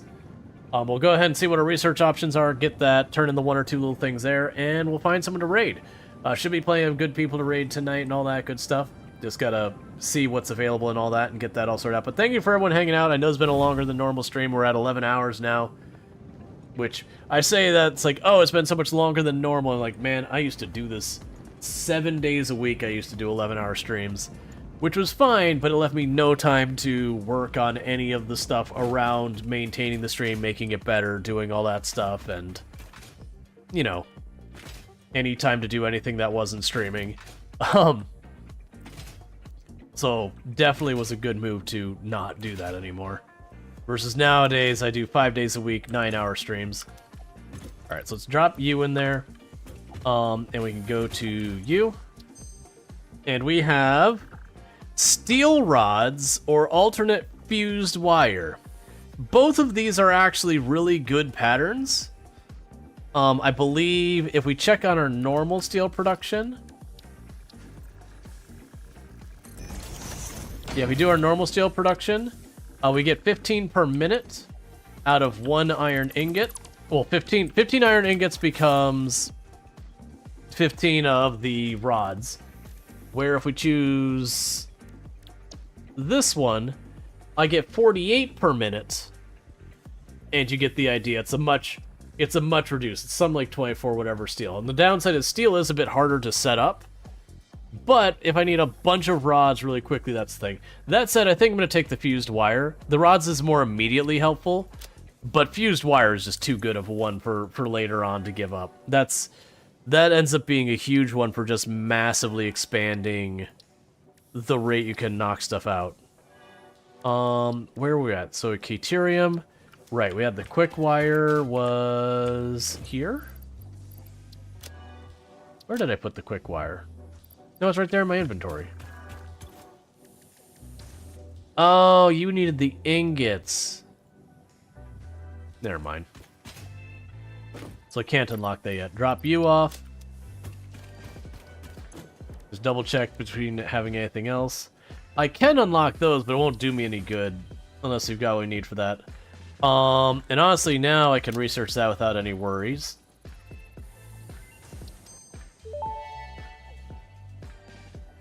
Potential for harnessing alien energy completed. Fixit has identified 2 development tracks requiring additional research to integrate Summersloops safely and efficiently into Fixit technology. The loop organ contains scripture, contains instruments to compose symphonies of root and rod and recycling. Shrines to evolution and revolution. Okay. So the good news is I've got what I need to make 4 of the depot storages. So when we get back, I can do the copper sheets, no problem. The industrial beams, no problem. The motors and whatever the heck the last one was. So we can get all of those on without looking for any more Mercer spheres. So we're in really good shape there. The quartz, the Caterium, and all that, I'll end up needing more Mercer spheres. We got to set those up. But with all that said, it is getting to be about that time. So if you have enjoyed tonight's content and you're not already following the channel, don't forget to drop a follow. That way you can find your way back here in the future. If you are watching on YouTube, the stream will be ending abruptly for you because that's just, there's not much in the way of rating over there. But for everyone over here on Twitch, don't go anywhere, because I'm going to go ahead and put up my ending stream screen and seeing who we can find